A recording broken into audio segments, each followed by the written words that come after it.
What if the gods you thought were mere tales are, in fact, living, breathing shadows lurking in the corners of your reality, waiting to be recognized? Ancient whispers echo through the void, promising power, chaos, and the unrelenting grip of fate. This is not a bedtime story, this is the heart of a world where giants clash with gods, and destinies twist like the roots of Yggdrasil itself. What if every thunderous clap of Loki's laughter and every flicker of Odin's one-eyed gaze holds a truth so profound it rattles the bones of existence? Feel the chill in the air? That's not just winter approaching, it's the breath of hell, stalking your every thought. Because lurking beneath the surface of Valor and Honor lies a darkness that could swallow the sun. When giants, gods, and mortals collide, whom do you believe? Who will betray you in the chaos of Ragnarok? Picture the gleaming sword of the god Tyr, poised for battle, trembling with anticipation. Will he sacrifice it for a chance at redemption? Or will he watch it rust, just like the promises of the gods? This isn't merely an account of myth, it's an electrifying collision of fate and folly, where the bravest souls dance on the precipice of oblivion. Thor's hammer doesn't just crush foes, it shatters illusions, exploding the veneer of safety that wraps around your mundane life. If you think your biggest concern is a broken heart or a missed deadline, wait until the frost giants come knocking, because they won't ask politely. And what of the trickster, Loki? A jester in a world of warriors, yet his cleverness cuts deeper than any blade. His laughter sounds like thunder, his schemes like lightning, a reminder that betrayal often wears a friendly face. What's more dangerous, the enemies you can see or the ones hiding in plain sight? Shrouded in tales of heroism is a relentless march towards doom. Ragnarok isn't just a distant prophecy, it's a countdown to reckoning, where the heroes you idolize may fall, and the monsters you fear may rise. What if your favorite god isn't the savior, but merely another pawn in a game played by forces far beyond comprehension? The tapestry of creation is woven with threads of blood and ambition. The cosmos was born from chaos. What if chaos is all that truly exists? Each tale is a thread, each character a fierce tug at the fabric of fate, pulling you closer to the edge of a cataclysm. In this universe, gods bleed, giants dream, and mortals grip their swords, waiting for the world to ignite. You stand at the brink, can you feel the heat of the forge? Can you hear the battle cries that echo through the ages? This is not just mythology, it's the very marrow of existence, thick with intrigue and darkly humorous twists that will leave you questioning everything you thought you knew. Careful now, once you step into this labyrinth of gods and monsters, there's no turning back. The shadows are waiting, and they don't take kindly to trespassers. Welcome to the storm. The air crackled, an electric tension pulsing through the vast emptiness of Ginnungagap, the yawning void between the worlds. It was a silence that screamed, the kind that forced you to hold your breath, your heart pounding like a war drum, echoing with uncertainty. I stood on the precipice of chaos, teetering on the edge of something monumental. I'm not sure how I got here, perhaps it was the weight of memories that pulled me back, shadows of dreams I couldn't shake, memories flickering at the corners of my mind like dying embers. In this swirling abyss, two forces collided, fighting for dominance, the frost giants from Niflheim, cold and merciless, their icy breath curling through the air like smoke from a dying fire, and the flames of Muspelheim, a searing brilliance that danced with life and fury, each flicker promising to consume everything in its path. I was caught in the crossfire, the bitter chill of despair clashing against the scorching heat of ambition. "Do you feel it?" whispered Hilda, her voice trembling as if it, too, feared the chaos around us.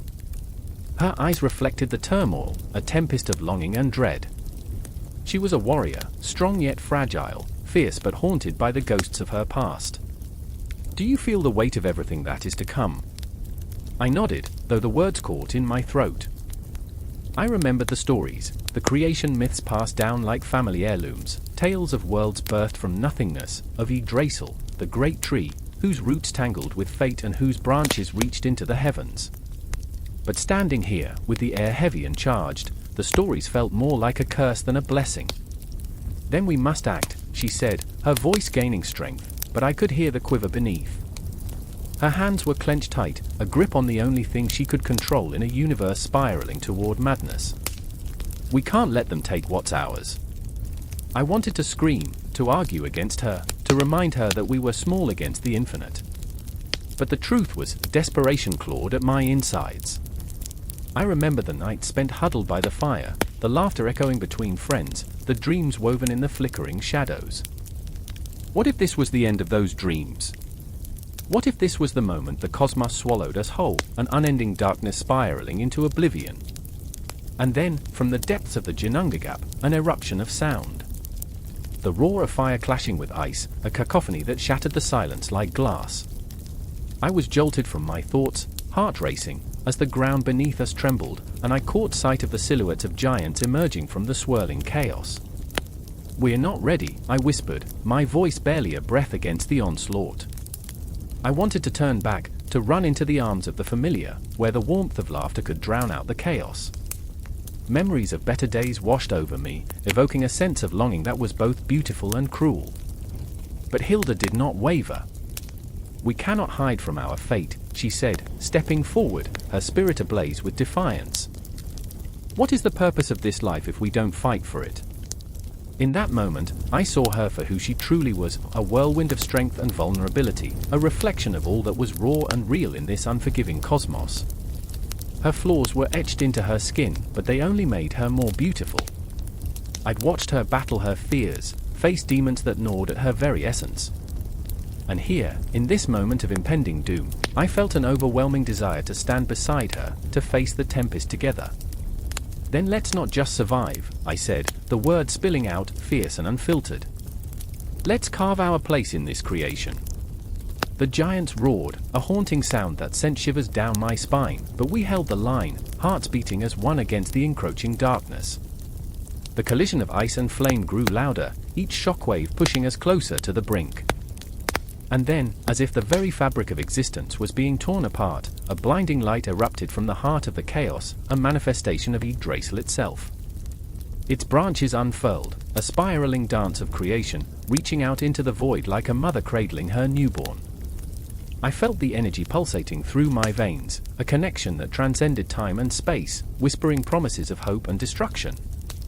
I remember my breath catching, the beauty of it all, a tree born of chaos, rooted in the heart of conflict, a promise that life could still emerge from despair. But it didn't come without pain. The shadows loomed large, dark figures swirling in the light, taunting us with visions of failure. "You think you can change the fate of the cosmos," they hissed, voices like ice shards scraping against my heart. "You are but dust, and dust you shall return." I trembled, fear gnawing at me, and yet, Hilda's hand found mine, grounding me in this storm. Her grip was a lifeline, weaving our destinies together even as the world around us was fracturing. "We are more than what they say," she breathed, her eyes fierce with conviction. "We are the echoes of our ancestors, the dreams they sacrificed for." With each word, the light of Yggdrasil grew brighter, illuminating the shadows that threatened to consume us. I felt the pulse of the cosmos, the heartbeat of creation resonating deep within my soul. There was no turning back, we were entwined in this moment, a part of something larger than ourselves. As the giants clashed, and the forces of ice and fire roared in a feral dance, we stood our ground, flawed, imperfect, yet so utterly alive. This was our universe, our creation, and we would fight for it with every ounce of our being. The void around us shuddered, and with it, the first hints of dawn broke through the darkness, the promise of something new rising up from the ashes of despair. I felt hope flicker within me, a fragile flame amidst the chaos, a glimmer that whispered of what could be, even as the shadows hung heavy. And in that moment, as the first roots of Yggdrasil took hold in the sacred earth, I understood the truth: creation was never without conflict. It thrived on it, drawing strength from the struggle, weaving life through the fabric of fear. We were all players in this grand tapestry, our fates intertwined in a dance of chaos and creation. As I stood there, hand in hand with Hilda, the world around us transformed. The giants roared, the flames licked the icy air, and Yggdrasil soared, a testament to resilience, a symbol of hope. I could feel the weight of the cosmos pressing down on me, but I welcomed it. The fear was real, but so was the joy, and through it all, the heartbeat of existence throbbed louder than ever, an echo that would never cease. The frost-bitten air hung thick, biting at my lungs, as I stood before the yawning abyss of nature's creation. Night blanketed the world like a heavy shroud, stifling sound and conjuring an eerie stillness that seemed to pulse in the darkness. I could feel it, the presence of something waiting, something ancient stirring just beneath the surface of existence itself. The stars glimmered like taunting eyes, whispering secrets of primordial beings that breathed life into the void. I remember Buri. I remember the moment he emerged, his sinewy hands clawing against the frost, dragging himself from the depths of the earth. His eyes, fierce and wild, flickered with a primordial hunger, and even the starlight seemed to dim in comparison to his raw essence. He was the first, the forerunner, a titan born of ice and fire. But beneath that formidable exterior lay a heart that longed for warmth, for connection, for the certainty of something beyond the bleak silence.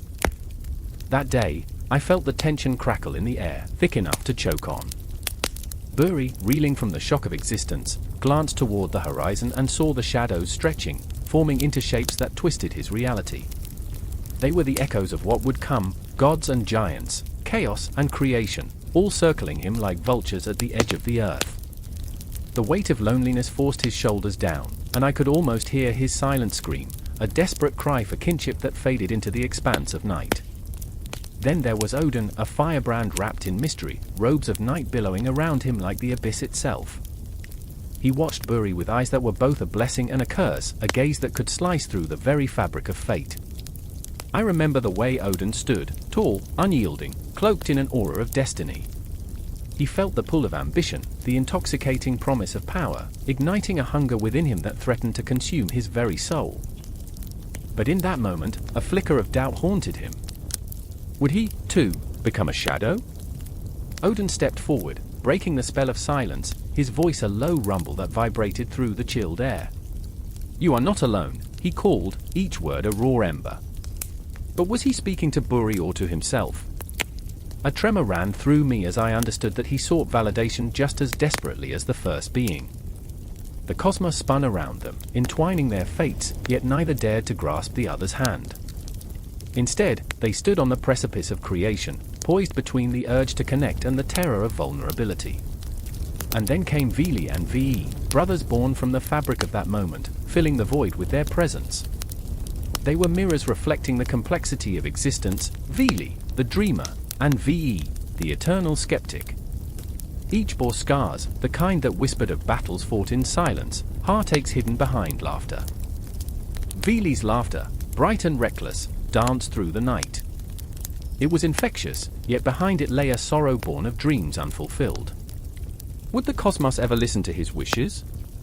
Would his voice reverberate, or would it fade into the silence, lost amongst the countless souls that had come before him?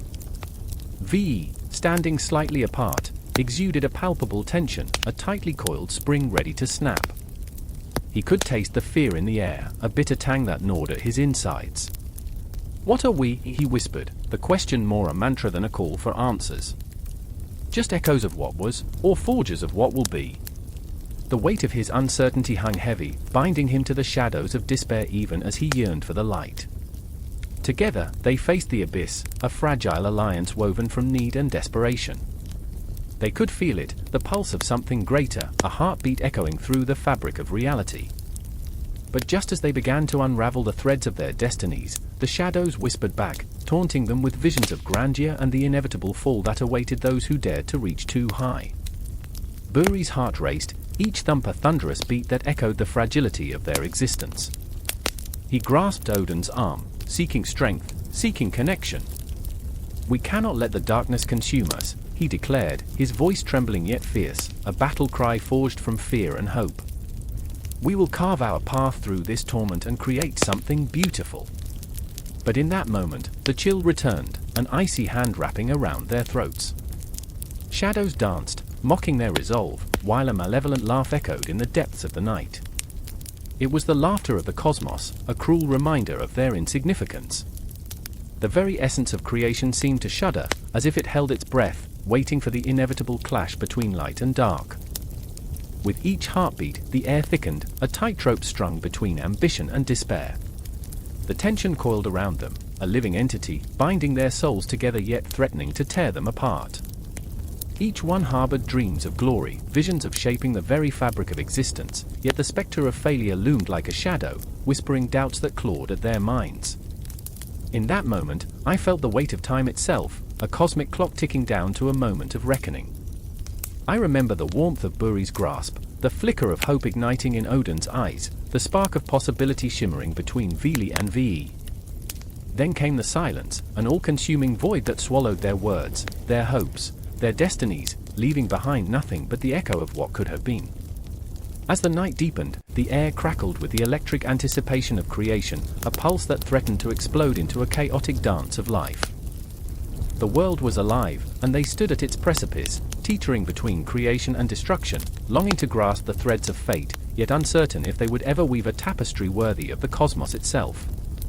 And just like that, everything shifted. A blinding flash illuminated the night.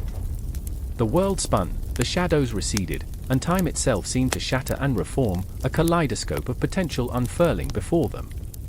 What would emerge? Would they rise as gods, masters of destiny, or would they spiral into the darkness, becoming mere echoes in the abyss? The air trembled with the weight of possibility, the confluence of dreams and fears, and in that breathless moment, I understood, this was just the beginning. The cycle would continue, each heartbeat a whisper of the eternal dance between creation and oblivion, and they would forever be entangled in its embrace. A low hum reverberated through the air, a sound that should have been calming, yet dripped with the weight of 1,000 unspoken fears. A circle of shadowed figures loomed in an ancient grove, their eyes glinting like distant stars, hearts pounding in syncopation to a rhythm only they could hear. Among them stood Hera, her breath hitching, chest tightening as she watched the flickering light of a fire dance like a restless spirit, casting eerie shapes that tumbled and twisted in the darkness. She felt it, an undeniable pulse of something immense, something terrible, something real. I remember, the words slipped from her lips, choked with emotion. I remember when the world was a whisper, when dreams were just dreams, and nothing had yet shattered the silence. Her fingers brushed against the rough bark of an ancient tree, grounding her in the moment, yet her mind spiraled. She was acutely aware of the weight of expectation, the pressure of fate curling around her. The others murmured among themselves, legends and prophecies echoing in the cold air, but the truth of it gnawed at her insides. It was not simply the making of humanity they were trying to summon, it was the reckoning of their very existence. Calder, his face lined with the severity of a man who had lost too much too soon, stood beside her. His eyes were aflame with desperation, but there was a crack in his armor, a chink of vulnerability that threatened to break free. "Do you think we can do it?" he asked, voice a mere whisper, trembling in the night like a flickering candle. "Can we bring life from the dust, breathe spirit into the void?" "I don't know," she replied, her voice barely above a whisper, full of unsteady hope. "But what if we fail? What if we end up creating something worse?" The shadows seemed to shift, as if they too held their breath, waiting, watching. The weight of their intentions hung thick in the air, each heartbeat reverberating like the tolling of a distant bell. Hera traced a finger across the ground, her mind racing with flashes of memories, fragments of stories of humanity's rise and fall, of kingdoms built on dreams and crumbled under despair. She remembered her father's laughter, a deep rumble that echoed in her heart, before he vanished into the mists of war, leaving her with nothing but echoes of a past where hope still shimmered. "What if our creation becomes the very thing that consumes us?" she whispered, grappling with the specter of her own fears. Calder's eyes narrowed, reflecting the firelight like twin suns. "We cannot live in fear. Not anymore. We must forge ahead, create our own destiny." His resolve was a beacon, yet it flickered like the dying embers at their feet. The ground beneath them was littered with memories, the bones of old gods, the remnants of what once was, waiting for their moment to be reborn. "Then let us make them," came a voice like thunder, deep and commanding. It rumbled through the grove, shaking the leaves from their slumber. Freya stepped forth, her presence illuminating the darkness, a goddess draped in the heavy cloak of resolve. "We will craft them from earth and spirit, give them breath and heart and fire." Hera felt a jolt of fear. Freya's intensity was intoxicating and terrifying. Underneath her bravery, Hera's heart wrestled with doubt. "But do we not risk losing our own souls in the process?" Freya's gaze pierced through her, fierce and unwavering. We are not gods. We are creators. In every birth, there is pain, but from that pain rises creation, something more than we could ever imagine. Do you not feel it? The pulse of something greater, thrumming through the very soil beneath us. Hera closed her eyes, feeling the heartbeat of the world, a tempest raging within her. I do, she breathed, yet the words tasted bittersweet on her tongue. The fire crackled, wild and hungry, consuming the air around them. Shadows danced frantically, whispering secrets that only the night could understand. Hera felt the tension coil tight within her. Their journey was spiraling toward a moment of monumental significance, a point of no return. The weight of creation pressed down on her shoulders, and she stood straddling the chasm between fear and faith. And then, with a breath that felt like the last gasp of a storm, they began. The earth stirred beneath them, roots twisted upward, and the air thickened with energy, a wild, chaotic force that surged between them. Hera's heart raced, a drum pounding in the silence, as she felt the ground quake, the very essence of life awakening. Each movement was a dance, a choreography of shadows and light, forging flesh from whispers, breathing spirit into bones. Hera's hands trembled as she poured her heart into the creation, her father's laughter, the warmth of the sun, the chill of the night, all woven into the tapestry of humanity. But as the first forms began to emerge from the darkness, a breath caught in her throat. Their faces were twisted, imperfect reflections of her own hopes and fears. What if they held not just the promise of life, but also the shadows of despair? I remember, she murmured, eyes wide with horror. I remember when dreams turned to nightmares. But even the shadows seemed to brace for what was to come. The moment hung, suspended in time, as the first flicker of consciousness blossomed in the forms before them, an awakening that would echo through eternity. Calder, Freya, and Hera were on the brink, a precipice of creation and destruction, teetering in a fragile balance. The fire surged, illuminating their faces with ferocity, while night wrapped around them like a shroud. The air crackled with possibility, and they stood as architects of destiny, entangled in their dreams and fears, knowing that with every heartbeat, the line between creation and annihilation thinned. And as the shadows whispered their secrets, the world held its breath, waiting for the moment to unravel, waiting for humanity to rise from the ashes, for the pulse of Midgard to echo through the cosmos. The air crackled with anticipation, a palpable tension settling over the jagged mountains of Jotunheim, where frost giants roamed like shadows in the night. I stood at the precipice, heart racing, as the icy wind howled a mournful dirge, a symphony of impending doom. Beneath the weight of thunderous clouds, I could almost see them, the giants lurking, their laughter echoing like the distant roar of a beast. I remember the first time I heard the stories, the way my father's voice trembled as he spoke of Thor, the hammer-wielding god, whose fury could split mountains and whose heart could shatter the very fabric of the cosmos. His tales were my lullabies, wrapping me in warmth before the storm outside grew too fierce. But now, in this moment, the tales felt achingly real, and I was caught between the whispers of myth and the harsh breath of reality. Beside me stood Freya, her fiery hair whipping around her like the flames of a dying sun. Her eyes, fierce and bright, held a tempest of emotions, fear, longing, and an unyielding determination that could split the heavens. "We can't turn back now," she said, her voice a dagger cutting through the wind. I could see the shadows of Asgard, the golden city of the gods, shimmering faintly on the horizon, yet a darkness loomed over it, a palpable dread that clung to me like a cloak of ice. I remember my mother's stories of Bifrost, the Rainbow Bridge, I whispered, more to myself than to Freya. It once felt like a promise, a way to connect the worlds. Now, it feels like a threat, like a noose tightening around our necks. And there it was, our fragile connection, dangling on the brink of despair, as we stood at the crossroads of fate, each heartbeat echoing louder than the last. Freya turned sharply, her face a storm of conflict. "We can't let the giants take Asgard. They'll bring ruin, chaos, death. Death." The word hung between us, heavy as the sky above. It was the very essence of the stories, the relentless cycle of life and destruction, the haunting dance of fate that we all must embrace, yet none of us wished to confront. I could feel the pulse of Yggdrasil, the world tree, deep within my bones, its roots entwined with our stories, our destinies.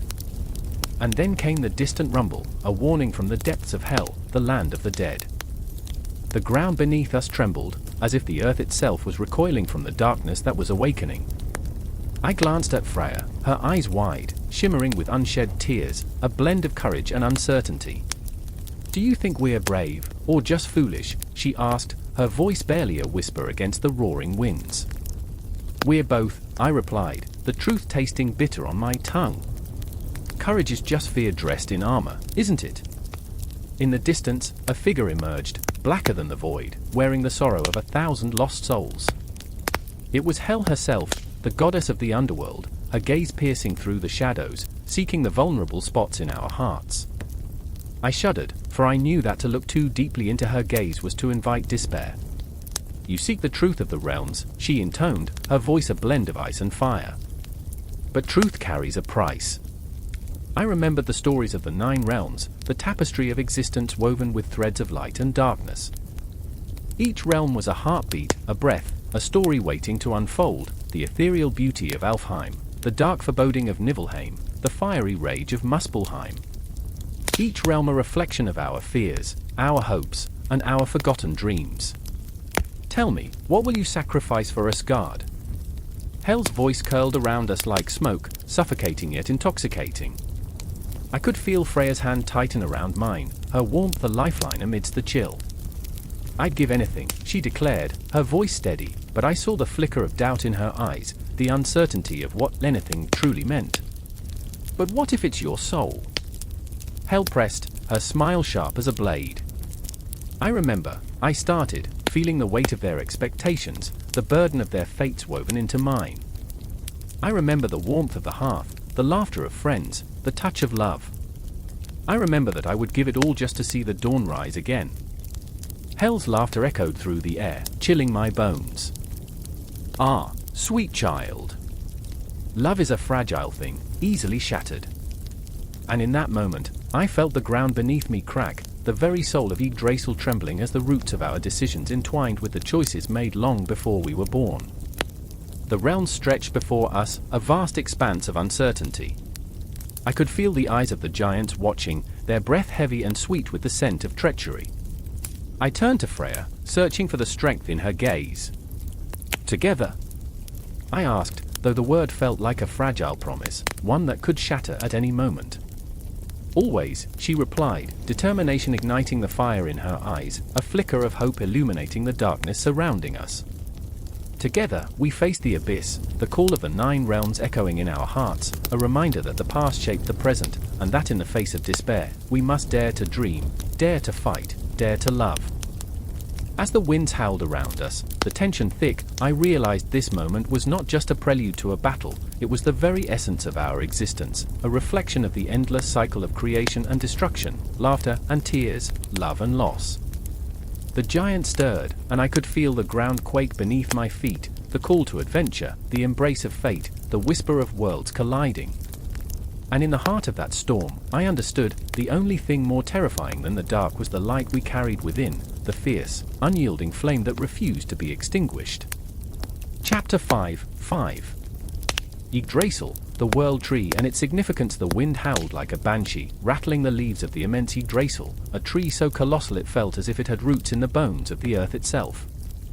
A shadow shifted beneath its branches, where the air crackled with tension, thick like fog before a storm. I stood there, heart racing, surrounded by the whispers of ancient secrets, echoes of lost souls. A figure emerged from the darkness, eyes wild, breath ragged.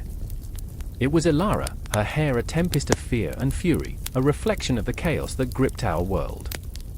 "I can't find him," she gasped, her voice a tremor. "Not in the roots, not in the branches, he's gone." Each word pierced the stillness like a knife, sending chills down my spine. I remembered how we used to laugh under this tree, sharing dreams woven with the stars. Now, dreams lay shattered, scattered like fallen leaves around us. The ground felt alive, pulsing beneath our feet, as if Yggdrasil itself mourned the loss. A darkness loomed, heavy and suffocating, an invisible enemy that had stolen what we held dear. My chest tightened, a vice of helplessness. I wanted to comfort her, to promise that everything would be alright, but the truth hung between us like a guillotine, waiting for the moment it could claim another victim. I remember when we thought we were invincible, I said, my voice a fragmented whisper. Before the shadows came, before the sickness. Ilara's pain radiated, raw and exposed, a mirror to my own flaws. I was the fool clinging to hope, while she was a warrior who had fought battles in silence. She was my anchor, yet today, I felt like a ghost, haunting the edges of her pain. Yggdrasil was supposed to protect us, she spat, fury igniting her eyes. It was our sanctuary, our lifeline. But now, it's a tomb. The tree loomed over us, its bark gnarled, ancient scars etched deep within its trunk, a reminder of forgotten wars and lost lives. The tales of gods and men intertwined here, their legacies bleeding into one another, but now it was just a monument to despair. Do you think it remembers? I asked, breath hitching at the thought. Do you think it feels our suffering? A shiver ran through me, as if the very essence of Yggdrasil could hear our sorrow. What were we, if not echoes of dreams, fading into the abyss? Ilara took a step closer to the trunk, reaching out, fingertips brushing the rough bark. I used to believe it could hear us, that it would guide us. But now it feels more like a prison. Her voice cracked, and I could see the weight of her heartbreak, a mountain pressing down, threatening to crush her spirit. But it wasn't just her pain that clawed at me, it was the shadow creeping closer, inching into our reality like a thief in the night. I felt it coiling around my heart, whispering sinister promises of despair. Suddenly, a sound shattered the silence, a rustling, like whispers of the dead. A chill wrapped around my spine. What was that? I asked, voice barely a murmur. Ilara's eyes widened, filled with a mixture of terror and determination. We have to find him. We have to, but I could see doubt clouding her resolve, as if the very roots of Yggdrasil were entwining around her, pulling her back into the darkness. I don't know if we can, I said, my throat tight with unshed tears. What if he's gone for good? The very thought sent a wave of nausea rolling through me, a reminder of the ghosts that haunted our past. We were only human, after all, fragile and broken, but how could we break the cycle? How could we confront the darkness that lurked both outside and within? No, she whispered fiercely, shaking her head. I won't accept that. He's still out there, he has to be. Her determination was fierce, a wildfire in the midst of desolation, igniting something deep within me. I could see it, the spark that made her who she was, a force of nature in a world that had lost its way. And yet, each heartbeat echoed in the silence, a reminder of time slipping away. I remembered the stories, the ones that spoke of the world tree as a bridge between realms, a lifeline connecting our world to the divine. But where was that bridge now? Where was hope when despair felt like an insurmountable wall? Suddenly, the shadows seemed to shift, morphing into a shape. A figure emerged, cloaked in darkness, eyes glinting like shards of glass. I felt the breath catch in my throat, fear clawing its way up. Ilara's grip tightened around my wrist, grounding me against the pull of imminent danger. Who are you? I stammered, heart racing as the figure moved closer, wrapping itself in the aura of Yggdrasil, as if it were part of the tree itself. It smiled, a chilling expression that sent a jolt of ice through my veins. I am the keeper of secrets, it whispered, voice a haunting melody that twisted reality. You seek what is lost, but what if loss is all there is? Ilara stepped forward, defiance radiating from her. We're not here to listen to your riddles. We're here to find him. The strength in her voice broke the silence, reverberating like thunder against the backdrop of despair. But the figure only laughed, a sound that echoed with centuries of sorrow. But every quest for truth leads to more questions. And sometimes, the answers are darker than the shadows that cling to you. My heart raced, each beat a reminder of the stakes. The weight of Yggdrasil pressed down around us, heavy with the burden of time and loss. I could feel the world shift, the very ground trembling beneath our feet as the shadows danced around us, weaving a tapestry of fate that threatened to ensnare us both. Remember, the figure said, fading back into the darkness, the roots run deep, but so do the scars. And just like that, it was gone, leaving us in a void that felt as if it would swallow us whole. Ilara, I breathed, the gravity of the moment crashing down upon us. The quest hung in the air, a fragile thread woven through the fabric of fate. Despair and hope intertwined, clinging to each other like lost lovers, each heartbeat a reminder that the journey was only just beginning. Yggdrasil loomed above, a colossal sentinel, its whisper echoing through the silence. We stood on the precipice of something vast, something terrifying. In the depths of our hearts, we could feel it, a force that could tear us apart or bind us together. And as the darkness swirled around us, I knew we were not merely seeking him, we were fighting for the very essence of who we were, for hope amidst despair, for light in the shadows. Thunder cracked overhead, reverberating through the skies like an ominous heartbeat, a warning echoing from a world caught in the throes of turmoil. The air was thick with the scent of impending rain and the metallic tang of moments spent in fear. I could feel it clenching around me, suffocating and electric. Baldur stood at the precipice of Yggdrasil, the world tree, his golden hair a stark contrast against the roiling storm clouds above.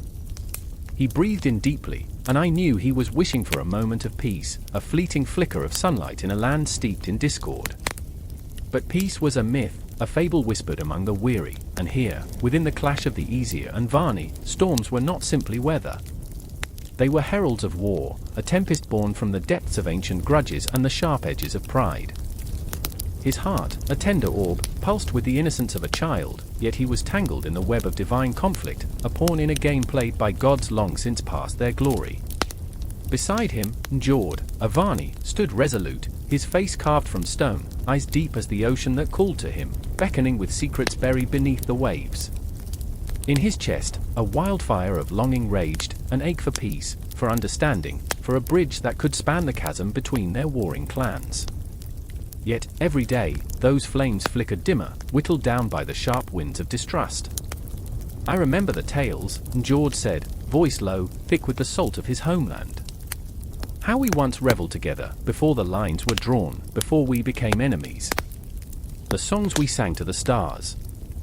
His eyes glistened, haunted by the ghost of nostalgia. Now, we stand on the brink of destruction. I felt the weight of his words, a truth lodged in the back of my throat. Had the gods forgotten their history, their shared laughter echoing through the halls of Asgard? Had they woven their own undoing through jealousy and ambition? Their souls, heavy with the burdens of their pasts, drummed a rhythm of despair that resonated within me. The thunder rolled again, and Baldur's voice broke, fragile as glass. I know what they say. That I am a harbinger of doom, the seed of betrayal. But what if I could prove them wrong? What if we could unite? The storm around us seemed to pause, as if the cosmos itself was holding its breath.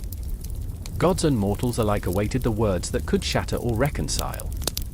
Njord turned, eyes fierce, a tempest of hope wrestling against the chains of skepticism. Unite? With the Aesir?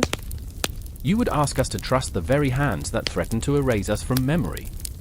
There it was, the darkness lurking beneath their banter, a chasm of pain, a history of broken promises and blooded hands. I felt the rawness of their conflict slicing through the air, the tension stretching like a taut bowstring, ready to snap at any moment. Around us, shadows danced, whispering secrets of the past, a time when the Aesir and Vanir wove their destinies together, before ambition twisted their hearts into something unrecognizable. In that moment, I felt like a ghost, drifting between the two clans, caught between the unyielding walls of their hatred and the fragile hope blooming like wildflowers in the cracks. The forest behind whispered tales of old, of the bold and the broken, of gods who fell from grace. I could feel the heat of their emotions, the way anger and sorrow intertwined, forging bonds stronger than steel yet more brittle than spun glass. Baldur clenched his fists, determination carving lines deep into his face. I won't let us fall apart, he said, his voice rising, piercing through the tempest. I refuse to believe that we are nothing but shadows of our ancestors. There must be a way back to each other. His words cracked through the storm like lightning, illuminating the darkness, but for how long? Njord's gaze softened, a flicker of understanding igniting within the storm of his heart. It is not enough to wish for peace, Baldur. We must act. But how can we trust those who have painted us as monsters? The weight of questions hung heavy, pressing down upon us like the oppressive clouds overhead. I felt the urgency, the desperation, the longing for connection amidst the chaos. It was a plea echoed by the very ground beneath me, ancient and weary, soaked in myth and marvel, a reminder that even gods could falter, could yearn for something more than their own pride. As the winds howled, swirling around us like a tempest of fate, the rage of the clans rumbled far away, a warning that this fragile moment could shatter at any instant. The clock was ticking, echoing the heartbeats of all those who had come before, gathering dust and ghosts in the hollows of our memories. Time was a cruel jester, it played with our lives, danced over our dreams, and as I stood there, feeling the pulse of their emotions, I realized that the greatest battle was not between clans, but within their very souls. The air crackled with unspoken words, the kind that could ignite a revolution or incite a massacre. The storm above roared, a chorus of turmoil and hope, a reminder that this was not just the clash of Aesir and Vanir but a struggle fought within the heart of every being who dared to dream of peace. And suddenly, the silence fell. A breathless pause. The deep inhale before the storm's climax, where every heartbeat felt like an eternity. Baldur's gaze locked onto Njord's, a shared understanding flickering like a candle in a gale. "We can break the cycle," he murmured, a spark of defiance igniting within him. In that electric moment, I felt the pulse of ancient magic, thrumming through the air, binding them together, whispering promises of unity, if only they could dare to seize the moment, to cast aside centuries of doubt, to embrace the raw, visceral truth of their existence. As the sky split open, releasing the first drops of rain, they stood poised on the edge of a decision that could alter the very fabric of their lives. I could sense the tide turning, the air thick with something vast and ungraspable. Every heartbeat drummed a rhythm of impending change. Time spun wildly around us, and I could only hope that in the eye of the storm, they would find the strength to rewrite their fate before despair swallowed them whole. The world held its breath, teetering on the brink of collision, and as the rain began to fall, each drop felt like the tears of countless gods, mourning what was lost and yearning for what could still be. The air trembled, thick with anticipation, as Odin stood at the edge of the world, the vast cosmos swirling like a tempest around him. The stars whispered secrets, their light flickering like a candle in the dark, beckoning him closer. Beneath his feet, the ground pulsed with ancient power, a heartbeat echoing the weight of his choices, a choice made in desperation, a thirst that could never be quenched. He stretched his hand towards the dark sky, fingers curling as if to grasp the knowledge that eluded him, the wisdom that sat tantalizingly just out of reach. "I remember the day I sacrificed my eye," he murmured, the sound barely cutting through the howling winds. The memory clawed at him, a moment carved into his soul, an ache that lingered like a ghost. The well of Mimi had promised answers, but the cost had been steep. Pain surged through him, burning with the ferocity of loss. Every heartbeat echoed with the thrum of that sacrifice, a reminder that true knowledge often comes with a price too dear to bear. Beside him, Freyja watched with a furrowed brow, her eyes glistening like rain-soaked leaves. She felt the weight of his decision in her bones, the way the shadows twisted around them as if they were alive, mocking. "What will you give up next, All-Father? What part of your soul will you barter for mere whispers?" Her voice trembled, filled with a mixture of fear and anger, the kind that clings to the air like smoke. They were not just friends, they were mirrors reflecting each other's flaws, each other's hopes. "I seek wisdom, Freyja," he replied, though the words tasted bitter. "In this chaotic existence, what else is there? Would you have me be blind in a world that craves clarity?" The desperation in his voice cracked, revealing the fragility beneath the facade of the mighty god. It was a facade that felt increasingly like a mask, slipping ever so slightly, revealing the vulnerable flesh beneath. The sky darkened, swirling clouds gathering like a tempest, suffocating the light. Odin could feel it, the universe pressing in, an unseen weight that made every breath feel like a struggle. He turned to Freyja, her beauty a stark contrast to the chaos swirling around them. "Do you think I am foolish?" he asked, a thread of vulnerability woven through the bravado. "To seek knowledge at such a cost?" She stepped closer, her breath warm against the chill in the air, a fleeting moment of connection amidst the storm. "Foolish? Perhaps. But what haunts me is not your quest, but the darkness it brings. You tread on a path where shadows dance, where even the light fears to linger. And then there was Baldur, caught in the throes of his own torment, watching from the edge of the shadows. The memory of his mother's tears, the weight of a prophecy he felt like a noose tightening around his throat, haunted him daily. "It's not just your quest, Father," he called out, his voice trembling with emotion. "What of those left in your wake? What of the heartache etched upon our fates?"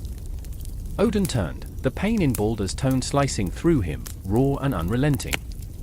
"I do this for us, for the survival of our kind," he roared, and the very ground beneath them quaked. But in his rage, he felt the truth, a hollow echo that clawed at his insides. Was this truly for them, or was it a quest driven by his insatiable desire, his insatiable need to know? The storm raged, lightning crackled in the sky, illuminating Freyja's face in stark relief, a portrait of fear and defiance. "You think knowledge will save you? Knowledge is a double-edged sword, Odin. It cuts deep, and when it does not discriminate. Then let it cut." The words poured from him like molten iron, heavy and fierce. "I would rather bleed than live in ignorance." He felt weightless and submerged, both soaring high and drowning under the weight of his own convictions. As the winds howled, Baldur stepped into the light, a flicker of defiance in his deep-set eyes. "You've sacrificed so much, Father. And yet, what do you truly seek? What do you hope to find at the end of this dark road?" He was pleading, a tether reaching out to the man he loved, the man he feared would vanish into the abyss. "I seek the key to our survival," Odin said, his voice a solemn drumbeat against the howling wind. "I seek to understand the cycle of life and death, to grasp the strands of fate itself." But doubt filled his heart, a creeping chill that whispered of impending doom. Did he seek knowledge to save them or to elevate himself? In that moment, the sky split open, a flash of brilliance illuminating the faces of those caught in the storm: Odin, Freyja, Baldur, three souls tangled in a web of fate, each holding their own fears, their own desires, their own burdens. "What if the answers you seek lead to your destruction?" Freyja's voice pierced through the chaos, her eyes shining with unshed tears. "What if knowledge is not the salvation you believe it to be?" "I remember the first time I looked into the well of Mimi," Odin whispered, the memory a bittersweet melody in his chest. "It promised everything, but it left me more lost than before." The echoes of his past crashed over him, waves of regret and longing. Yet the urge to press on clutched at him, demanding he continue his relentless search. The wind howled louder, drowning out his thoughts, but each gust seemed to whisper secrets of lost souls, of dreams unfulfilled. A ghostly chorus of the past merged with the present, swirling around them, a cacophony of hope and despair. In that space, time twisted, and the moment stretched like the very fabric of the cosmos, infinitely vast, yet achingly close. Uncertainty hung in the air, thick and suffocating. "I will not abandon my quest," Odin declared, his voice fierce yet trembling, resonating with the weight of his choices. "I will find my answers, no matter the cost." And in that moment, he knew, a storm was brewing, not just outside in the heavens, but within the fragile bonds of their hearts, a confrontation with fate looming just beyond the horizon. As thunder rumbled, darkness shrouded the land, and he took a step forward, towards the unknown, blind to the shadows that danced ever closer. The stars dimmed, but a spark of defiance flickered within him, a relentless flame that refused to be extinguished. And as they stood on the precipice of something vast and terrifying, the world around them breathed deeply, waiting for the storm to break, waiting for the darkness to swallow them whole. The storm raged above, each clamor of thunder echoing like a war cry in the void. Lightning fractured the dark sky, illuminating a battlefield where chaos reigned. The air was thick, saturated with the smell of burnt earth and the sharp tang of fear. I stood there, heart hammering like a wild beast caged within my chest, watching as shadows clashed and melded into a grotesque dance of desperation. The weight of it all pressed down on me, a suffocating blanket of dread. I remember the moment when I first saw Thor. A silhouette against the swirling storm, he cut through the chaos with a presence that made the very ground tremble. This was not merely a man, he was a tempest, a force of nature. His long hair whipped wildly around him, a golden mane caught in the throes of battle. But beneath that fierce exterior lay a heart burdened, a soul haunted by the shadows of his own making. He was the god of thunder, yes, but also a man wrestling with the consequences of his past, a past littered with choices that echoed like the distant rumble of thunder, threatening to crush him under their weight. And then there was Sif, fierce and unwavering. She stood at Thor's side, a warrior in her own right, wielding a sword that glinted like the stars in the moments before they were snuffed out. But deep within her, I felt the tremors of doubt, a flickering light dimmed by the darkness of their shared history. Sif fought not just for victory, but for Thor's soul, for the man who had transformed into a myth, yet often seemed lost beneath the weight of his own legend. Each swing of her sword was not merely an act of war, it was a plea for clarity, a desperate attempt to reach the man she loved through the veil of his despair. Thor. I heard her voice, raised above the cacophony, raw with desperation. I felt it in my bones, the utter conviction that if he could only hear her, something within him might shift. But the storm roared louder, drowning her words, as if the universe was intent on keeping them apart, even when the danger was right in front of them. I remember the look in her eyes, fierce yet terrified, as she faced the onslaught. It wasn't just the enemies that haunted her, it was the fear of losing him forever to his own demons. The hammer, his legendary Mjolnir, lay heavy in his grip, as if it were a lifeline. But the truth was darker, it was a reminder of the burdens he carried, the weight of expectations, the cries of the fallen. He swung it with reckless abandon, but I could see the hesitation in his movements, the flicker of doubt in his eyes. I remembered stories told in hushed tones about the fabled hammer, its power to cool storms and destroy mountains. Yet there he was, the mighty Thor, struggling under the very weight of that legacy, as if the hammer itself had become a chain binding him to a fate he never chose. The ground shook beneath the clash of swords, a cacophony that echoed the turmoil within. I felt the heat of battle on my skin, a visceral sensation that reminded me how close we stood to the edge of oblivion. Sif lunged forward, her heart pounding with each strike, desperate to protect the man she loved from the looming darkness, both around him and within him. I watched as she fought not just against enemies, but against the encroaching despair that threatened to swallow her whole. "Remember us," she bellowed, a battle cry that pierced through the storm like a beacon. "Remember who you are." I remember the moment when Thor faltered, hesitation flashing in his eyes like lightning, caught between the man he was and the god he was meant to embody. In that fleeting pause, I felt the world hold its breath, the storm quieting just long enough for clarity to seep through the chaos. He looked at Sif, and for an instant, I thought I saw the man behind the legend, the one who laughed in the mead halls, the one who loved fiercely and without reservation. But then, just as quickly, the shadows closed in, and the moment slipped away. The battle raged on, a tempest of blood and steel, and I felt the weight of time pressing down on us all. I remembered the stories of old, the tales of gods and heroes, how they were often defined by their choices in times of dire need. Thor stood at the precipice, staring into the abyss of his own making. I felt the tension in the air shift, the anticipation thick enough to taste like rain before a storm. Then it happened, a flash of lightning, a roar of thunder, and in that instant, something snapped. Thor lifted Mjolnir high, the weight of 1,000 regrets suspended in the air, as if the universe itself held its breath. His voice cut through the storm, raw and unyielding. "I am Thor, god of thunder." The proclamation shook the heavens, resonating deep within the hearts of all who stood witness. In that moment, he was not merely a warrior, he was an embodiment of hope, a promise of rebirth. But with that declaration came an emotional cataclysm. I could see it in Sif's eyes, the flicker of faith reignited yet tempered by fear. Would he rise to meet the moment or succumb to the weight of his own legend?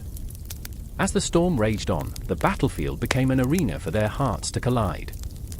Each clash of steel echoed a hidden truth: the battle was not just against enemies, but against the ghosts of their past, the shadows that sought to consume them. In the midst of the chaos, time felt suspended, as if the universe paused to allow them this crucial moment, this chance to reclaim not just victory, but each other. The stakes were high, the world hung in the balance, and so did their fragile connection, frayed yet unbreakable.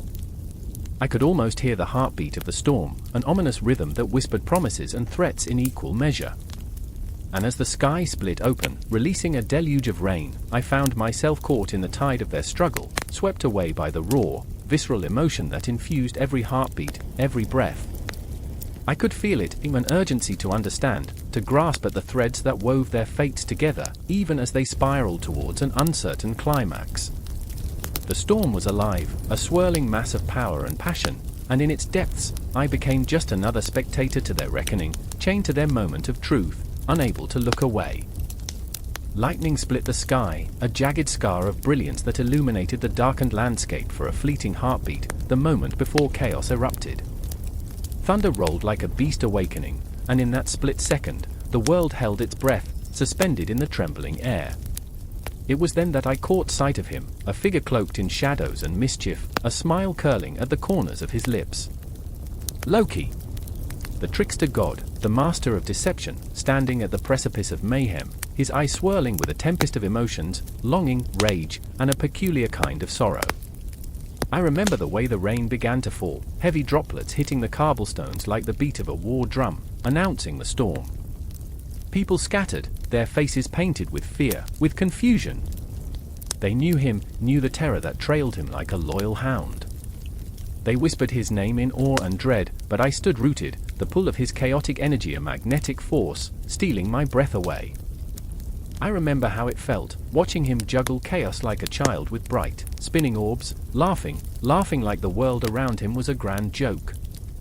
What they didn't see was the flicker of darkness in his eyes, the hint of desperation. Behind the mirth lay a heart fractured by betrayal, longing for acceptance in a world that had turned its back.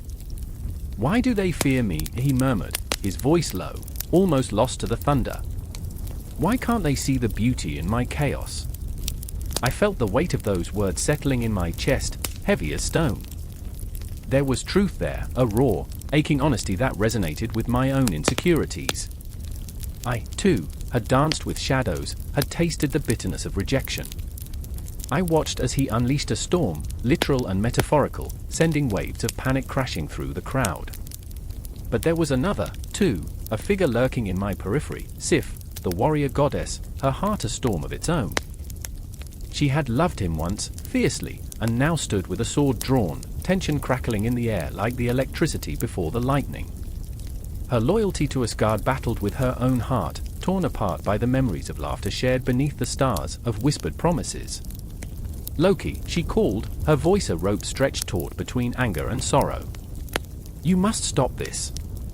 You're destroying everything you once held dear." His laughter rang out like a bell tolling in the night, mocking and beautiful. "What is dear to me, Sif? The foolishness of mortals, their fragile dreams?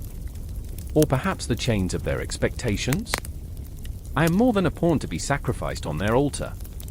I wanted to scream, to tell him that in his quest for freedom, he had imprisoned himself in his own wrath. But the words caught in my throat, choked by the tension of the moment. The storm intensified, and I felt the cool rain trickle down my spine, a shiver of anticipation. There was something visceral in the air, something primal that made my heart race. "Loki!" Sif lunged forward, her sword slicing through the rain. "Stop this madness!" But madness was an old friend to him, and I could see it reflected in the shadows of his smirk. "Madness," he echoed, his voice a dagger ready to strike. Madness is what they call it when the truth becomes too unbearable to face. I offer them the mirror of their own desires, twisted and dark. Is that not a gift? I could feel the fear radiating off Sif, the weight of her past colliding with the present. "You think this is a game?" she shouted, desperation seeping into her words. "You're losing yourself." The Loki I knew would never what? He interrupted, his voice sharp enough to cut the night. Would never embrace the chaos, the beauty of destruction. "Oh, Sif, you misunderstand. I am not the monster they paint me to be. I am the truth they cannot bear." As the wind whipped around us, I felt my own heart breaking in the din of his laughter, a haunting echo, a symphony of sorrow. I remembered my own past, the times I had played the jester in my own life, wearing masks just like his, masks of joy, of pain, of acceptance. Loki's eyes glinted, and in that moment, a flicker of vulnerability seeped through. "You think I revel in this chaos?" "No, my dear Sif, I am merely a spectator, a puppet dancing on strings of fate. They cast me as the villain, yet I weave my own story amidst the darkness. I wanted to reach out, to bridge the chasm between them, to say he was more than the game he played, more than the shadows he wore like a cloak. But words failed me. Sif lowered her sword, her breath hitching. Then show us the way back, Loki. Show us you're not lost. And with those words, I felt the air shift, a silent plea hanging between them, a fragile thread of hope woven into the storm. But hope was a fickle thing, much like Loki himself, always teasing just out of reach. He paused, the laughter faltering for the briefest moment, as if a sliver of doubt had crept into his heart. To show you the way back would mean I must first find it myself, he whispered, a ghost of a smile haunting his lips. The storm raged on, and I knew it was only the beginning. This was not merely a battle of hearts but a tempest of souls caught in the maelstrom of fate. I felt the pulse of the universe, the ticking clock of inevitability echoing through my being. And as the lightning struck again, illuminating the fractured landscape, I understood, in this dance of madness, in the swirling shadows of Loki's soul, lay the very essence of existence, chaos and order, love and betrayal, laughter and tears. We stood on the edge of a precipice, teetering between worlds, and I knew in my bones that the confrontation was yet to come. The tension, thick as the rain falling around us, was a promise of the storm to break. And somewhere, within the chaos, lay the truth waiting to be unveiled, the truth that would bind us all, or tear us apart forever. The air buzzes with a palpable tension, thick like the fog that creeps through the trees, curling around the gnarled branches as if trying to strangle the life out of them. I stand in the heart of the forest, the ancient trees towering over me, their twisted limbs reaching out like skeletal fingers clawing at the sky. It's a day like no other, a day when the weight of the world hangs heavy in the air. I can feel it, that unshakable instinct, the gnawing fear nestled deep in my gut. Frigg, the mother goddess, protector of fertility and nurturer of life, is not just a distant divinity, she is woven into the very essence of this land, this moment. And yet, here I am, staring at the chaos unraveling around me. The shriek of a raven pierces the quiet, a sound that feels like a warning, a harbinger of the storm brewing just beyond the horizon. And there's Bjorn, his face etched with the lines of anxiety, his fingers trembling. He's always been a dreamer, a poet at heart, crafting verses that dance like fireflies in the night. But now, his words have fled him, leaving behind a hollow shell of a man. Frigg, don't let her take her, he gasps, his breath ragged, desperation clawing at his throat. His daughter, Freya, lies sick, a shadow of her vibrant self, and in that moment, the sun dips behind the clouds, casting the world in an ominous twilight. I remember my own daughter, Hilda, clutching a wildflower in her tiny hands, her laughter echoing through the meadows like a sweet melody. I remember the way she would chase after butterflies, her hair streaming behind her like sunlight captured in a soft gale. I remember how I thought I could protect her from every shadow that lurked in the corners of the world. But shadows are persistent, aren't they? They cling, they whisper, they reach out with icy fingers. The ground beneath us feels alive, pulsing with the heartbeat of the earth, and I can sense it, a dark presence is looming, a spectre birthed from the very fears we dare not speak aloud. Bjorn is lost in his thoughts, his brow furrowed, whispering prayers to Frigg, his voice cracking like dry leaves underfoot. Please, I'll do anything, he begs the universe, and the stars overhead seem indifferent, twinkling like the eyes of ghosts. And then, in the distance, a figure emerges, a woman draped in shadows, her presence commanding yet enveloped in a veil of sorrow. She glides forward, her hair cascading like a waterfall of night, her eyes reflecting the depths of the cosmos. Is she a vision or a nightmare? I shiver, the air thickening with dread. My heart races. Frigg. I whisper, each syllable lodged in my throat, too afraid to breathe. But she is not Frigg, not yet. She is Hel, the harbinger of fate, and she carries with her the weight of lost souls. You think you can bargain with the divine, she taunts, her voice a soft caress laced with razor blades. Does the mother of all truly care for the frailty of humanity?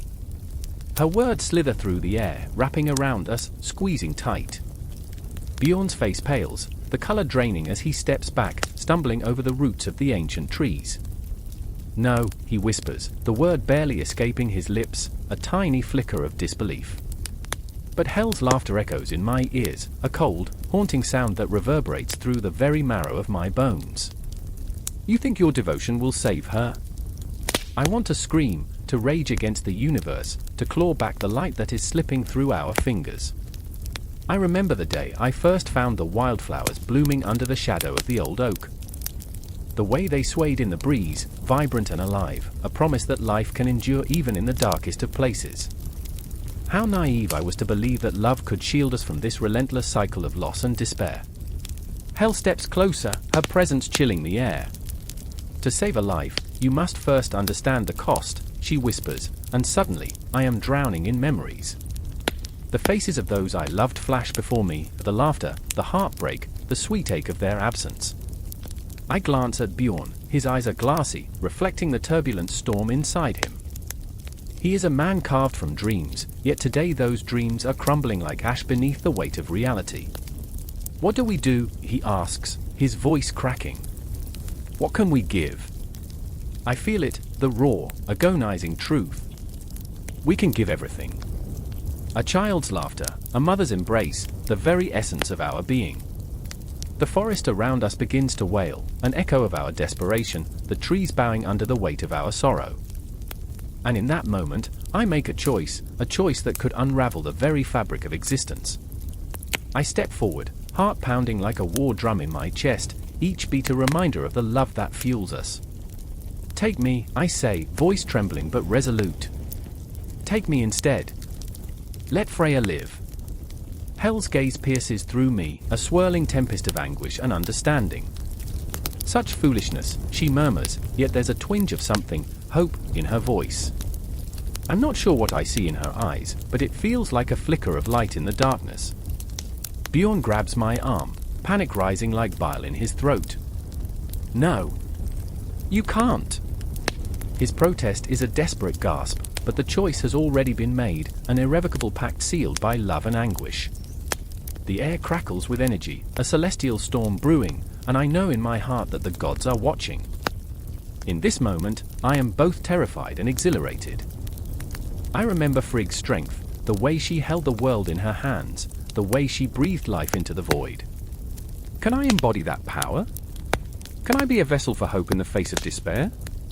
Hel tilts her head, studying me, and I wonder if behind her icy exterior lies a heart that beats, that understands the sacrifices we make for love. I can hear Freya's shallow breaths, the fragile dance of her spirit clinging to life. Very well, Hel says, her voice a whisper, a promise and a curse. But remember, love is a double-edged blade. And as shadows gather, threatening to swallow us whole, I realize that in this world, nothing is ever truly lost. The cycle continues, a relentless tide, and we are all just players in a cosmic game, bound by the fragile threads of fate. In the depths of despair, I find a flicker of strength, a reminder of the wildflowers that bloom even in the harshest winters. The battle isn't over, it has only just begun. And as the storm rages on, I stand ready, heart ablaze with defiance, for the mother goddess within me will never yield. The forest shudders with anticipation, the cosmos above swirling with untold stories, and in the distance, I hear the echo of laughter, Freya's laughter.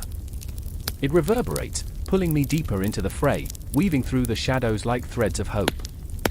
And so the dance continues, a relentless cycle, the heartbeat of the universe echoing through the silence, always reaching, always yearning, never letting go. The wind howled like a wounded beast, rattling the trees, their branches clawing at the darkening sky. I stood there, the cold wrapping around me like a shroud, my heart thudding like an erratic drum in my chest. The gathering shadows whispered secrets, and I felt it in my bones, the foreboding weight of what was to come. Danger loomed, thick as fog, a presage that gnawed at my insides. Baldur, the radiant god with beauty that could stop traffic in Midgard, was oblivious, basking in the warmth of laughter that echoed through the great hall. He was the sort of beauty that made the sun shy away, and yet, in this moment, I wished he were aware of the peril that called around him like a serpent. The clang of goblets and the raucous joy of feasting faded into the distance, too far removed from the chill gnawing at my spine. I remember, oh, how I remember, the way his smile lit up the room, igniting sparks of joy, even on the darkest days. But joy can be a cruel mask. Loki, the trickster god with mischief written in every line on his face, watched with eyes that glimmered like shards of glass. His laughter, sharp and brittle, cut through the revelry, sending shivers down my spine. There was a storm behind those eyes, a tempest brewing beneath the surface. I could feel it, a crack in the fabric of our existence, a dark thread weaving into the tapestry of our fate. "What are you thinking, dear friend?" he said, his voice a honeyed poison. "Do you think beauty can shield him from the darkness? Ah, Baldur, so beautiful, so naive." I wanted to scream, to shake him awake from this blissful ignorance, but words slipped through my fingers like sand. Baldur had become a bright star in a night filled with shadows, and now, those shadows were reaching for him. I could see it. The laughter, once so intoxicating, now felt like the clinking of chains. I remember the chilling tales of the fateful mistletoe, that seemingly innocent branch lurking in the shadows, the one that held the power to bring down the mightiest of gods.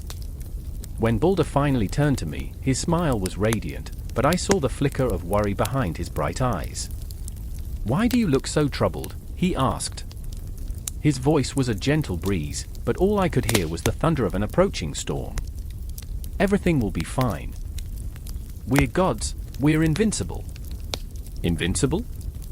Oh, sweet Baldur, how wrong you are." I wanted to shake him, to pull him back from the precipice that loomed ahead, but instead, I felt my throat tighten. Fear twisted in my gut, a relentless coil that threatened to suffocate me. I remember the stories, the tales recounted by flickering firelight, filled with lessons of hubris and downfall. Wasn't that the way of it? The gods, so often blinded by their own reflection, drifting into calamity with every step they took. And then there was Frigg, Baldur's mother, the mother whose love shone brighter than the stars. She had sought protection for her son, the softest of whispers woven into a spell of safety. "Nothing shall harm my son," she had declared with fierce determination. But fate, that fickle mistress, had other plans. I watched her now, her heart strung taut with fear, her eyes wide and searching. "He is safe, isn't he?" she murmured, her voice breaking. Her faith was a fragile thing, a glass ornament in an earthquake's wake. "Mother, I am here," Baldur assured her, his voice a balm that couldn't quite mend the cracks in her heart. But what could he say? What could any of us say to a love that was slowly unraveling? I wished I could ease her pain, but the truth was a lead weight in my chest. I remember the way the light dimmed when I glimpsed the roots of darkness creeping ever closer, insidious and silent, like shadows sliding along cobblestone streets, always there, always watching. As the night deepened, the air grew thick with an oppressive silence, the kind that presses on your skin, suffocating and heavy. I could sense Baldur, blissfully unaware, wandering deeper into the lion's den. The laughter faded to hushed whispers, and I caught Loki's eye again, his grin widening, a wolf in sheep's clothing. The air crackled with unspoken words, a tension thick enough to cut. "You think you can save him?" Loki asked, his voice dripping with mockery. "The world doesn't work that way, my friend. Beautiful Baldur is nothing but a moth caught in the spider's web." I wanted to scream back, but silence wrapped around me, binding my tongue. Time stretched like a taut string, and with every heartbeat, I felt the reckoning draw nearer. Moments fluttered like leaves caught in a storm, swirling in chaos, memories blending with shadows. Baldur stepped into the moonlight, oblivious to the danger lurking in the dark corners of the hall. He was a beacon, and I was the moth, drawn to that light, even as I felt the web tightening around me. "What do you see?" he asked, the sincerity in his gaze sending daggers through my heart. I saw the shadows, I saw the end. I faltered, the weight of my words heavy as lead. But I couldn't speak it, not yet. Suddenly, a sound shattered the fragile tension, or a crack, sharp as glass breaking underfoot. My heart raced. Baldur turned, confusion dancing in his eyes, and in that moment, the world held its breath. I remember the dread creeping in, a thick fog that settled into my bones. The night was alive with a violent energy, the calm before a storm that promised destruction. And then, with a force that reverberated through the very essence of the universe, fate unfolded. In those breaths, everything shifted, darkness coiling around the light, the tragic fate of Baldur looming ever closer, ready to strike, a merciless predator. I tried to reach out, to pull him back, but the shadows were already closing in, wrapping him in their chilling embrace. The air turned electric, and as I stood frozen in that moment, I knew, I could feel it in my marrow, the heart-wrenching truth. The beautiful god was about to learn that even the most radiant light can be extinguished by the darkness lurking just beyond the edge of the flame. The air hung thick, heavy with a silence so profound it felt like the very breath of the world had been stolen. Shadows danced across the cave walls, flickering nervously in the dim light of the sputtering torch. I stood, heart racing, as I faced the three figures, their presence so overwhelming that I could hardly breathe. They were the Norns, Urd, Verdandi, and Skuld, goddesses of fate, threads of destiny woven into a tapestry that enveloped the very fabric of our existence. I remember the moment vividly, the chill that crawled beneath my skin as their eyes pierced through the darkness, their gaze unyielding, their intentions inscrutable. Urd, with her silver hair that flowed like a river of the past, was the keeper of what had been. Verdandi, the embodiment of the present, stood tall and poised, her dark hair swirling like a tempest. And Skuld, the youngest, with eyes that glinted like stars yet to be born, was the harbinger of what was to come. Fate and destiny, so intertwined, yet carrying the weight of individual lives like a tightrope stretched across an abyss. I stood on that precipice, the boundary between free will and the relentless grip of fate. And in that moment, I felt the despair of my friend, Ragnar, who had fought valiantly against the shadows of his past. His hands trembled, stained with the ghosts of those he had lost, the echoes of their laughter now a haunting melody. "I can change it," he whispered, desperation clawing at his throat. But even as he spoke, the Norn's laughter rippled through the air, an eerie, melodious sound that sent shivers racing down my spine. I remember the way Verdandi looked at him, as if she could see every choice he would make, every road he would tread, with all its twists and turns, leading to a destination he could not escape. "You believe you can outrun what has been written?" she asked, her voice soft yet sharp as a blade. The bitter taste of reality sank like a stone in my gut. We were mere marionettes, dancing to the whims of those who spun our threads with an indifference that felt like poison. Ragnar's face twisted in anguish, his heart battling against an invisible foe. "No, this can't be my end," he cried, his voice a raw wound, cutting through the oppressive silence. In that cave, beneath the weight of fate, I felt my own heart fracture. I had always been the one to believe in the power of choice, the beauty of making our own paths. Yet the Norn stood as a reminder that even the bravest souls could not escape the chains of destiny. I could taste the metallic tang of fear on my tongue, the relentless fear that haunted me. Was my own fate already inked in the stars?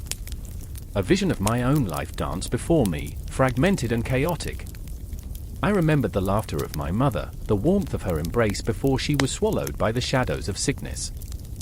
I remembered the choices that led me to this place, each one a thread woven intricately into the fabric of my existence, binding me to Ragnar and now to this moment of truth. Skuld stepped forward, her expression unreadable, as if she were both the question and the answer. "You seek to change the future, but the past does not bend," she said, her voice echoing in the gloom, piercing through the layers of despair that enveloped us. "What you do now may alter the course, but remember, every action is a thread pulled tight, every choice a knot in the tapestry of fate." Ragnar's fists clenched, determination igniting within him like a wildfire. "Then let me burn," he shouted, a desperate plea laced with a fierce resolve. "If I am to be a puppet, let me tear the strings apart." The Norns watched, their expression shades of amusement and something darker. I felt the tension in the air shift, a current of inevitability crackling like lightning, and I knew we stood at the cusp of something monumental. The very essence of existence hung in the balance, threads of our lives pulling taut, ready to snap. "Stand firm, Ragnar," I whispered, wanting to reach out to him, to anchor him against the storm that brewed. But as I extended my hand, the shadows flickered, and I felt an icy grip around my wrist. It was Urd, pulling me back, reminding me of the weight of the past that could never be erased. "Your past shapes your choices," she said, her voice a haunting melody. "But it is also a weight that can crush you." The weight of her words crashed into my chest, and I staggered back. If we were bound by fate, what chance did we have? Could we break the cycle, or were we merely pawns waiting to be sacrificed in the great game of the cosmos? Ragnar's breath came in ragged gasps. "I won't let this be the end," he shouted defiantly, eyes blazing with a fire that defied the darkness. "I will write my own story." And in that moment, there was a flicker of hope, a spark that dared to defy the cold inevitability of the Norn's gaze. I felt my own heart quicken, the pulse of rebellion igniting within me. "Then let us fight!" I cried, a battle cry against the unseen forces that conspired against us. As the echoes of our defiance resonated through the cave, the Norn's laughter transformed, becoming something deeper, more resonant, an acknowledgement of our struggle against the tapestry they wove. The threads trembled, and I swore I could feel the fabric of destiny shift, the weight of our choices pulling against the strands of fate. And as the darkness deepened, as the shadows closed in, I realized that perhaps the struggle itself was the essence of our humanity. There was a beauty in defiance, a raw, thrilling pulse that beckoned us forward, even into the depths of despair. The Norns may have spun our threads, but we had the power to weave our own stories from the chaos of existence. In that cave, standing against the chilling presence of the Norns, I felt a rush of adrenaline, an intoxicating mix of fear and hope. The confrontation was just beginning, the threads of fate intertwining with our desires, leading us toward a climax that would change everything. I was alive, and in that moment, I understood the fragility of our existence, the breathtaking power of choice, and the relentless grip of destiny. And just beyond the shadows, the stars waited, shimmering with the promise of what lay ahead, a reminder that even in the darkest night, light could emerge from the unlikeliest of places. The air crackled with a tension so thick it could have been cut with a knife, the restless murmurs of Jotunheim rising like a tide against the stony silence of the mountains. Here, the world was heavy, the kind of heavy that pressed against your chest, forcing the breath from your lungs. I stood at the edge of a chasm, looking down into darkness that seemed endless, and in that moment, I felt the weight of my choices, their sharp edges digging deep into my regrets, my fears. I remember the first time I saw Sigrun, her wild hair a cascade of fire against the slate grey of the sky. She was a giantess, towering and fierce, yet the way she moved was almost ethereal, like a whisper carried on the wind. The ground trembled beneath her feet, and for a heartbeat, I thought she might crush me in her palm, and beneath the boot of a god. But that was the beauty of it. She was not just a force of nature, she was a tempest of emotions, and every glance from those stormy eyes pulled me deeper into her storm. "Why do you linger here, little one?" she asked, her voice a rumble like distant thunder. The question hung between us, heavy and charged. I could taste the rain in the air, the promise of a downpour that mirrored the turmoil within me. I didn't answer, couldn't. Instead, I felt the shadows of my past creeping closer, memories of battles fought and lost, of friends turned foes, of love that had been ripped apart like fragile seams in the fabric of a life. But I was not alone. There was Thrain, a mere mortal caught in the web of giants and gods. His fear was a palpable thing, a beast gnawing at the edges of his resolve. He stood with his back pressed against the cold stone, eyes wide and wild. "We shouldn't be here," he whispered, the words trembling on his lips like leaves caught in a gale. "This is not our fight." He was right, it was a fight too grand for a man like him, too chaotic, too messy.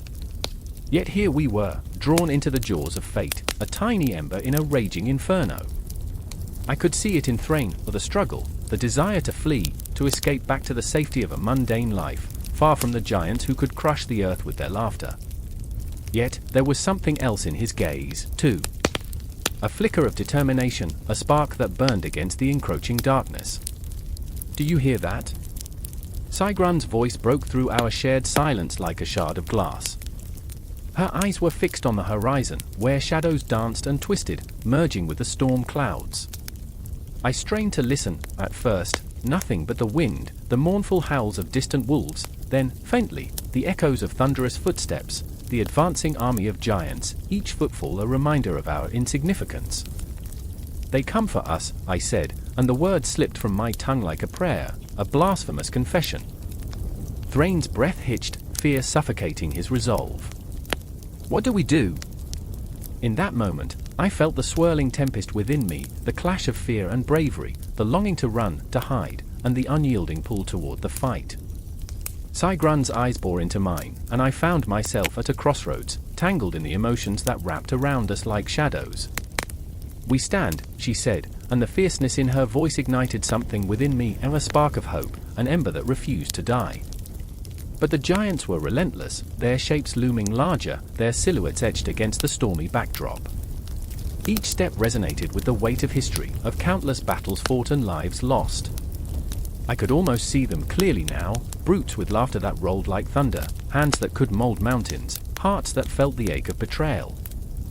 They were not just enemies, they were allies turned adversaries, the gods who had once danced with them now trembling before their wrath. I remember, I whispered, the words slipping from my lips like a cherished memory. I remember the stories of giants, how they were once guardians of the earth, protectors turned foes. The truth of it settled heavy in the air, a ghostly presence that echoed the fragility of alliances and the ease with which they shattered. Thrain's fists clenched, and I could see the flicker of doubt in his eyes, a shadow that threatened to swallow him whole. "They'll crush us," he murmured, and in that moment, I saw the boy he once was, before the world had carved him into this fearful shell. "We can't win this." Sigrun stepped closer, towering over us both like a shield forged from the very storms that threatened to consume us. "But we can fight," she said, her voice a balm to the chaos swirling in my mind. "We fight for what is right, for the memories of those who came before us." And in that moment, I felt it, our hearts beating as one, three unlikely warriors standing against the tide of fate. The fear was still there, gnawing at the edges of my resolve, but it was tempered by the fierce clarity of purpose. I could feel the electric charge in the air, the storm gathering strength, the world holding its breath in anticipation of the clash to come. And just like that, we were thrust into the chaos as the giants surged forward, a wave of fury and power, and I knew, this was not just our fight.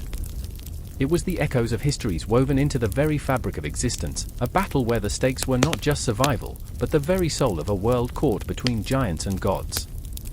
In that moment, I understood the fragility of our existence, the weight of our choices, and the unyielding strength found in unity.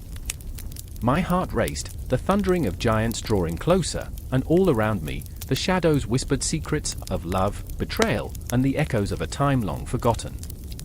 There was no turning back now, the storm awaited us, and I felt the electric thrill of destiny crackling in the air as we prepared to confront the chaos rising from the depths of Jotunheim. There's a chill in the air, a silence pregnant with dread, as I stand at the edge of the ancient woods, where shadows dance and whisper secrets of the dead. The moon hangs low, a shivering sentinel, casting ghostly beams through the gnarled branches. There, in the depths, everything breathes, every rustle, every sigh are a testament to the creatures that roam the night. I feel it in my bones, the rush of something primal, something wild. I remember. A raven caws, sharp and raw, slicing through the night like a blade. It lands on a withered branch, its eyes glinting with ancient knowledge. I can't shake the feeling that it's watching me, judging me, as if it knows the choices I've made, the sins I carry like stones in my pockets. I close my eyes, trying to drown out the echoes of my past. But it's no use, the memories are ghosts I cannot escape. I remember the first time I met Bjorn, his laughter mingling with the howl of the wind. A fierce warrior, strong and proud, he wore his heart on his sleeve, a heart that now lies shattered in the wake of betrayal. I see him, standing at the edge of the battlefield, the scent of blood and sweat heavy in the air, his axe gleaming with the glory of victory. But the triumph is bitter, tainted by the whispers of the wolves that lurk just beyond the horizon, hungry for more than flesh. Then there's Astrid, her spirit as wild and untamed as the Arctic winds. She dances between the realms of the living and the dead, her soul entwined with the spirit of the wolf, loyal yet feral. I see her in the flickering light of the fire, her eyes burning with an unquenchable fire, a flicker of fear for the path she treads. Torn between loyalty to her pack and a love that feels like a noose, she stares into the abyss, the weight of the world pressing down on her shoulders. I remember the night when the wolves howled their mournful song, a symphony of despair that echoed through the valleys. It was the night everything changed. Bjorn and Astrid stood on opposite sides of a chasm, the abyss growing wider as shadows danced around them. "You must understand," Astrid's voice trembled, laced with desperation. "The wolves don't just hunt for blood, they hunt for souls. They know what we've done. Betrayal." It sank its teeth into my heart. I could see it in his eyes, the way they flickered with uncertainty, the way his hands trembled around the hilt of his axe. "You think I fear them?" he spat, rage and sorrow colliding. "They only take what's theirs. I'm not afraid of death. I'm afraid of losing you." Their love, a ferocious blaze, flickered in the face of darkness. I stood between them, a ghost, a spectator to their plight. I felt the tension, the desperation, the longing that twisted my gut like a vice. The raven's call echoed in the distance, a reminder of the choices we all must make. Shadows loomed larger, the air thick with the promise of confrontation. "Together, we can defeat them," Astrid implored, stepping closer, her hair wild like the winds that howled. "But you must trust me, Bjorn." The wolves were closing in, their eyes gleaming like stars, a constellation of doom that threatened to swallow us whole. I watched as Bjorn wrestled with his demons, the echoes of their howls cutting into his resolve.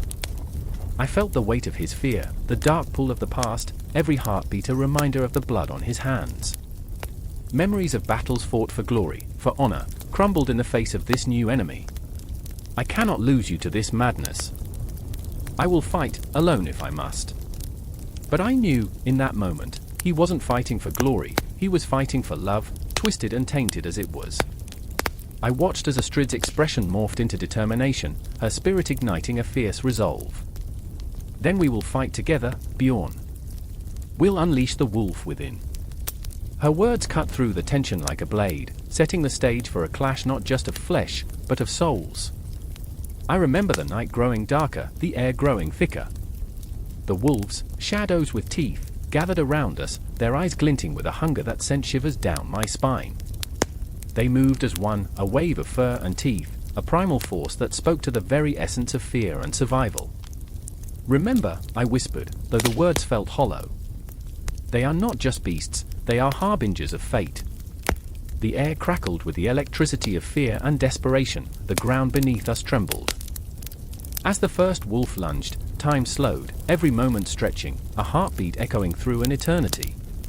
I saw the glint of Bjorn's axe raised high, a fierce warrior prepared to embrace his destiny. I saw Astrid, wild and fierce, her spirit woven with that of the wolf, a protector, a lover, a warrior. And as they clashed against fate, I felt the world around me pulsating, alive with tension, a symphony of chaos. The raven took flight into the night sky, a flickering shadow against the moon, and in that moment, I knew we were all just fragments of a larger tapestry, woven into the fabric of time and myth. Each heartbeat a story, each breath a battle, and as the wolves encircled us, I felt the weight of the universe pressing down, the air thick with the scent of blood and moonlight. The confrontation loomed, a tempest brewing in the distance, weaving us together in a tapestry of fate, love, and loss. It was a night that would echo through eternity, a night where the lines between man and beast blurred, where loyalty and betrayal danced hand in hand in the shadows of the cosmos. I remember, the air crackled with the weight of our choices, the heavy pulse of destiny echoing through our veins. The wolves would come, their haunting calls resonating in the silence, and we, with our flawed hearts and tangled souls, would stand our ground, ready to meet whatever came next. Chapter 15. The creation of the dwarfs, masters of craft and forged darkness enveloped the forge, a thick, suffocating shroud that seemed to whisper secrets from the depths of the earth. The clang of metal against metal rang out like a heartbeat, steady and relentless, each strike a pulse in a world teetering on the brink of chaos. I could almost taste the ash in the air, heavy and acrid, a reminder of the fire that burned not just in the forge, but within our souls. They say the creation of the dwarfs was a tale of fire and stone, but in that moment, I felt the weight of despair settling over me. My brother, Thrain, stood before the molten forge, sweat coursing down his brow like tears. His eyes were dark, haunted by shadows that told stories of a past we both wished to escape. He was a master craftsman, yet here he was, consumed by the very flames that should have empowered him. "Another failure, another dream turned to ash," he muttered, his voice thick with bitterness. I took a step closer, the heat wrapping around me like a shroud. "Thrain, it's just a setback. We can forge it again. We will." My words felt hollow, echoing in the cavernous expanse, but I had to believe. Behind us, the shadows flickered, dancing to the cruel rhythm of our despair. Each flicker seemed to mock our efforts, sneering at our ambition, a reminder that in the world of creation, destruction often lurked just behind. Just a setback. Thrain spat, his face twisting in anguish. You think the world cares for our petty failures? These hands, my hands, have crafted wonders, yet here I am, failing to create even a simple blade. He slammed his fist onto the anvil, a sound that reverberated through my chest, a painful reminder that strength can be a double-edged sword. I looked around the forge, the remnants of our once grand aspirations scattered like broken dreams. The tools, the materials, each item a fragment of hope now lost in the shadows. How did it come to this? Just days before, our laughter had filled this space, our ambition soaring high above the treetops.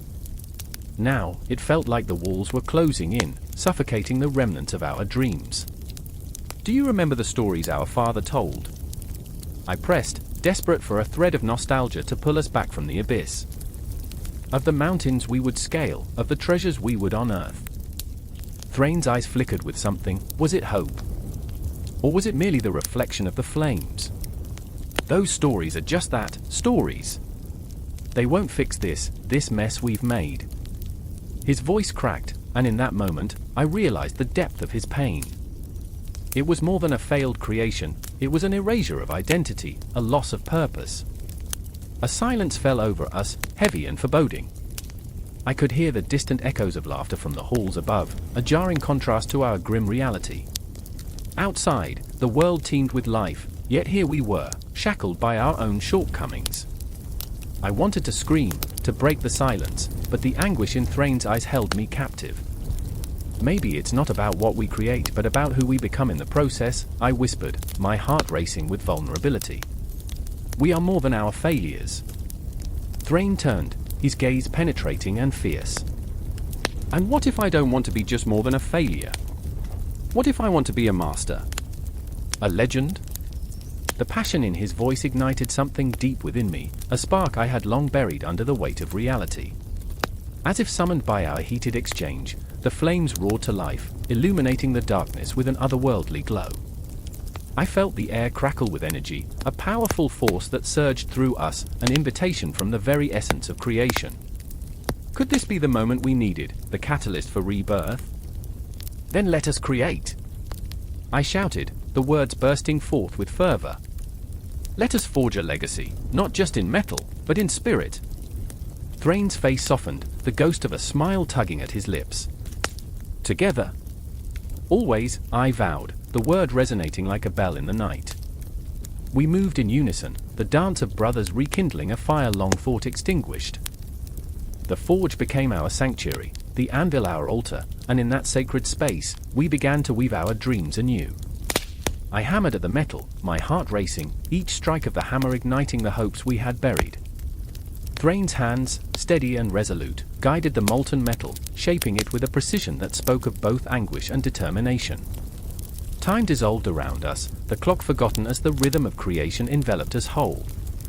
Outside, the world faded, leaving only the heat, the sound, and the connection that bound us together. I caught glimpses of Thrain's face, lit by the flickering flames, his features fierce and full of life. It was a sight that would become etched in my memory, a reminder of the strength we found amid despair. But the shadows of doubt lingered, whispering reminders of our past failures. Each strike of the hammer felt like a heartbeat against the weight of our history. The shadows were there, lurking, waiting for a moment of weakness, ready to consume us again. I could feel them creeping closer, a chill creeping into my bones. Don't listen to them, I urged, my voice shaky but firm. We are more than our failures. We are the fire, the forge, the creation. Thrain grunted in response, his eyes set on the task at hand, yet I could see the flicker of doubt still dancing behind them. The ghosts of our past loomed, their whispers winding around us like chains. As the final piece took shape, I held my breath, a storm brewing within me. Would this be our triumph or our undoing? The flames flickered, casting eerie shadows that felt almost sentient, as if the very essence of creation was watching us, waiting. Together? I called, and Thrain nodded, his determination rekindled. We pushed forward, the forge alive with the crackle of possibility, our hearts pounding in unison. The moment hung heavy in the air, a precipice we teetered on, suspended between failure and success. In that charged silence, I felt the tremor of the earth beneath us, as if it too was holding its breath, waiting for the culmination of our toil. The echoes of our past failures loomed like specters, but we pressed on, united by the very fire that threatened to consume us. And as we reached the climax of our creation, the final strike sent a shockwave through the forge, resonating through the stone, into the very bones of the mountain. It was a moment electric with potential, a promise of rebirth. But the shadows were there, whispering, waiting, and somewhere in the recesses of my mind, I knew this was only the beginning. The clock ticked on, the night deepening as we dared to dream again. With each heartbeat, we forged not just metal, but the essence of who we were, masters of the craft, creators of our fate. And as the flames roared, I understood, we were not just dwarfs, we were the very embodiment of our dreams, and the world would soon know our names. Thunder cracked across the sky, the sound ricocheting off jagged cliffs like a warning bell tolling for the damned. Raindrops splattered against the cold earth, tiny daggers piercing through the gloom as if the heavens themselves were weeping over souls lost to the grip of power. I stood there, drenched, heart racing, breath hitching like that of a cornered animal. There, beneath a gnarled oak twisted by time, lay the weapons of the gods, swords, spears, and hammers, each pulsing with a heartbeat that felt eerily alive. Lyra! The voice shattered the silence, sharp and desperate. My brother, Odin, stumbled toward me, eyes wild with fear, face streaked with mud and rain. We have to go. They are coming. I remember the way his hand grasped my wrist, the grip almost pleading, a tether to sanity in a world gone mad. I glanced behind him, shadows flickering at the edge of the forest, moving like wraiths eager to snatch us away. The enchanted weapons lay there, dormant yet vibrant, whispering promises of power and destruction. I could almost hear them call, each blade a siren song that threatened to pull me into its depths. Lyra, please! His voice broke through the storm, and I could see it, frayed edges of his sanity, raw and exposed. Odin had always been the brave one, the protector. But here he was, quaking like a leaf in the wind, and I, the one who had clung to tales of valor and might, felt the tremor of uncertainty crack through my resolve. Suddenly, a flash of lightning illuminated the clearing, casting grotesque shadows. The sword stood erect, shimmering like lost stars turned toward the dark. I could see them. A golden hilt, a silver blade, ancient runes etched into steel that seemed to flicker with an otherworldly glow. They weren't just weapons, they were promises, curses, and dreams all woven into one. Do you remember, Odin? I whispered, feeling the weight of memories pressing down like a storm cloud. Remember when we were children? How we played knights and maidens, fought off dragons in our backyard. There was laughter in those memories, but now that joy felt like a distant echo, warped by the fear that gripped my heart. He blinked, a flicker of recognition sparking in his eyes. I remember the way you pretended to be invincible, always leading us into the imaginary fray. His voice dropped, heavy with the weight of our shared past. But this isn't a game. The legends, they're real, Lyra. They're coming for the weapons. I turned to the hammers, massive, forged by gods long forgotten, their power palpable in the air. Each one seemed to pulse with a heartbeat of its own, as if waiting for the right hand to wield it. What if we took one? I felt the thrill of danger dance along my spine. What if we became the legends? Odin's eyes narrowed, a storm brewing behind them. You don't understand. These weapons are cursed, bound to the stories of their makers. They demand a price. Blood. Sacrifice. You could lose yourself, Lyra. The tremor in his voice was a stark reminder that not all stories end in glory. The branches of the oak creaked ominously, a whisper of the past spilling secrets into the air as the shadows grew closer. I felt the weight of the world pressing down, the air thickening with dread. I remembered the stories of how the last wielders had fallen, consumed by their own lust for power. Ghosts of the past roamed these woods, and I could almost hear their screams echoing through time. I can't just stand by, I retorted, feeling the fire rise within me. What if this is our chance to turn the tide? To fight back? My heart pounded, a steady drum echoing the urgency within. What if we were meant for something more? Aiden's face crumpled, and in that moment, I saw the boy who had followed me into every adventure, who had braved storms, who had shared every secret dream. Lyra, please don't let your ambition blind you, he pleaded, desperation flooding his words like a rising tide. We can't change the fate that has been woven for us. But something in me roared, a fierce wind that could not be tamed. I refuse to accept that. I've spent too long watching our world crumble. I turned back to the weapons, their allure intoxicating, a cruel promise of strength and vengeance. I will not be a ghost, Aiden. I want to live. I want to fight. The ground rumbled, a low growl of discontent as if the earth itself echoed my turmoil. The shadows surged forward, a tide of darkness rising to swallow the light, and the air crackled with tension. Aiden grasped my shoulders, the heat of his panic radiating between us. Then we fight together, he said, his voice determined, a flicker of resolve igniting within his stormy gaze. But we must be careful. We must understand what we're up against. A surge of hope broke through my fear, mingling with the tempest in my heart. Together, we could face the shadows. Together, we could wield the enchanted weapons, controlled and defiant. I could feel the weight of fate shifting, the air thick with the promise of change. I was no longer just Lyra, the dreamer trapped in a nightmare. I was a warrior reborn, a vessel of destiny. As the shadows closed in, I reached for a sword, its hilt warm beneath my fingers, resonating with ancient energy. The moment I grasped it, a surge of power coursed through me, electrifying my senses, filling the void of doubt with purpose. I was no longer afraid, I was alive. Let's show them what we're made of, I said, a grin breaking through the chaos. Aiden nodded, fierce determination shining through the fear. Together, we were stronger than any storm, ready to face whatever darkness awaited us. And as the first of the shadows lunged, I felt the weight of the universe shift, time bending, memory swirling, fate entwining, into the very heart of the night. Chapter 17. The journey to hell, the afterlife and its rulers. The air was thick with an unholy silence, a hush so profound it felt as if the very earth held its breath. I stood there, my heart pounding like a war drum, beneath the looming shadows of twisted trees that clawed at the heavens. Darkness dripped from the branches, wrapping around me like a shroud, and I could taste the bitterness of fear on my tongue, sharp and metallic. A whisper rustled through the leaves, an echo of lost souls, their secrets mingling with the chill of the night. I remember, the words tumbled from my lips, a murmured incantation in a world that had forgotten tenderness. I remember the first time I saw her. A flash, a flicker of warmth against the cold, an image that wrapped itself around my heart like barbed wire. Ymir, her laughter weaving through the shadows, a beacon of light. But laughter is a fragile thing, isn't it? Like the gossamer threads of a spider's web, beautiful but easily torn apart.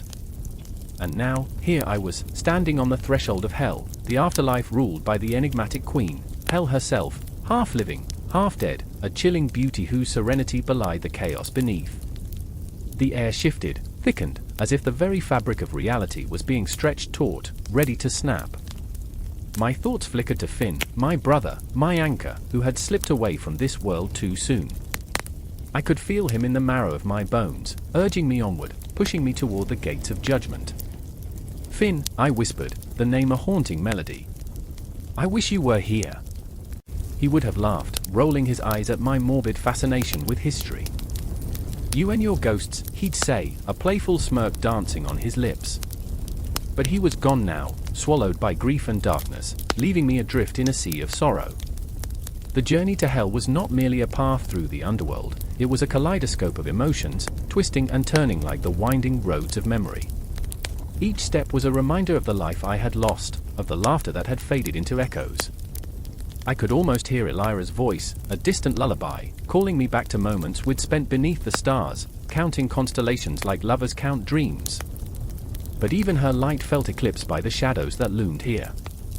I pressed forward through the mist, where tormented souls drifted, their faces etched with despair. They looked at me with hollow eyes, silent screams trapped within their throats. I felt their anguish clawing at my chest, a vice squeezing tighter with every heartbeat. "What do you want?" I wanted to shout. "Why have you come here? Can't you find peace?" But the answer was a whisper, a ghostly sigh that brushed against my skin. "We are lost. We are forgotten." Finn's memory flickered in the distance, a beacon of what had once been. I could not turn back. I would not turn back. I had to face the darkness, to confront the rulers of this land, Hel and her companions, the harbingers of the afterlife who weighed the souls of the departed. The path twisted, leading me toward the great hall. Shadows danced along the walls like memories flickering in and out of existence. I caught glimpses of the rulers, figures draped in twilight, their forms both inviting and forbidding. I felt a cold dread seep into my veins, the realization of what awaited me. Judgment. A reckoning that stirred the echoes of my past, a cacophony of heartache and regret. "Elira," I whispered again, the name a prayer, a plea. If I could see you just one more time, but the darkness was relentless, and I feared that the light would never reach me again. The hall opened before me, vast and echoing, a cavern of despair. I stepped inside, the air charged with anticipation, and there she stood, Hel, her presence a paradox of chilling beauty and eternal sorrow. "Welcome," she intoned, her voice smooth as silk, yet razor-edged. Her gaze pierced through me, unearthing secrets I had buried deep. "You seek your brother." The words hung in the air, heavy with the weight of truth. I shuddered, feeling the remnants of my hope fade like mist under the sun. "He's gone." The admission tasted like ash, bitter and raw. "I want to bring him back." The desperation clawed at my throat, the very air feeling like poison. Hel regarded me with a gaze that seemed to pierce through the veil of my soul. To resurrect the dead is to challenge the natural order. "Are you prepared to face the consequences?" Her eyes shimmered with a mixture of pity and something darker, a twisted glee that sent shivers racing down my spine. I remember, I closed my eyes tightly, a film of tears blurring my vision. I remember the way he smiled, the way he believed in me. But belief was a fragile thing, a candle flickering in the storm, and in this place, hope felt like a sin. "You can choose to forget," Hel whispered, her voice wrapping around me like a serpent, coaxing me toward oblivion. It would be so easy. But I could not let go. Not when every heartbeat still echoed with Finn's laughter, not when the past clung to me like a suffocating fog. The world spun, the shadows closing in, and I felt a surge of defiance rise within me. I would not be swallowed by despair. I would not forget. I would face whatever darkness lay ahead, for the sake of those I had lost. "Show me the way," I cried, my voice breaking, raw with emotion. "I will willingly bear the weight of the consequences." But the moment I spoke those words, I felt the ground tremble beneath me, a sign that the very foundations of existence were shifting, that my choice would ripple through the fabric of life and death. Hel's smile widened, an invitation into a labyrinth of chaos where hope and despair danced in a maddening waltz. In that moment, I realized that the journey would not end here. It would spiral into realms unseen, a relentless chase through the echoes of time, the shadows of memory, where love and loss intertwined like ghostly lovers. The battle was only beginning, and I was ready to face the rulers of this dark expanse. And as I stepped forward, the world around me flickered and faded, leaving only the promise of what was yet to come, an uncertain path through the shadows, where every heartbeat echoed with the weight of the past, and every breath was a fragile thread binding me to life. The air vibrated with a tension so thick you could almost slice it with a blade, each breath feeling like a dare, a challenge whispered by shadows creeping along the ancient stone walls. I stood there, heart pounding, as the sky darkened ominously, clouds swirling like a tempest of rage, foretelling the end of days. The world felt like it was holding its breath, teetering on the edge of a knife. Somewhere deep inside, a voice stirred, a primal whisper that warned of the unraveling threads of fate, threads entwined in a tapestry stained with blood and fire. I remember the moment vividly. The wind howled, carrying the scent of smoke, a bitter reminder of what was to come. I could almost see Odin's ravens, those dark harbingers, circling overhead, their cries echoing through the valley, a grim song of prophecy. They knew, they always knew. In the distance, a figure emerged, silhouetted against the dying light, cloaked in shadows, eyes glinting with a mixture of defiance and fear. It was my brother, Baldur, the most radiant among us, glimmering like the last flicker of hope in an unforgiving night. "Do you feel it?" he whispered, his voice trembling like the last leaves clinging to winter-bare branches. "The world is shifting. The signs are here." I shook my head, but deep inside, I felt it too, the tremor in the ground, the distant rumble of thunder that wasn't merely a storm. It was the drumbeat of fate, echoing in time with my heart. I wanted to reach out, to tell him it was all going to be all right, but even I didn't believe that lie anymore. Beside me, Loki stood, his smile a mask that barely concealed the chaos swirling beneath. "Ah, brother," he taunted, his voice sharp as glass. "You still cling to hope. How quaint." There was a darkness in his laughter, a promise of betrayal lurking just beneath the surface. The trickster god, ever the harbinger of calamity, had a way of twisting the truth into something grotesque. I felt a shiver run down my spine as I recalled the words of the seer, echoing in my mind, "When the wolf comes, the sun will blacken, and all shall be darkness." The ground seemed to rumble beneath our feet, as if the very earth was aware of the impending doom. I could feel my pulse quicken, each beat syncing with the growing chaos in the air, the prophecies weaving together like strands of a noose tightening around our fates. All around us, the trees whispered in panic, leaves trembling at the thought of what lay ahead. The giants stirred, their laughter booming like thunder, while the armies of the dead began to rise, their eyes hollow, their intent clear. I remembered the stories told around the fire, laughter mingling with fear as we shared tales of Ragnarok. But this was no longer a story, it was reality, washed in the hues of dread and despair. The signs were everywhere. I could almost hear the distant clang of swords and the wails of those who had fallen. My heart ached for the lives that would be claimed, the families shattered like glass underfoot. Baldur's eyes met mine, filled with a sorrow that was too heavy for words. "What if it's true? What if we can't stop it?" His voice was barely a whisper, yet it hung in the air like a death knell. I reached for him, an instinctive move, but it felt as if there were an ocean between us, an insurmountable distance born from the weight of inevitability. And then it happened. The sky split open, a jagged tear of lightning illuminating the dark horizon, and the earth groaned in response. I felt it in my bones, the shift of the cosmos. My heart raced, each beat a reminder of the fleeting moments left to us. There was a chaos, a wildness in the air that beckoned, that dared us to confront the storm. "Together," I said, desperation clawing at my throat. "We must face it together." But Loki's laughter rang out again, hollow and mirthless, a cacophony that echoed the insanity of our plight. "Together? You think that's enough?" His eyes sparkled with a madness that was both charming and terrifying. "Perhaps it's time to embrace the chaos."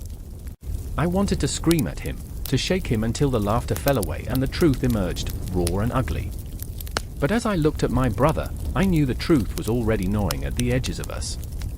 The world around us was falling apart, and our little family, our bond, was fraying like an old rope. The sky roared, and I felt my feet shift, the ground quaking beneath me, the earth's pulse sinking with my own erratic heart. Around us, shadows danced, flickering in the fading light as if the very fabric of reality was unraveling. I felt the weight of the world pressing down, each breath a battle against the impending doom. And then I remembered the ancient tales, the blood-soaked prophecies that spoke of betrayal and death, of Loki's hand in the chaos that would unfurl. My breath caught in my throat, and I turned to him, searching for the brother I once knew beneath the madness. "You can't betray us, not now, not when everything is at stake." His smile faltered, just for a moment, and I saw the flicker of something, fear, perhaps. Or was it regret? "You think the world cares for our little family?" He waved his hand dismissively, but I saw the cracks.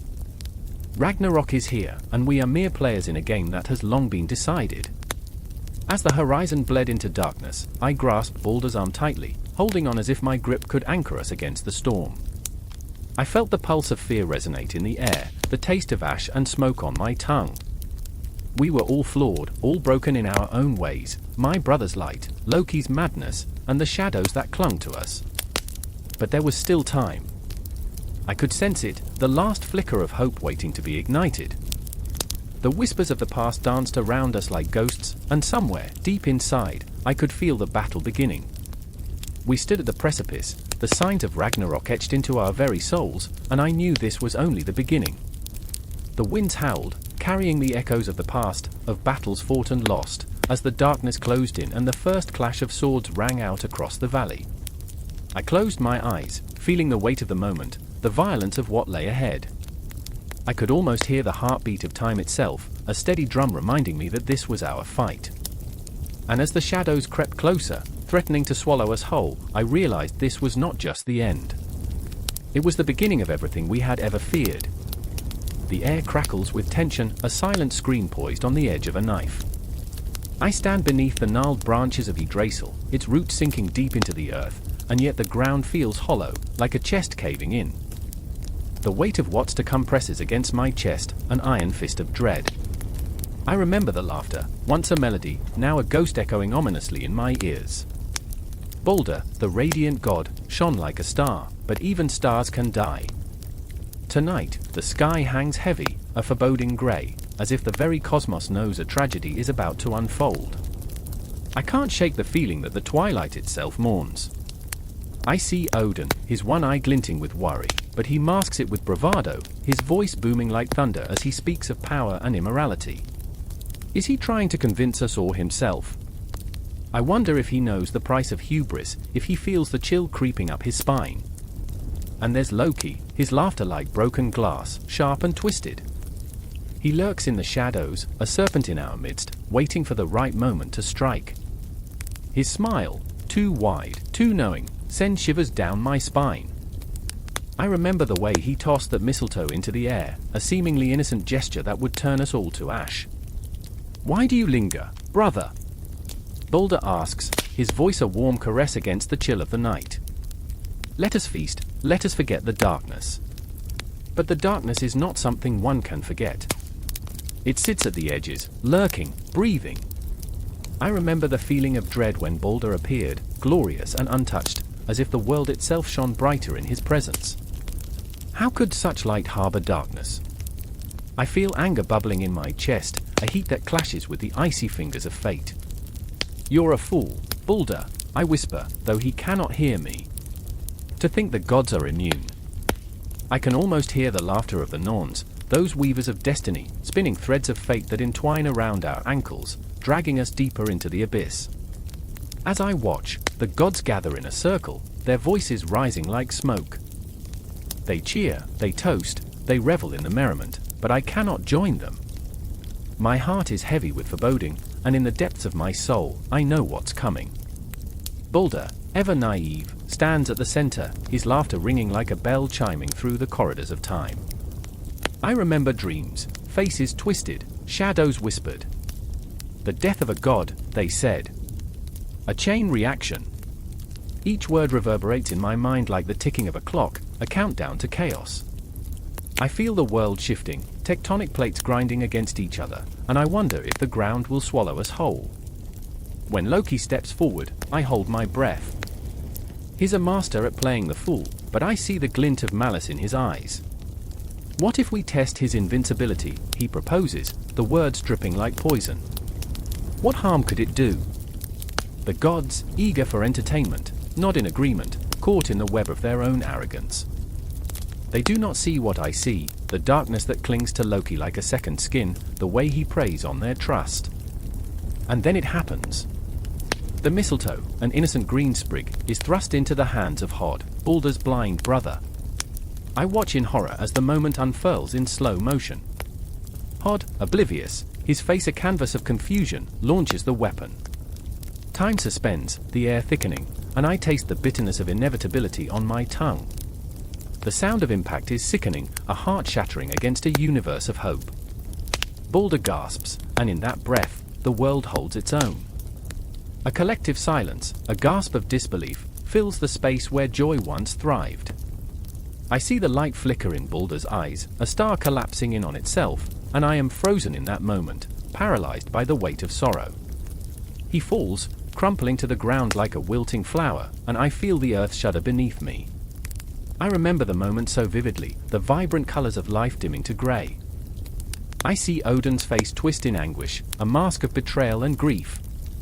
The laughter of the gods turns to wails, a cacophony of despair.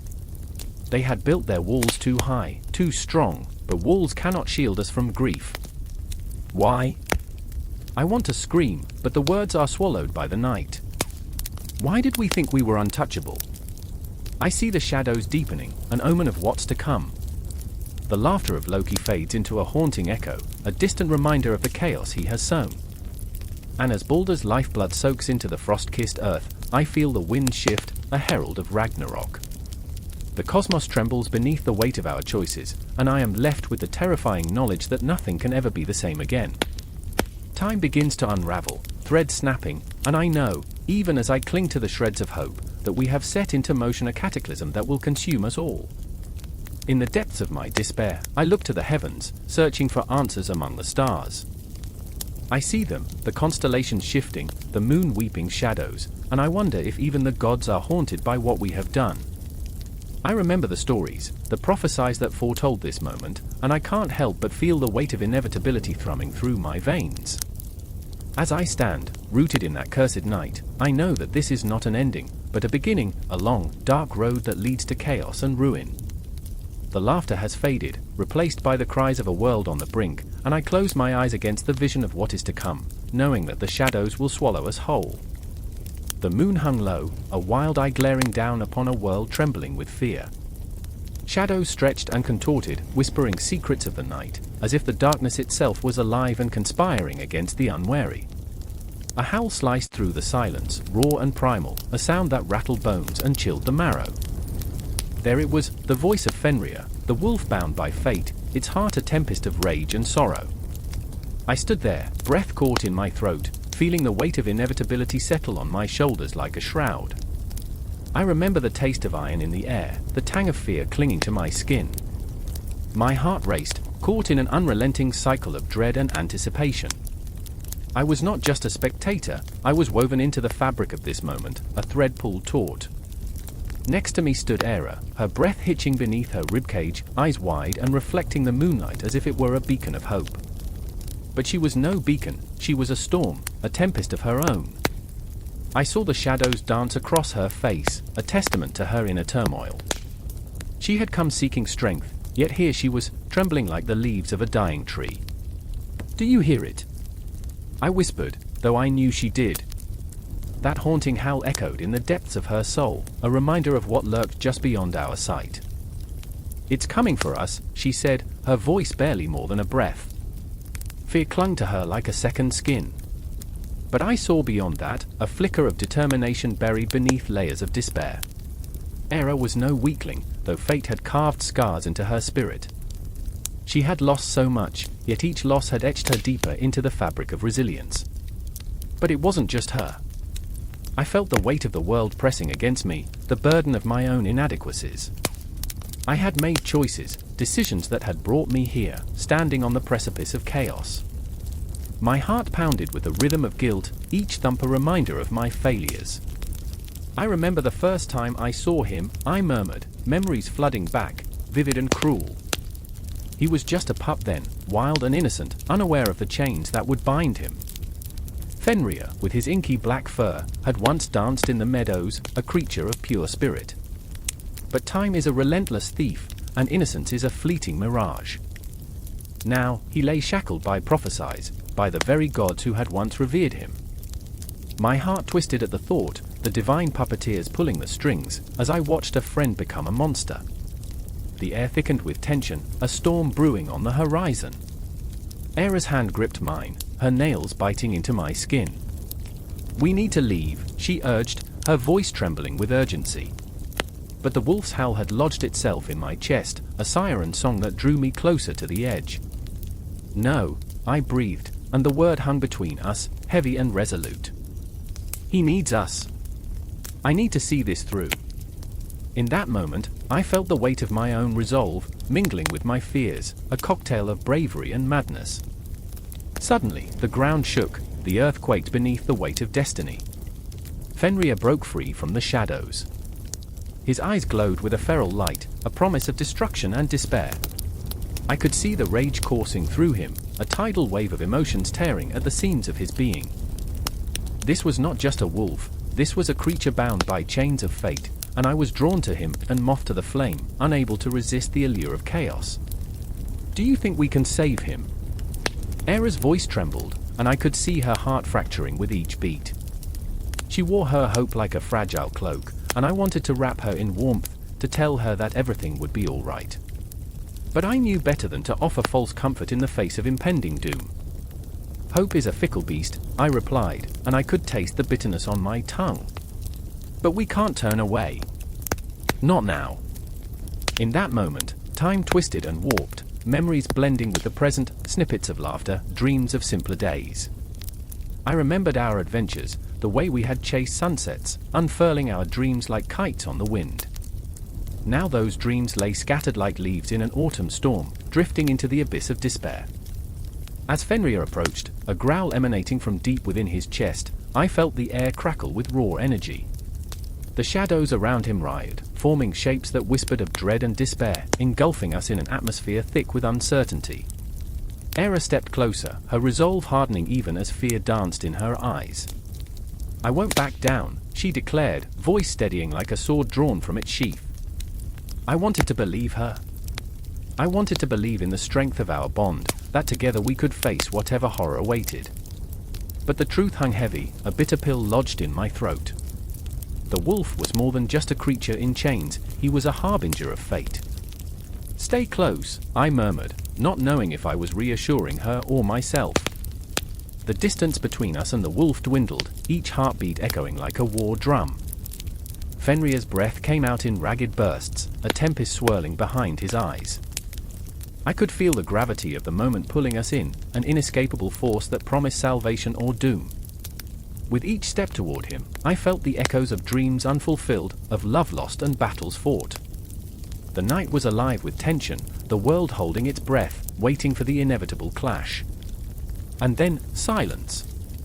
An eerie stillness enveloped us, thick as fog, as if the cosmos itself paused to witness our fate. The wolf, the chains, the moon's harsh glow, it all felt like a prelude to something unfathomable. I could feel Era's heart racing against mine, a shared pulse, resonating with the weight of our decisions. We stood at the edge of destiny, the howl of Fenrir ringing in our ears, an unholy symphony beckoning us closer. I reached for Era's hand, squeezing it tight, as the shadows danced and whispered promises of chaos. The air around us buzzed with anticipation, drawing us into the heart of the storm, where the wolf awaited. And then, with a suddenness that felt like the world shattering, we were no longer just participants, we were players in a game of fate only the stars could understand. The battlefield lay strewn with the remnants of yesterday's valor, a cacophony of clashing metal, echoing cries, and the smell of earth mingled with blood. I stood there, heart pounding in sync with the thumping drums of war, my breath a shallow rhythm that barely penetrated the suffocating air. I remember the moment vividly, the sky darkened as shadows crept forth, not just from the distant mountains but emerging from the very souls of the fallen warriors. "Choose," whispered the wind, a spectral voice that sent shivers ricocheting down my spine. My pulse quickened, thrumming like a war drum in my ears. I was not a warrior, I was merely an observer, a witness to this macabre dance.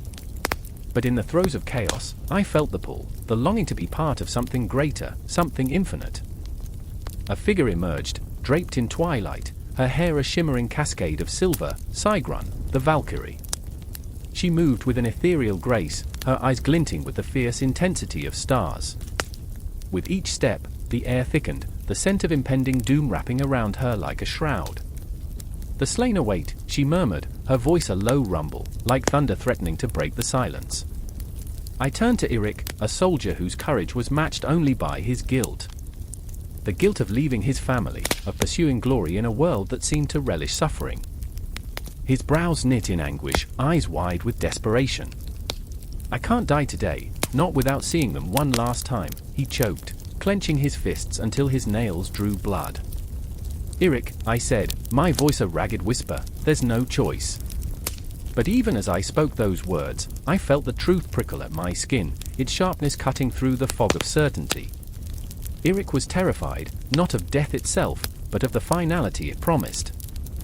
The finality that whispered of lost dreams and faded laughter. Then there was Helga, a fierce warrior with a heart as wild as the northern winds. She danced among the chaos, her laughter mingling with the screams, a jarring melody that both enraged and entranced. "Let them come," she howled, swinging her sword with abandon, yet her eyes flickered with a deeper fear, one that betrayed her bravado. She fought not just for honor but to outrun the ghosts of her past, the faces of those she couldn't save haunting her every swing. "Helga!" Eric shouted, his voice crashing through the adrenaline-soaked haze. "You can't fight them all. You can't outrun your own fate." Her laughter subsided, replaced by a stark silence that fell heavy between us, suffocating. "And what would you have me do? Lay down my sword and embrace the grave." She wiped the sweat from her brow, leaving a streak of dirt that mirrored the smudges on her soul. Sigrun approached, her presence like a tempest, swirling with untold stories of the brave souls she had chosen. A grim smile ghosted her lips as she surveyed the battlefield, filled with the remnants of shattered dreams, men who sought glory, women who sought vengeance. "I am the chooser of the slain," she proclaimed, her voice resonating like a funeral bell.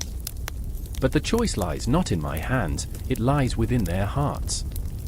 In that heartbeat, the air thickened with tension, a taut string ready to snap. I felt the weight of it all, the desperation, the longing, the grief, suffocating yet intoxicating. Each warrior fought not just for survival but for the echoes of their past, the memories that chained them to the earth. The battle raged on, a symphony of chaos punctuated by screams and the clang of swords. Each sound was a taunt, a reminder that time was slipping, and with it, the chance to be remembered. I watched as Eric lunged forward, heart racing, but in that instant, he faltered, memories flooding his mind, the warmth of his daughter's embrace, the laughter shared over meager meals. How could he abandon that life for the grasp of the unknown? "Eric!" I shouted, reaching out, but he was lost in a tempest of choices, a whirlwind that pulled him toward the very edge of oblivion. "Choose to live." But my voice was swallowed by the cacophony, a plea lost amidst the clash of steel and the cries of the dying. Helga faced her own demons, a choreography of violence masking the turmoil within.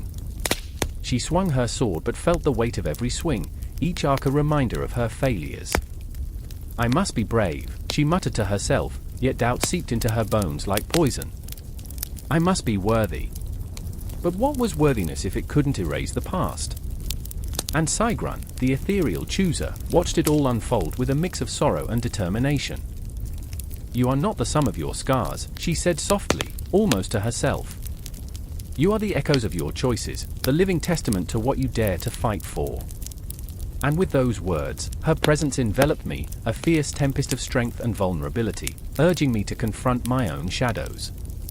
In the heart of the storm, I felt the pulse of the cosmos surrounding us, a sea of stars waiting to be filled with stories, tales of triumph and loss intertwined in the fabric of fate. And though fear coiled within me, a serpent ready to strike, I yearned to break free, to choose not just survival but to embrace the chaos, to dance among the shadows. "Let them come!" I shouted, joining Helga in her wild laughter, feeling the thrill of battle pulse through my veins. "Let fate decide." Time bled into itself, moments stretching into eternity, the essence of fear and hope battling within me. Choices loomed like specters, and in that raw, spine-chilling moment, I understood, the Valkyries were not merely the choosers of the slain, they were the silent witnesses, the guardians of our fragmented souls, reminding us that every heartbeat, every breath, was a choice, a terrifying, beautiful choice. And as the echoes of battle rang out, I knew this confrontation was just the beginning, the cycle of choosing and losing, of living and dying, was eternal. In the heart of chaos, we were all Valkyries, all dancers in the dark, caught between the shadows and the light. Chapter 22. The great battle, the forces of good versus evil. The ground trembles, a low rumble echoing through the air as if the earth itself knows the weight of what's about to unfold. Shadows stretch long and ominous, swallowing the last light of day, merging with the rising mist that coils around the feet of the armed forces. I stand at the edge of the battlefield, heart racing, stomach twisting. The chill in the air bites deeper than the steel blades glinting in the twilight. This is no ordinary clash. This is the great battle, the moment where every soul must confront the very essence of their being. I remember the stories told around flickering fires, tales of valor and sacrifice. But now, faced with the towering figure of Malachi, the Dark Warlord, I can't help but feel the crushing weight of despair. His eyes, twin voids, pull at my spirit, promising nothing but suffering. He raises his sword, a jagged silhouette against the dying sun. The very breath of the world seems to catch in its throat, as if to warn us all, this is the beginning of an end. Beside me, Elara stands, trembling yet fierce, her fingers wrapped tightly around her bow. I can see the conflict swirling in her chest, the battle raging not just on this field but within her heart. She was once a beacon of hope, a child of light, yet here she is, haunted by the ghosts of decisions made long before today. Her eyes glisten, not with tears, but with the resolve to fight for those who can't. I remember the laughter we shared in the meadows, the innocence of our youth, now shattered by the weight of our roles as warriors. And then there's Jackson, always the skeptic, the pragmatist. He scoffs at the grandiosity of our purpose now but stands at the precipice, sword drawn, a mask of bravado over the fear that threatens to consume him. With every breath, I can see him replaying the moments that brought us here, the sleepless nights filled with doubt, the faces of those who believed in us, now a distant echo. The stakes are high. The world outside has been swallowed by darkness, and he grips his sword as if it's the only thing anchoring him to this moment. The air thickens as the opposing forces draw closer, a swell of darkness that seems to breathe, a living entity of despair. My heart pounds in rhythm with the distant war drums, a foreboding march toward our fate. I remember the feel of the cool grass beneath my feet during simpler times. Now, this battlefield is a graveyard waiting to happen. I fight to keep my thoughts from spiraling. Memories of laughter and sunlight flit like shadows, taunting me, urging me to remember what we're fighting for. Hold steady, I whisper to Elara, who meets my gaze, her determination unwavering, but I see the flicker of vulnerability behind her steely exterior. We're in this together. It's a promise wrapped in fear, but it's all I can offer as the first clash of steel rings out like thunder across the valley. The sound sends a shiver down my spine, a prelude to the symphony of chaos about to erupt. The darkness crashes against us like a wave, and I feel the world explode into motion. Steel meets steel, cries and shouts intertwine, a cacophony of sound that twists my insides. I can't think, can't breathe, only move. I charge forward, and time itself seems to stretch and curl around me as I wield my sword, a lifeline in this dance of death. Each swing is a prayer, each parry a reminder that I am still here, still fighting. Jackson's voice cuts through the din, his laughter sharp and wild. What do you think, a picnic? He lunges into the fray, his back against mine, and for a fleeting moment, we are children again, fearless, reckless, alive. But then the laughter turns into a scream as a shadow looms over him. I turn just in time to see Malachi descend, a dark angel emerging from the abyss, and terror grips my heart. Fight! I scream, but the word feels hollow against the roar of battle. Elara is beside me, her bowstring taut, each arrow a piece of her soul sent forth into the night. I watch, a mix of awe and dread, as she unleashes her fury, each shot finding its mark, yet with every arrow released, I can feel her spirit dimming. She fights not just for victory but for redemption, and the weight of it crushes her, the light she once radiated flickering with each moment of loss. I remember the last time we spoke of our dreams, whispered under the stars.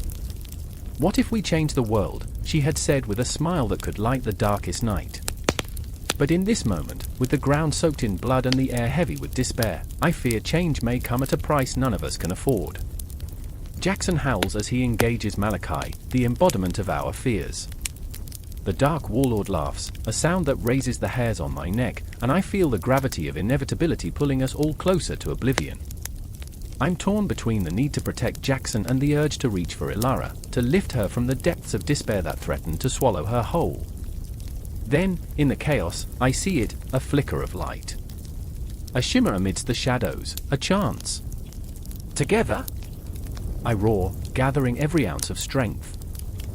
I reach for Elara, pulling her back from the brink of her own darkness. Our eyes lock, and in that moment, the world narrows down to just us, two souls against the tide of evil. We surge forward, a united front, our breaths mingling in the heat of battle, the sound of clashing steel fading into a heartbeat. This is the great battle, but it is also our battle, our fight against the darkness within ourselves. Each step forward is a choice, a declaration that we will not be consumed. And as I feel the weight of the world pressing against me, I remember the dreams, the laughter, the hope. We are not just fighting for survival, we are fighting for our very souls. I grip my sword tighter, the night unfurling around us, as the battle rages on, a storm of fury and determination, echoing with the promise that though this may be a fight against evil, it is also a fight for everything we are and everything we hold dear. The sky cracked like a fragile egg. Lightning split the heavens, illuminating the chaos below. I stood in the heart of Asgard, breath hitching, heart racing, surrounded by the echoes of past laughter, now swallowed by fear. The air thickened with smoke, a bitter scent that stung my nostrils. I remember thinking how beautiful destruction could be, if you could ignore the screams. Loki! The cry tore from my throat, raw and desperate. My brother, the trickster, the shadow, danced on the edge of madness, his laughter ringing hollow against the backdrop of crumbling towers. His eyes sparkled with mischief and madness, a blend that sent shivers down my spine. He was the architect of this chaos, the one who opened the gates to our enemies. Why so serious? He taunted, spinning around like a jester in the midst of a funeral. Don't you love a little excitement? A little chaos. His words dripped with irony, yet behind them lay a sorrow that gnawed at the edges of my heart. He was broken, but I couldn't find the pieces to put him back together. I pushed through the crowd of fleeing gods, Thor's hammer swung in the air, cutting through the smoke like a pendulum of fate. Each swing echoed with the weight of his resolve, a desperate attempt to fend off the encroaching darkness. His face was a mask of determination, but I saw the flicker of doubt in his eyes. I knew that beneath his bravado, he wrestled with the fear of failure, the terror of losing everything he had fought for. Stay back, he bellowed, but the ground trembled beneath us, a living thing, hungry for destruction. You must leave. But where could I go? This was home, and home was crumbling. I swore I could hear the whispers of fallen warriors, ghosts urging me to remember the glory days when laughter ruled, when gods walked alongside men, and our names were etched in the stars. Now, the stars felt distant, mocking us from above, twinkling indifferently as we burned. Frigga! I called, searching the chaos for her familiar silhouette. My mother, queen of the gods, had never been a warrior, not like Thor, not like Loki. She wielded love like a sword, and even now, I felt its absence more keenly than steel. I could almost hear her soft voice, reminding me to believe in the impossible, to hope against hope. But hope was slipping through my fingers like sand. Through the smoke, I caught a glimpse of her, a figure kneeling, hands pressed against the cracked earth, her gown billowing like the remnants of a lost dream. My children, she murmured, and I felt her despair wrap around me like a suffocating shroud. I ran, the ground shaking with each step, the world around me a cacophony of terror. I reached her, collapsing by her side. We can't let this happen. I shouted, my voice cracking. We can fight. We have to fight. But as I met her gaze, I saw the truth reflected back, the realization that sometimes love is not enough, that even the strongest hearts can falter under the weight of destiny. It's too late, she whispered, tears mingling with the ash settling on her cheeks. But you must remember who you are. The ground rumbled again, louder this time, as if the earth itself was mourning. I felt the pull of memories, laughter in the halls, warm embraces, the chilling tales of our ancestors echoing through the ages. But those voices were fading, consumed by the urgency of the moment, echoing the finality of our doom. I turned back to Loki, his figure now shrouded in shadow. His laughter had turned into something more sinister, a desperate cackle that pierced the chaos around us. The line between madness and sorrow blurred. I could see him standing at the precipice, the embodiment of all we were losing. Loki, please! I screamed, but the words fell flat in the tempest of fury and betrayal. Help us! But he just smiled, a haunting curl of his lips that sent chills dancing down my spine. Help? Or hinder? What's the difference when the end is the same? There was a truth to his words, a bitter taste that settled in my mouth. I watched as he turned, fingers tracing the air as if weaving a web of destruction, pulling the threads of fate tighter around us. Each incantation felt like a knife, slicing through the bonds of our family, of our unity. Thor's roar echoed behind us as he charged into the fray, but even he seemed to falter, the weight of our impending doom heavy on his shoulders. I could see the flicker of uncertainty in his eyes, the question looming, was he strong enough to save us?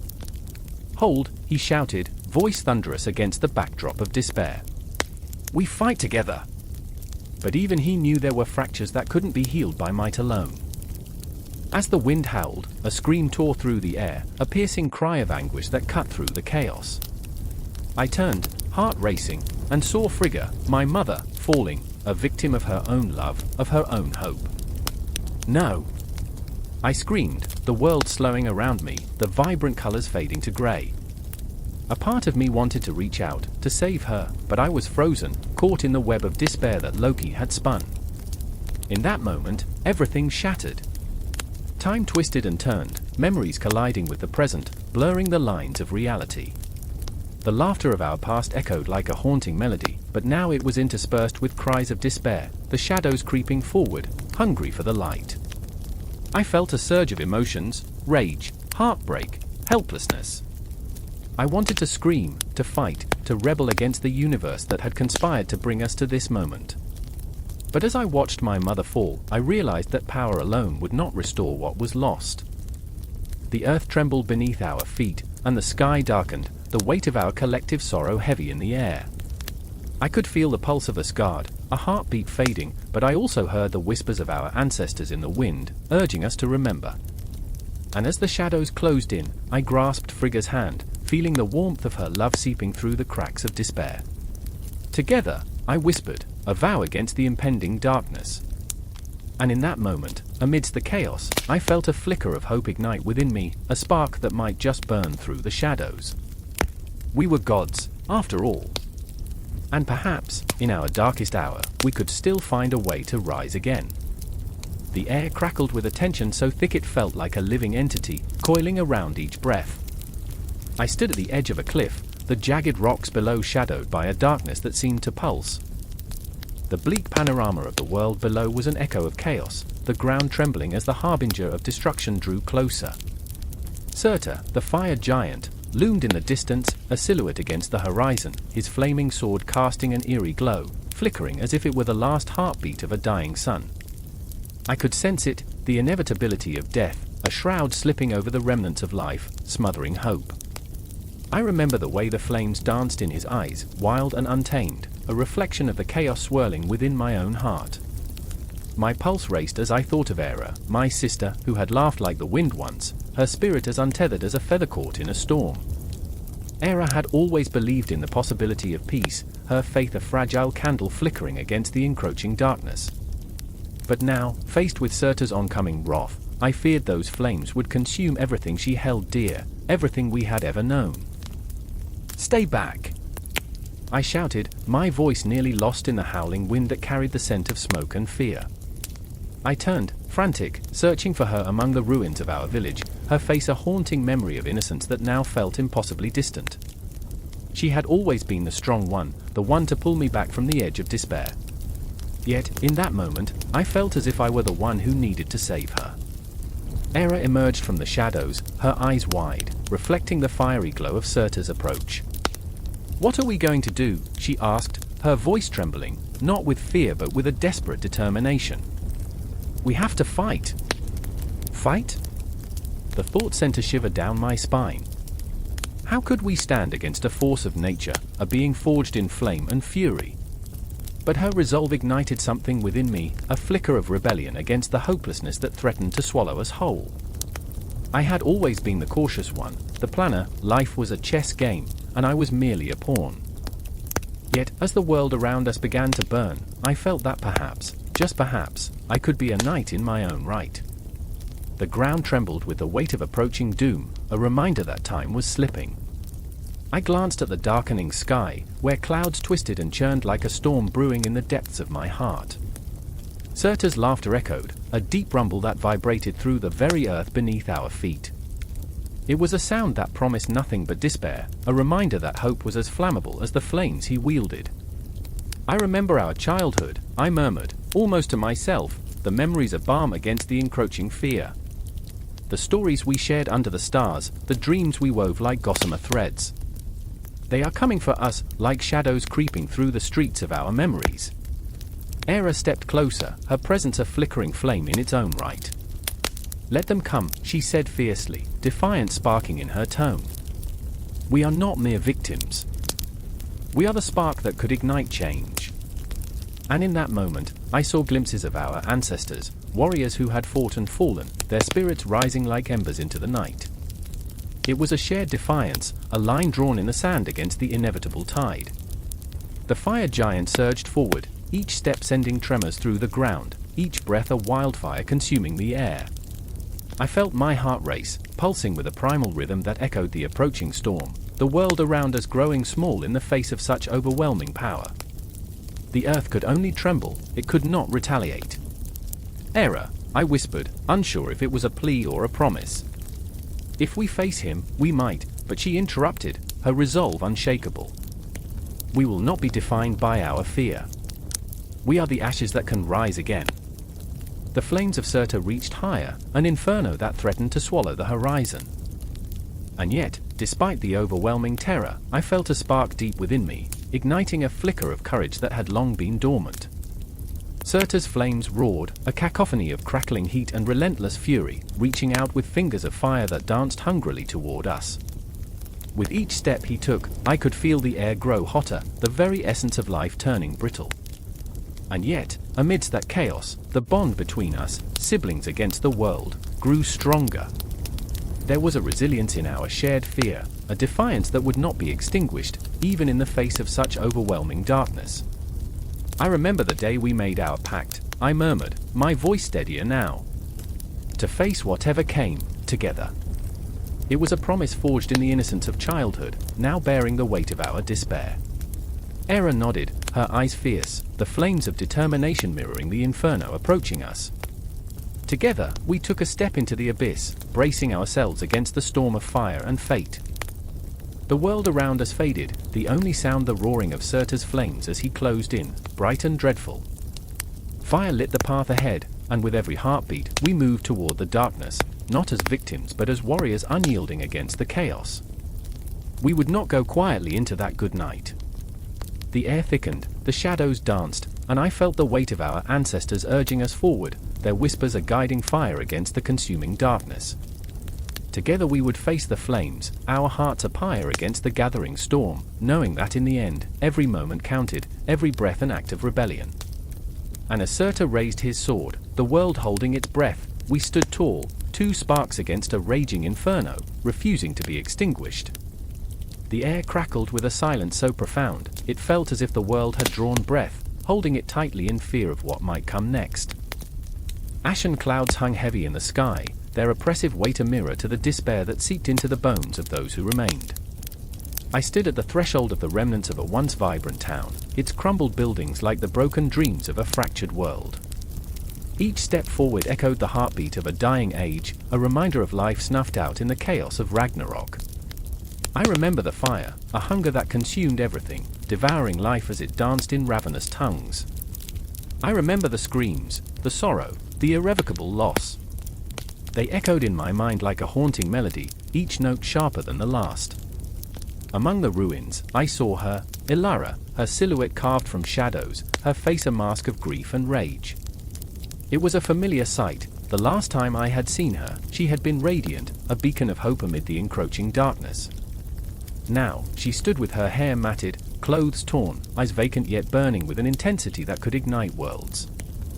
"Ilara," I called, my voice cracking, a fragile thing in a fractured reality. She turned, and the depth of her despair hit me like a physical blow. "What is left to say? What can words do now?" Her voice was a whisper, yet it vibrated with a power that could shatter glass. The remnants of our past clung to her like a shroud, a chilling reminder of what had been lost.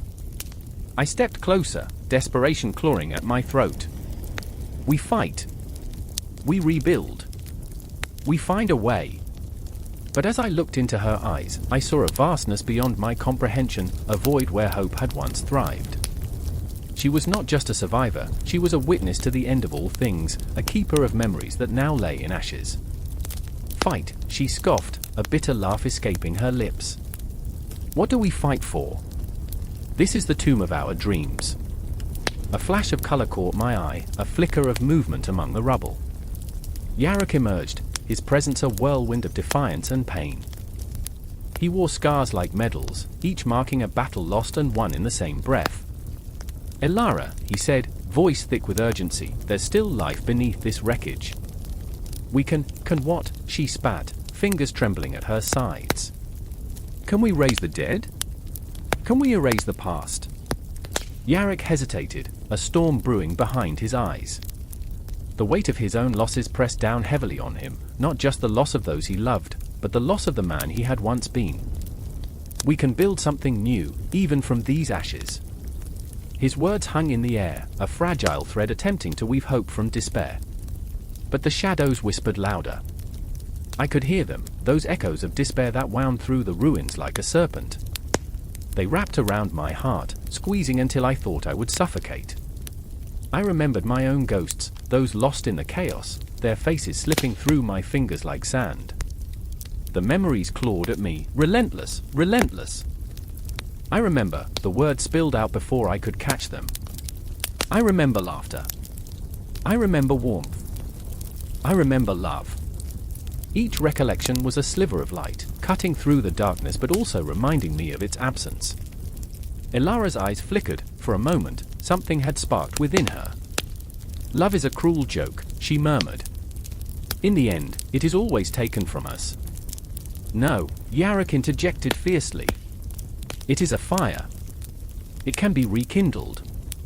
But even he hesitated, the flicker of his own hope dimming against the weight of despair. In that moment, the world felt impossibly vast yet painfully small, a paradox where dreams intertwined with nightmare. The remnants of a shattered cosmos loomed above us, a tapestry woven from the threads of countless lives extinguished far too soon. The stars felt indifferent, watching our struggle with a cold detachment. And yet, in that unbearable moment, I wanted to scream. To shake the heavens and demand answers. Why had we been left to wander in this desolation? To grapple with the ghosts that haunted our very souls? Every heartbeat is a reminder, Elara finally said, her voice steadying, her spirit flickering to life like a candle caught in the wind. Every breath is a rebellion against this darkness. Yarok stepped closer, the warmth of his spirit reaching out to entwine with hers. Then let us remember together. Let us breathe together. The air around us shifted, thickening with possibility. The darkness did not fade, but it began to tremble, as if the very act of defiance summoned a power greater than despair. I felt it too, a pulse reverberating in the depths of my being. Together, we were fragments of a shattered world, yet we stood on the precipice of something new. The future was an unmarked path, and though the shadows loomed, they whispered of resilience. I reached out, hesitant yet certain. We'll find those who have survived. We'll ignite the fire of hope, a beacon in the night. Elara turned her gaze toward the horizon, where the remnants of the sun clung desperately to life, bleeding vibrant colors against the encroaching dusk. In that moment, the air thrummed with potential, a promise that life would persist even in the aftermath of annihilation. The battle was not over, it had only just begun. The world might have crumbled, but we would rise from the ashes, flawed and fierce. Time trembled, the clock of fate ticking relentlessly onward, and with every heartbeat, we vowed to fight, to remember, to be. And as we stepped forward, the shadows still whispered, but this time, we listened not in fear, but in fierce defiance, hearts pounding in unison against the night. The ground trembles beneath their feet, the sky a bruised canvas of swirling grey and black. Smoke hangs heavy in the air, curling and twisting like the last gasps of a dying creature. The silence is deafening, punctuated only by the distant wails of those who've lost everything. I stand there, heart pounding like a war drum, feeling the tremors not just in the earth but in my very soul. I remember, how could I ever forget, the moment when the first cracks appeared in the sky, the moment when the world we knew began to crumble. We thought we were safe, tucked away in our small routines, laughing at the absurdities of our lives as if they were invincible. But the gods laugh back, their laughter echoing through the cracks of reality, and what surfaced was far from funny.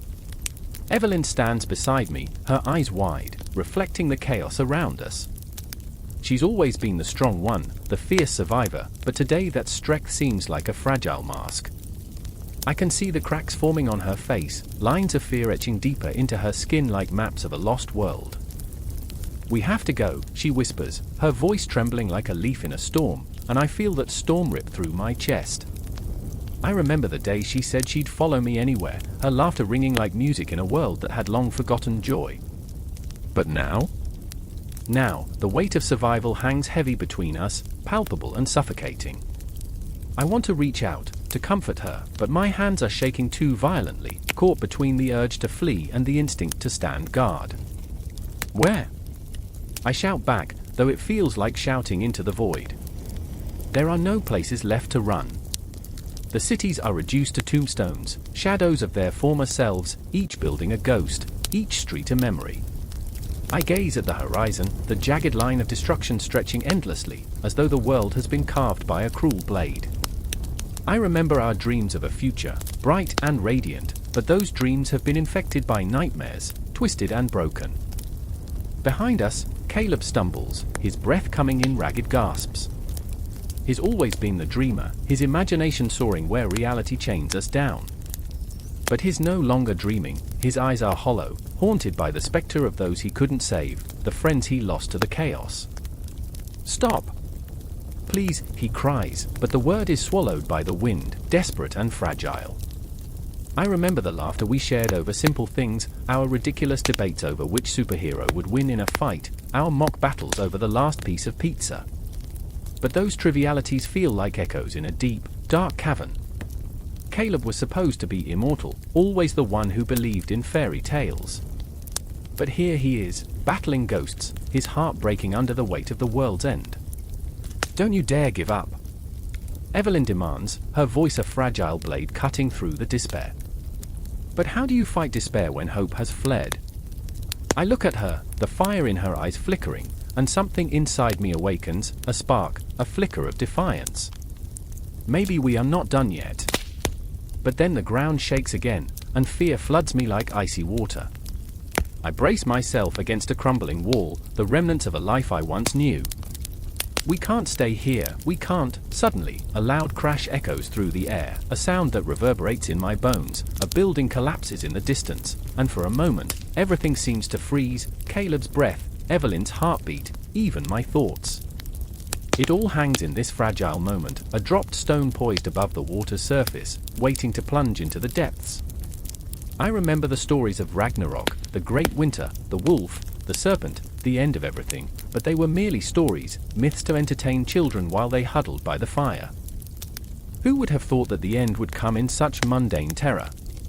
In that moment of stillness, I can hear the whispers of the lost, the echoes of their laughter mingling with the cries of despair. They're here, all around us, the shadows lingering in the corners of my vision, reminding me of what was. "We have to find shelter," Caleb croaks, his voice barely a whisper, but it slices through me like a blade. "Shelter?" I scoff, the bitterness rising in my throat. "From what?" "The end of the world." But as I turn to face them, to face the reality of our situation, I see Evelyn's eyes narrowing in determination. She won't let the darkness swallow us whole. I feel her intention like a lifeline, a rope thrown in the tempest. Together, she breathes, a promise hanging in the air. We survive together. And in that moment, we are bound, three souls intertwined in a fragile tapestry of hope, uncertainty, and fear. I can feel the world closing in, shadows creeping along the edges of my mind, whispering doubts and regrets that threaten to drown us.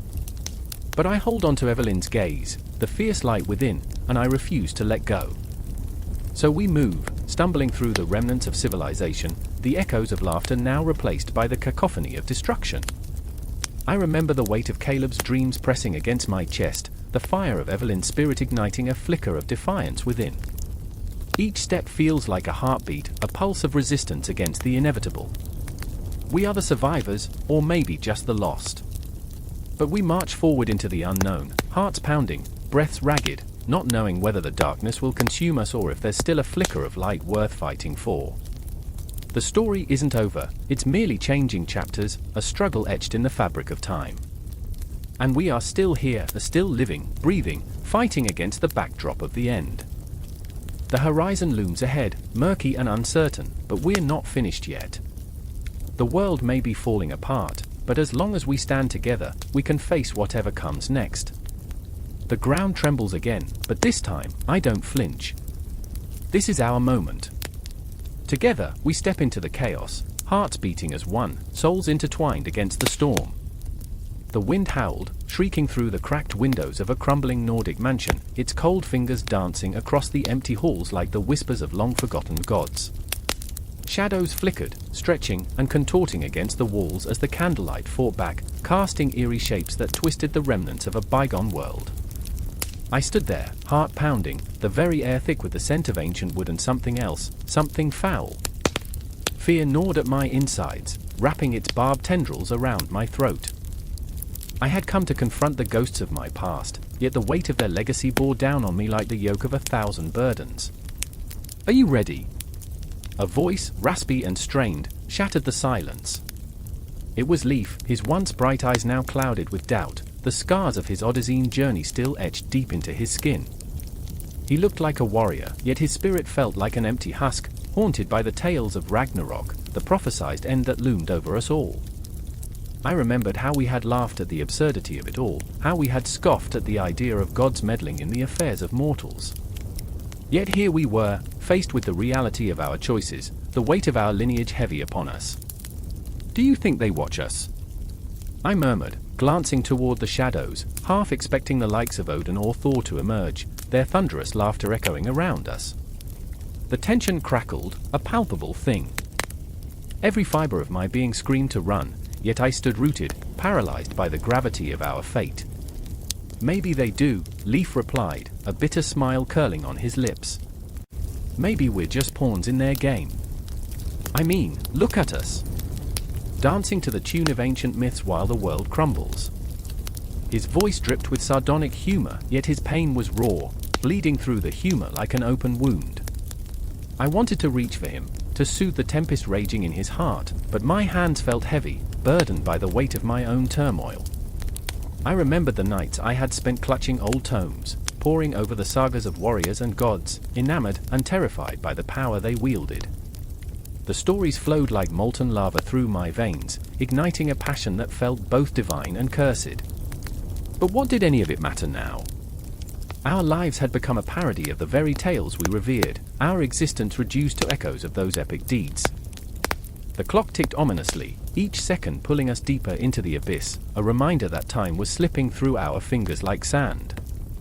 I knew we would have to confront the legacy that weighed heavily upon us, the culture that effused from the tales of Norse gods, a heritage both beautiful and terrifying.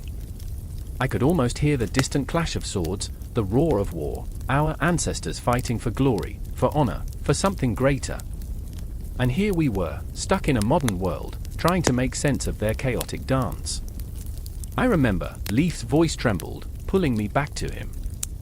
I remember reading about Freyja, the goddess who rode with the Valkyries. So fierce, so powerful. What happened to that strength? He paused, his hands clenched into fists. I feel like we're stumbling through the shadows of their brilliance, mere imitators of the gods we once idealized. I leaned closer, feeling the warmth of his presence seep into my bones, thawing the ice that had settled there. We're not them.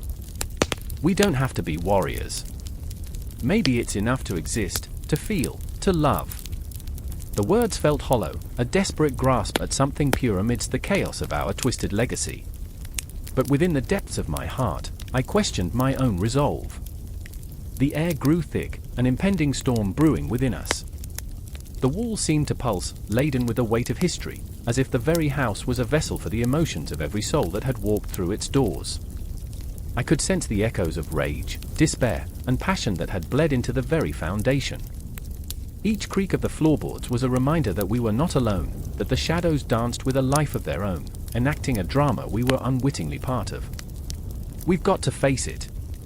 The truth of who we are, I said, a fire igniting within me. We can't keep running. The words felt like a challenge, a call to arms against the ghosts that plagued us. The air crackled with the weight of my declaration, electrifying, dangerous, daring.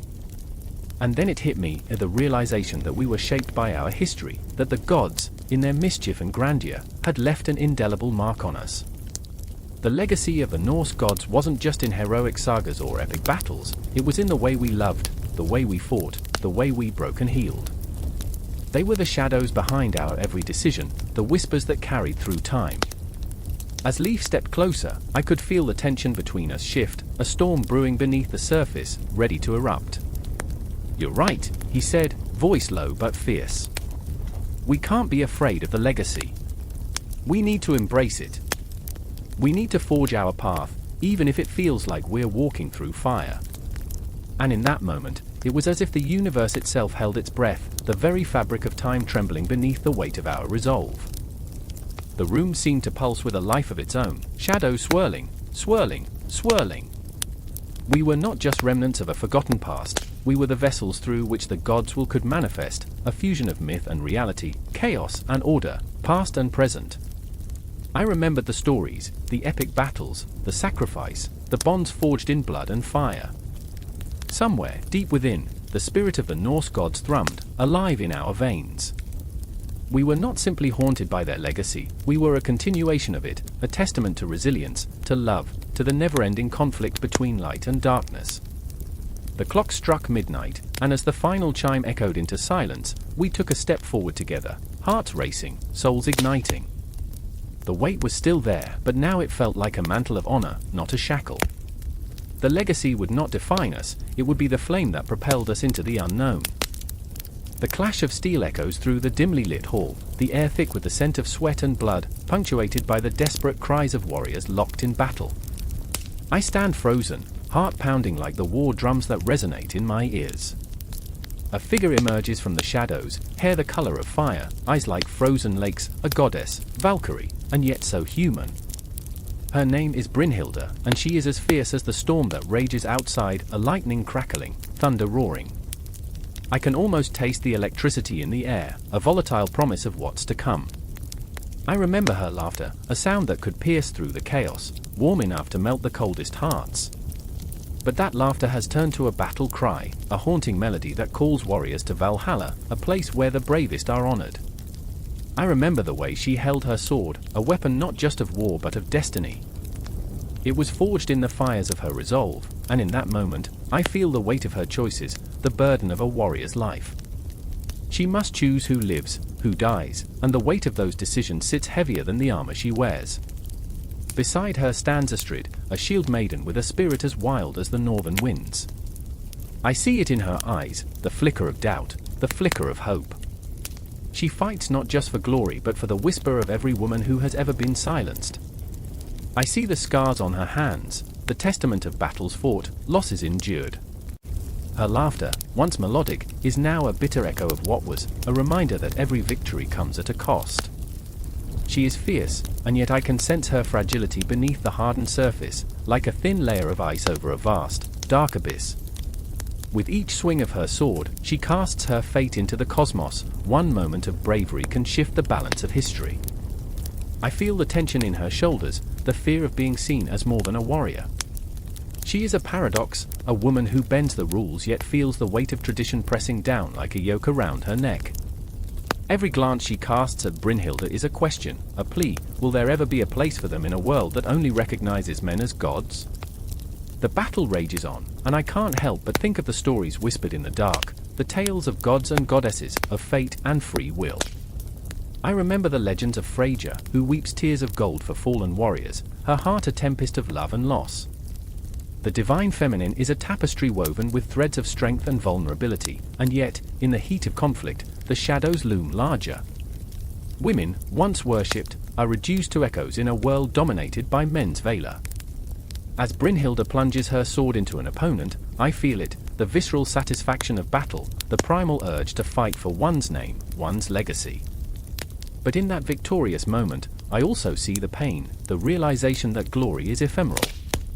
I see her loneliness, the shadow of doubt creeping in. The weight of expectations bears down upon her, and with every swing, she grapples with the fear that she may never be enough for Valhalla, enough for peace. And then, a scream shatters the air, a sound that freezes everything in place. Astrid falls, her shield splintering beneath the weight of a blow that could have been avoided had fate turned a different way. Time slows, I feel the world groan like the earth beneath a heavy yoke. The battlefield goes silent in that moment, a deafening hush, a sacred pause to honor the fragility of life. My heart races as Brynhilde rushes to her side, a warrior transformed by fear, fury igniting her every move. Astrid! The name reverberates through the air, raw and powerful. Brynhilde's hands tremble as she cradles Astrid's head, the blood pooling like dark flowers on the ground. There's an intensity in Brynhilde's gaze, a primal rage that could shake the heavens. I feel her soul reaching out, grasping at the threads of fate, desperate to weave a different ending. The tension crackles like the thunder outside, the storm's fury matching the tumult within. In that moment, I remember the stories of the Norns, those strange, powerful beings who weave the fates of all. I wonder if they watch this scene unfold, if they laugh or weep at the choices made below. Do they see the potential in these women, the strength wrapped in their pain? Or are they simply indifferent, as time flows relentlessly onward, indifferent to the struggles of mortals fighting for their place in a world that often forgets them? Do not leave me, Astrid murmurs, her voice a fragile thread, tremulous and heart-wrenching. Brynhilde's eyes glisten with unshed tears, emotion swirling like a tempest that threatens to consume her. You are more than this battle. You are more than a sword and shield. But the weight of those words is heavy, as if she knows the truth, that the world may never see it. The struggle is not just against their enemies, the flesh and blood foes, but against the very fabric of existence that has woven them into a narrative of pain and sacrifice. And there it is, the raw heart of it all. The battle is not just for survival, but for recognition, for agency, for a space where women are more than just echoes, more than just muses in a man's tale. Brynhilde's resolve hardens. She stands, a mountain in a storm, ready to confront the very gods who have written her fate. In that fleeting moment where time hangs suspended, I realize this isn't merely a fight for survival, it's a fight for identity, for a legacy not written in blood but in the very essence of who they are. I feel the tremor of their fears, their dreams, echoing through the hall, a symphony of unyielding spirit, a requiem for the unheard. As the battle rages on, the storm within them brews, and I know this confrontation is far from over. The weight of their existence pulls at my heartstrings, tethering me to their fate.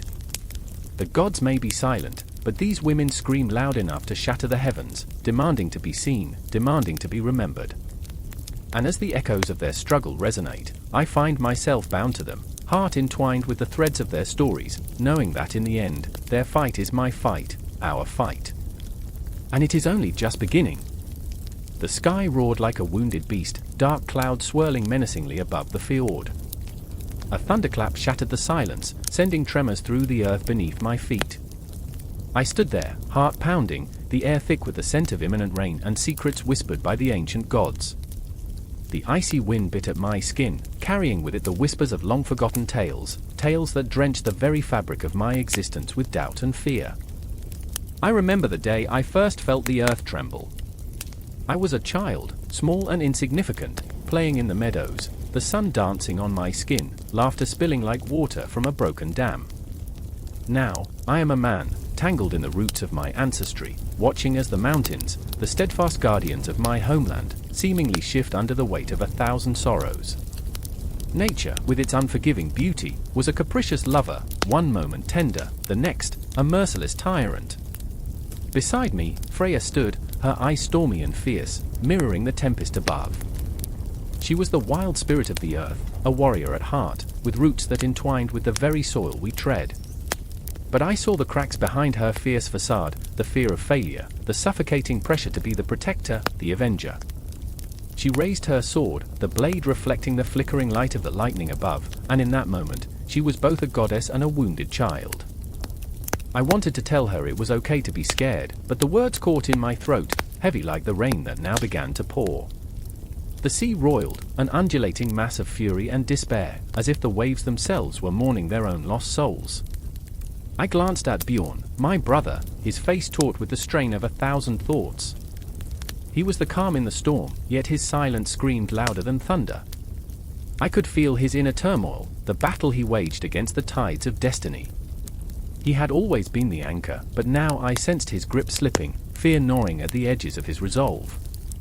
I wanted to reach out, to remind him of the strength that lived in our blood, but every time I moved closer, the gulf between us widened, a chasm carved by the very forces of nature that shaped our world. "Look!" Freya shouted, voice rising above the wind, her eyes alight with a mix of urgency and defiance. "The sky is angry, but so are we. We are not mere mortals. We are forged from the earth, the sea, and the sky." But her words, though stirring, felt like embers in a downpour. I felt the weight of history pressing down on us, the ghosts of our ancestors swirling around like shadows. They had fought battles of their own, had wrestled with the ferocity of storms and the treachery of the sea. Their spirits brushed past me, cold and melancholic, reminding me of the sacrifices made in the name of pride and honor. I turned to Bjorn, the question bubbling beneath my skin, a fragile thing wrapped in layers of doubt. "What do we do?" The words tumbled from my lips, an instinctive plea for guidance. He looked at me, his eyes fierce yet haunted, a strange duality of strength and vulnerability mirrored in the chaos of the storm. "We fight," he said, choking on his conviction, "for each other, for our home." The words hung between us like a thick fog, and in that moment, I understood the depth of his struggle. We were bound together by blood, but also by the weight of expectation, a burden we carried with us like a yoke.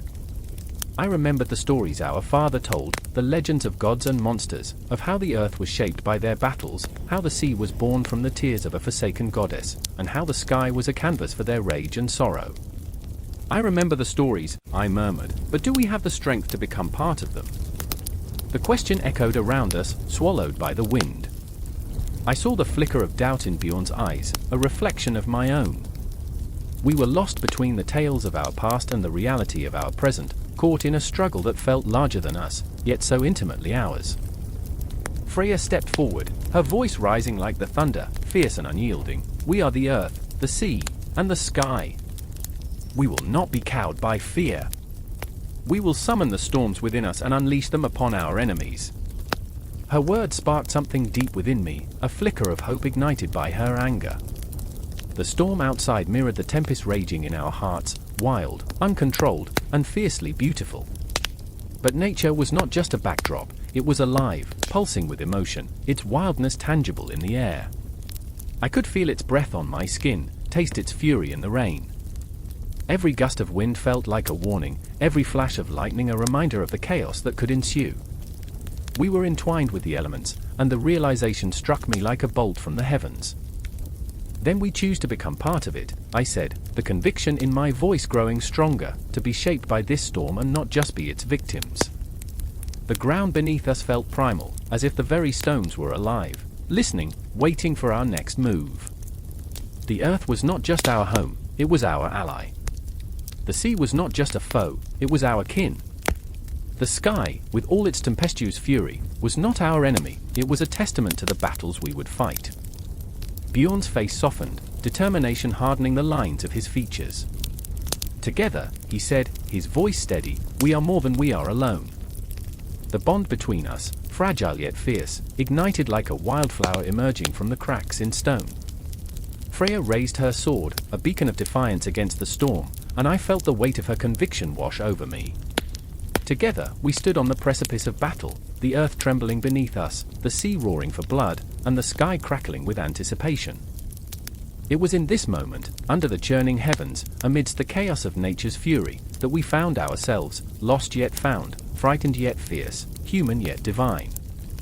The storm surged around us, the world thrumming with energy, and as we stepped forward into the tempest, I realized we were forged from the very elements that threatened to consume us. And so, we became the storm. A deafening roar shattered the icy silence, a sound so primal it rattled the very marrow of the earth. The frost hung in the air like daggers, sharp and merciless, a reminder of the looming threat that bled into every breath. I stood knee-deep in snow, feeling it crunch beneath my feet, a fragile barrier against the encroaching terror. The winds howled, whipping around me, an angry orchestra of nature, each gust a warning, each snowflake a tear shed by forgotten souls. Murin was beside me, eyes wide, pupils dilating with fear, her resolve flickering like a candle in a tempest. "They're coming," she whispered, and that single phrase shot through me like a javelin, pinning my heart to the ground. I didn't need to ask who she meant. The frost giants were a living nightmare, colossal figures of ice, their sinewy bodies as white as the storm raging around us.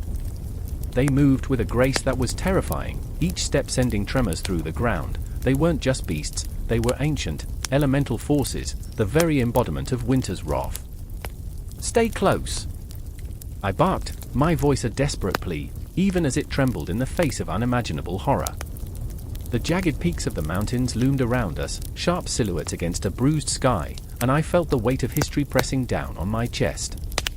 Legends whispered of their cruelty, of cities turned to frozen tombs, of lives snuffed out like flickering flames. I was only one man against the storm, a crumbling wall against a tidal wave of ice and fury. Every heartbeat thundered in my ears. I remembered my father's stories, how he'd laugh while recounting tales of dragons breathing fire that could melt the very fabric of reality, how their scales shimmered like the night sky. "Dragons," he'd said, "are not the worst of it." I had thought he was merely jesting, but here I stood, facing the primal embodiment of his words, and my laughter felt hollow in the face of this icy reality. "Why do they come?" Murin's voice broke through my reverie, tinged with the innocence of a world yet to be bruised. "What do they want?" The question hung between us, a fragile thread tethering us to some semblance of understanding in a world gone mad. My heart sank at her naivety, the truth clawing at my throat. They came for destruction, for dominance, for the thrill of watching the world freeze beneath their feet. As we sprinted toward the shelter of the craggy cliffs, I caught a glimpse of their faces, twisted, fierce, and magnificent, carved with the wisdom of countless winters. But there was no wisdom in their eyes, only a glint of something feral, a hunger that sent chills racing down my spine. I remembered my dreams, nightmares drenched in ice and blood, shadows swirling through my mind. This was the stuff of my darkest fears made flesh. "Run!" I shouted, and the urgency in my voice propelled us forward. Each stride felt like a leap into oblivion, the ground trembling beneath the weight of impending doom. Murin was slipping, her feet barely finding purchase on the slick surface, and a surge of panic flooded through me. I could not lose her, she was the last flicker of warmth in this encroaching frost. A shattering roar erupted behind us, the very sound of the frost giant's fury. I dared a glance over my shoulder, and my breath caught. It was not just one. There were three, colossal figures, towering above the pines, their eyes glistening like shards of ice, and I felt a primal urge to turn and face them, to confront the cold that threatened to snatch every breath from my lungs. But I couldn't. I had to protect Murin. "Keep moving!" I yelled again, my voice raw and desperate. We plunged deeper into the wilderness, branches snapping like brittle bones against our bodies, the snow a treacherous sea pulling us under. I remembered the whispers of the villagers, how their tales held a tinge of awe mixed with dread, how they spoke of bargains made in forgotten nights, of dragons nesting in the mountains and frost giants roaming the valleys, guardians turned marauders. "Do you think they have a heart?" Murin ventured, her voice barely audible over the wind. Her curiosity shimmered like a faint star in the darkest of nights. "What if they're just misunderstood?" Misunderstood. The word echoed around me, ricocheting off the walls of my mind. I remembered my own misunderstandings, how I had worn naivety like armor in a world filled with brutality. "They're predators, Murin," I replied, my tone edged with a bitter truth. "There's no room for misunderstanding when you're the prey." The frost giants thundered behind us, their footfalls shaking the earth, an ominous countdown to annihilation. I could feel the icy breath on my neck, the chill that seeped into my bones. I glanced at Murin, the determination in her eyes flickering like a lantern in the tempest. I had to be the shield against the storm, to shield her from the darkness clawing at our heels. As we reached the mouth of a cave, shadows danced like phantoms, beckoning us into their embrace. This was our refuge, or perhaps our grave. I took a breath, lungs filled with the scent of damp earth and decay. the frost giants would stop at nothing, and as we crouched in the dark, waiting for the inevitable, I couldn't help but think of the stories, the fables spun of glory and horror, of dragons descending from the skies, of frost giants freezing the world in their wake. Do you think they'll find us? Murin's voice trembled, a thread of hope woven into her fear. I wanted to tell her no, to shield her with lies, but the truth clawed at my tongue. They always find what they're looking for. Outside, the wind howled like a lost soul, the frost giants looming as shadows in the night, their breaths like icy gales, a symphony of dread. I could feel the tension building, the storm brewing, the weight of history crashing down upon us like a tidal wave. There was no escaping this fate, and as the darkness enveloped us, I wondered if any tales would emerge from this night, or if we'd simply become whispers, lost in the echoes of time, just another pair of souls snuffed out beneath the weight of legends. I remember the fear, the desperation, the heartbreak. Every heartbeat was a countdown, every breath a prayer. And in that chilling silence, with the world poised on the edge of oblivion, I prayed for the dawn to break, for the chance to rewrite the ending of our story, or perhaps, just to survive the night. The air was thick with the scent of burning sage, a pungent reminder that tonight, the boundary between the living and the dead would blur.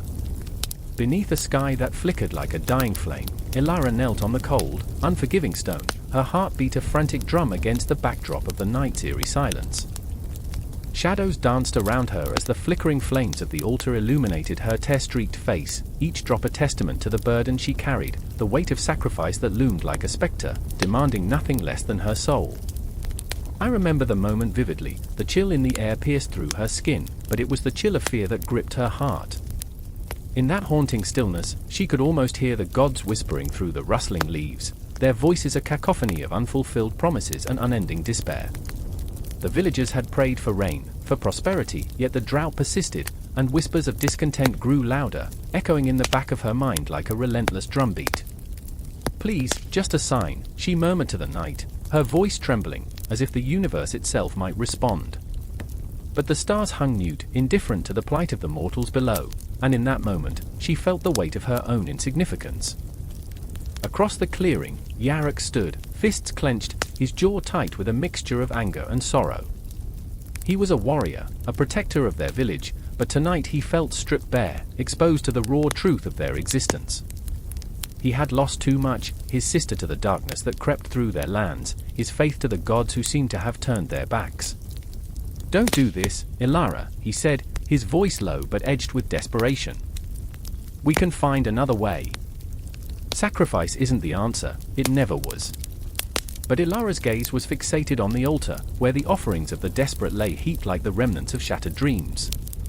She could see the lifeless offerings, small trinkets, withered flowers, the bones of animals, all in vain attempts to appease deities who seemed to relish their suffering. The gods were not saviors, they were monsters cloaked in celestial light. "I remember when I believed," she whispered, the words barely escaping her lips. "When the stars held promises, and the earth sang songs of hope. What do we have left if we don't honor them?" Her eyes brimmed with unshed tears, a tempest of sorrow and determination. "Honor." Yarok scoffed, stepping closer, his presence a shield against the encroaching darkness. "What worth is honor when it costs you everything? You're not a sacrificial lamb, Ilara. You're a fighter." But she felt like the lamb, tied to the altar of fate, a marionette dancing on strings pulled by unseen hands. The fear in his eyes mirrored her own, but she could not allow it to consume her. She had to believe that this offering would bring them the rain, the salvation they so desperately craved.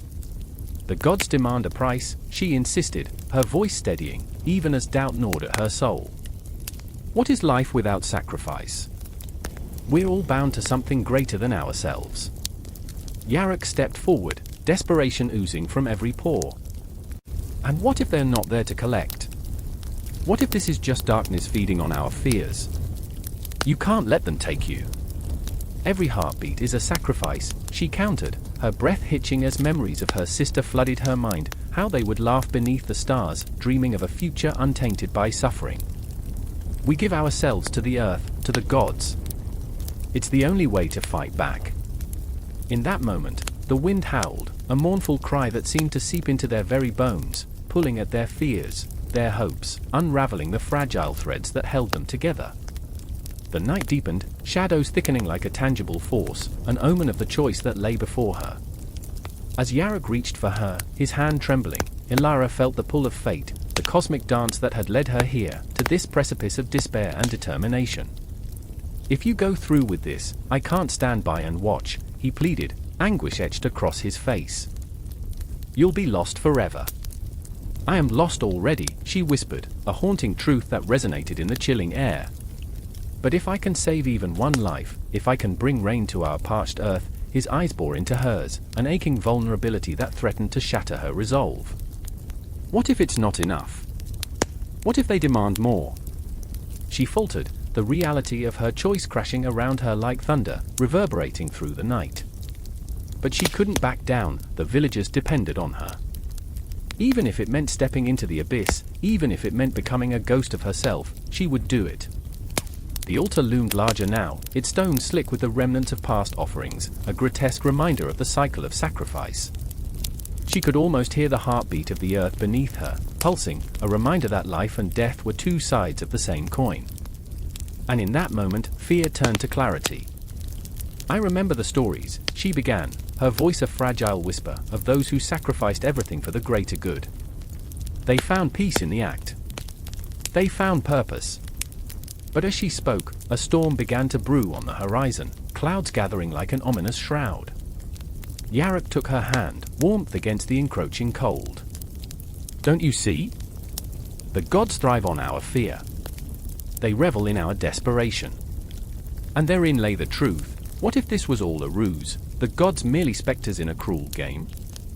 Yet, the thought of abandoning her people, of watching them wither, gnawed at her soul. "I have to do this," she urged, her voice now a steady flame against the encroaching darkness. "For them, for us." For a heartbeat, time stretched, a fragile thread pulling taut between hope and despair.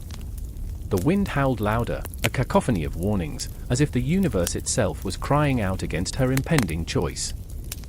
And yet, the flickering light of the altar beckoned her, a siren call woven with desperation and promise, the dance of sacrifice forever entwined with the fate of mortals. And as the storm broke, thunder crackling like a whip across the sky, Ilara closed her eyes, surrendering to the moment. The gods waited in the shadows, and tonight, she would face them, not as a victim, but as an offering, a testament to the indomitable spirit of the human heart. In that breathless silence, she could almost hear the universe holding its breath, poised on the brink of her choice. The night was alive with possibility, and every heartbeat echoed the truth. Sacrifice meant more than loss, it was a bridge to hope, a testament to the life that pulsed through their veins. And in that moment, she was ready to dance with fate, to become the offering the gods demanded, and perhaps, just perhaps, find what it meant to truly live. The wind howled through the darkened streets, a banshee's wail that sent shivers rippling down my spine. Shadows twisted and danced under the flickering torchlight, teasing the edges of my vision. I stood in the square, heart pounding like war drums, the air thick with the scent of rain-soaked earth and the whispers of the damned. I could hear them, fragments of voices, tales of doom and prophecy clawing at the edges of my mind, begging for release. There she was, with Osiris, a figure draped in flowing layers of tattered fabric, her wild hair a storm of white against the encroaching night. Her eyes, pools of liquid night, locked onto mine with an intensity that made my breath hitch.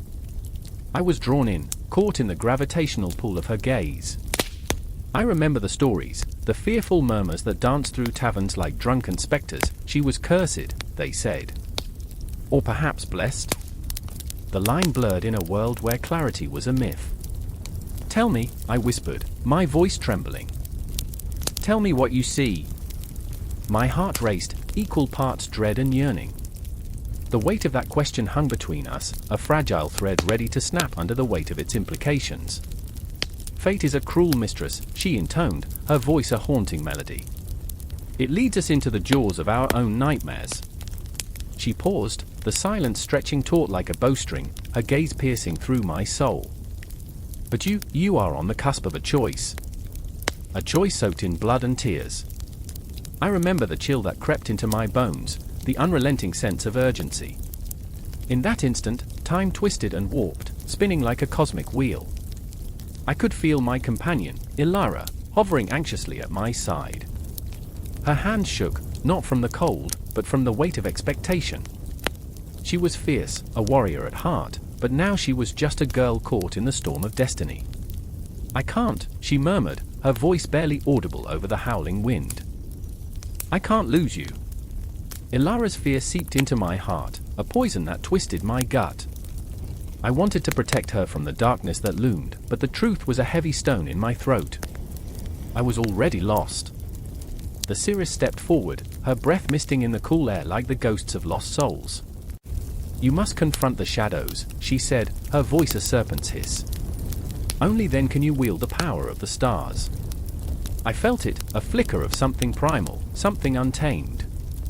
The cosmos beckoned, but so did my own failures, each a weight that threatened to drag me under.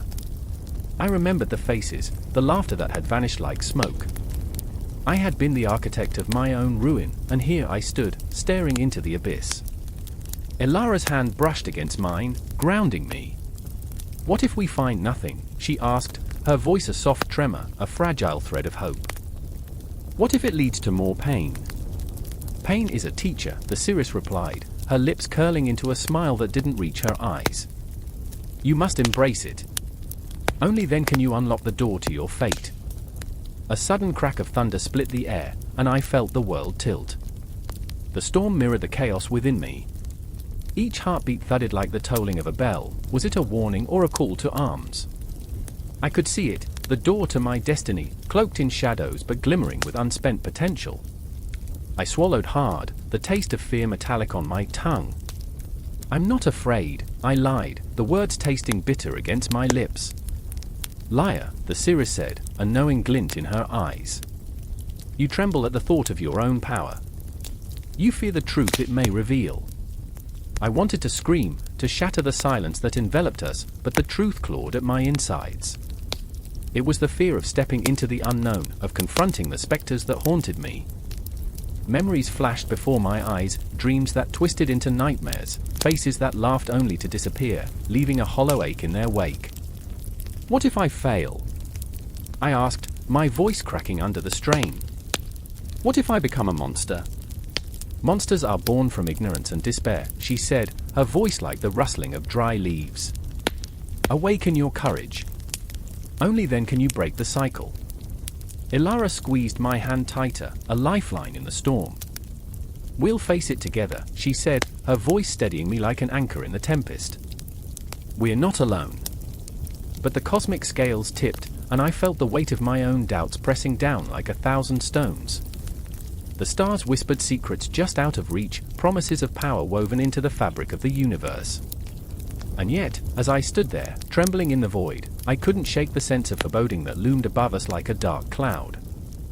The seeress beckoned us closer, her fingers curling like talons, drawing us into her web of fate.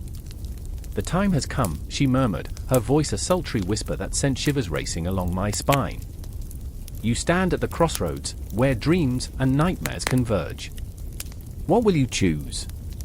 Around us, the shadows deepened, swirling like mist, and I felt the urge to flee, to escape the inevitable confrontation that awaited.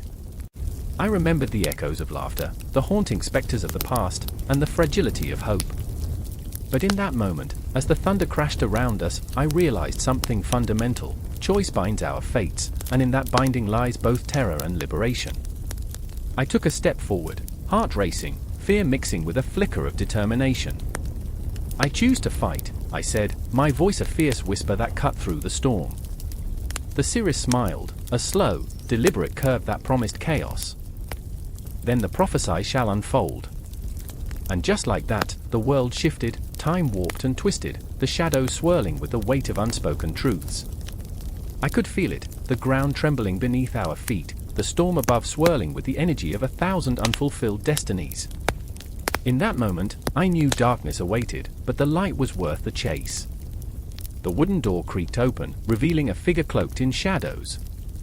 The air hung thick with the scent of damp earth and lost dreams. Sigurd stood at the threshold, heart hammering against his ribs, the whisper of destiny curling around him like a serpent poised to strike. He could feel the weight of history on his shoulders, a burden so heavy it threatened to crush him, yet he couldn't turn back. Not now. Not when the moon hung low, casting a pale glow that seemed to mock his doubts. Will you forsake your gods for theirs? A voice echoed from the shadows, sharp and mocking, like a blade cutting through the night. It was Freydis, his sister, her eyes blazing with a fire he recognized all too well, a warrior's defiance mixed with the tremors of fear. They stood at the precipice of a choice, surrounded by the eerie quiet of a world on the brink of change, the old gods fading like the last embers of a dying fire. I remember the stories, he breathed, feeling the weight of each word as if they were stones in his mouth. I remember the laughter of the gods in Valhalla, the warmth of their embrace. I remember when Thor's hammer struck the earth, and the very ground trembled with power. Freydis scoffed, shaking her head, hair spilling like a waterfall of shadows. And what of Christ? What of the love they preach? Do you not see? We are the last remnants of a dying age, clinging to myths while the world shifts beneath us. Her voice quaked, oscillating between rage and despair. Outside, the wind howled, wrapping around the old stones like a lover's grip, a reminder that change was inevitable. Sigurd felt the chill in his bones, the icy tendrils of doubt creeping in. The Christians were everywhere now, their cross gleaming like a beacon of hope, even as it heralded the end of everything they had known. Do you think I do not see? He shot back, anger flaring in his chest, hot and consuming. They come to us in the guise of salvation, yet all I sense is the cold grasp of death. They smile, but their smiles bite. They promise eternal life, yet those who forsake our gods are already ghosts. They claim the cosmos belongs to them, but they know nothing of the vastness within a soul. Freydis stepped closer, her brow furrowed, the tension between them palpable. Then what do we do? Stand and watch as they tear down our shrines? As they laugh at our legends? I've heard their hymns echoing through the villages, sweet as honey yet laced with poison. They speak of salvation, but I hear whispers of our annihilation. The shadows seem to gather around them, thick and oppressive, swarming like a brewing storm. Sigurd felt the air change, as if the cosmos itself held its breath, teetering on the edge of chaos. His heart raced, fear clawing at his insides, a relentless beast. I don't know, Freydis, he confessed, his voice faltering. I don't know if I can bear to watch our world dissolve. But to surrender? To accept their chains? How can I bow my head to a god who died on a cross? She looked deep into his eyes, and for a moment, they stood on the edge of a chasm, teetering between love and loss. What if we could weave our stories together? Her voice softened, vulnerability breaking through the fierce armor she wore. What if we could find a way to coexist? To take their love and mold it with our strength? To ensure our gods still linger in the hearts of men? Her words lingered in the air like the scent of wildflowers in the winter, a fragile hope amidst the desolation. Sigurd felt a flicker of something. Could it be hope? Or perhaps it was a treacherous glimmer of betrayal. The weight of their shared history loomed large, a tapestry woven with threads of laughter, tears, and an unyielding bond. I remember the first time I saw the stars, he murmured, his voice barely a whisper. I stood at the shore, the water lapping at my feet, the sky alive with stories. I felt connected to everything, the cosmos, the earth, even the gods. And now I feel them slipping away, as though the very fabric of who I am is being unraveled. Then fight for it. Fight for what we have. Freydis's voice rose, fierce and unyielding, slicing through the fog of uncertainty. Stand with me, Sigurd. Let us carve our place in this world. Let us remain warriors, even if the battlefield shifts. The silence that followed was suffocating. The stars blinked down at them, indifferent yet omniscient, reminding Sigurd of how small they were in the grand tapestry of existence. Time slowed, each heartbeat echoing like a drum, each breath thick with the tension of an unseen battle. I will fight, he declared, a surge of determination igniting within him. But I will not abandon the old ways. I refuse to let their stories bury ours. We are the offspring of giants, and even if the world changes, we will carve our legends into the stone of time. Freydis nodded, her eyes shimmering with unshed tears, shimmering like the glacier that would one day melt beneath the sun. In that moment, they were two warriors standing against a tide of darkness, refusing to be swept away. The door creaked again, the shadows shifting, and in that moment, the world outside felt both terrifying and thrilling. What awaited them in the darkness? The crushing weight of inevitability hung over them like a storm cloud, heavy and oppressive. Yet within that uncertainty lay a flicker of possibility, the promise of rebirth amidst the ashes of what once was. With hearts racing, they stepped into the cold night, the chill biting at their skin, the moon standing witness to their defiance. They would not bow. They would not break. The battle was far from over, and as they ventured into the unknown, they carried with them the weight of history. The old gods whispered through their veins, urging them forward into the twilight of a new dawn. The wind howled, an eerie wail slicing through the darkness, a siren's call that sent shivers racing down my spine. I stood in the shadow of ancient trees, their gnarled branches clawing at the sky like skeletal fingers, each twist and turn whispering secrets lost to time. The night was alive, electric with unspoken dangers, a tapestry woven with threads of fear and uncertainty. I could feel it in my bones, the weight of forgotten tales pressing against my chest, suffocating yet intoxicating. Somewhere in the distance, a raven cawed, its voice a haunting echo that seemed to reach deep into the fabric of reality, tugging at something primal within me. I remembered Sigurd, the dragon slayer with a heart as fierce as the flames he battled. What was it like to wield such power? To feel the rush of steel singing through the air, to know you could bend fate to your will? But I also remembered the ghosts that trailed behind him, the weight of loss, betrayal, and the burden of destiny. Sigurd was a warrior, yes, but he was also a man, and in that, he was vulnerable, his heart a fragile thing caught in the tempest of his own making. Then there was Brynhild, the Valkyrie with flames in her soul and ice in her veins. She danced gracefully through the chaos of war, her laughter echoing like silver bells amidst the carnage. But beneath that fierce exterior, I sensed a tempest brewing, a deep-rooted sorrow that threatened to drown her. Love had turned to ashes in her mouth, and the taste was bitter, a stark contrast to the glory she sought. She longed for freedom but was shackled by her own choices. Oh, how I could feel her pain, the gnawing ache of wanting what you cannot have, the desperation of a heart caught in a dance of fate. The night pressed on, shadows swirling like dark specters, heavy with the weight of unfulfilled dreams. Each heartbeat resonated through the still air, a drumbeat of impending doom. I felt their stories intertwining, like threads woven into a tapestry of despair and hope. The Eddas, those ancient tomes, held their truths, but they also held the raw, jagged edges of humanity, the mistakes, the flaws that made them real and relatable. I remember lying awake, staring at the ceiling, haunted by fragments of tales that never let me go. The whispers of the Norns threaded through my mind, a chilling reminder that fate was an inexorable force, one that could shatter dreams in an instant. Time folded in on itself, the past and future colliding in a maelstrom of emotions. I was lost in the labyrinth of their struggles, their victories tainted by the shadows of their choices. Do you know what it's like to face your own ghosts? I whispered to the swirling winds, as if seeking solace in the emptiness. To dance with the shadows of what could have been. The trees shivered in response, their leaves trembling like the very souls of the fallen. I could almost hear Brynhild's laughter echoing through the branches, bright and haunting, and I felt a pang of longing for her unyielding spirit, her refusal to bow to the weight of expectations. Yet I also felt her despair, a ghost wrapping around me, asking if freedom was worth the price of love. Time slipped like sand through my fingers, the clock of fate ticking relentlessly. I could see them, their silhouettes etched against the bleeding horizon. Sigurd, wielding his sword, a beacon of strength amidst the encroaching darkness, and Brynhild, fierce and wild, yet so fragile beneath that armor of bravado. I was caught in their storm, the air thick with tension, and I could taste the bitterness of their choices on my tongue.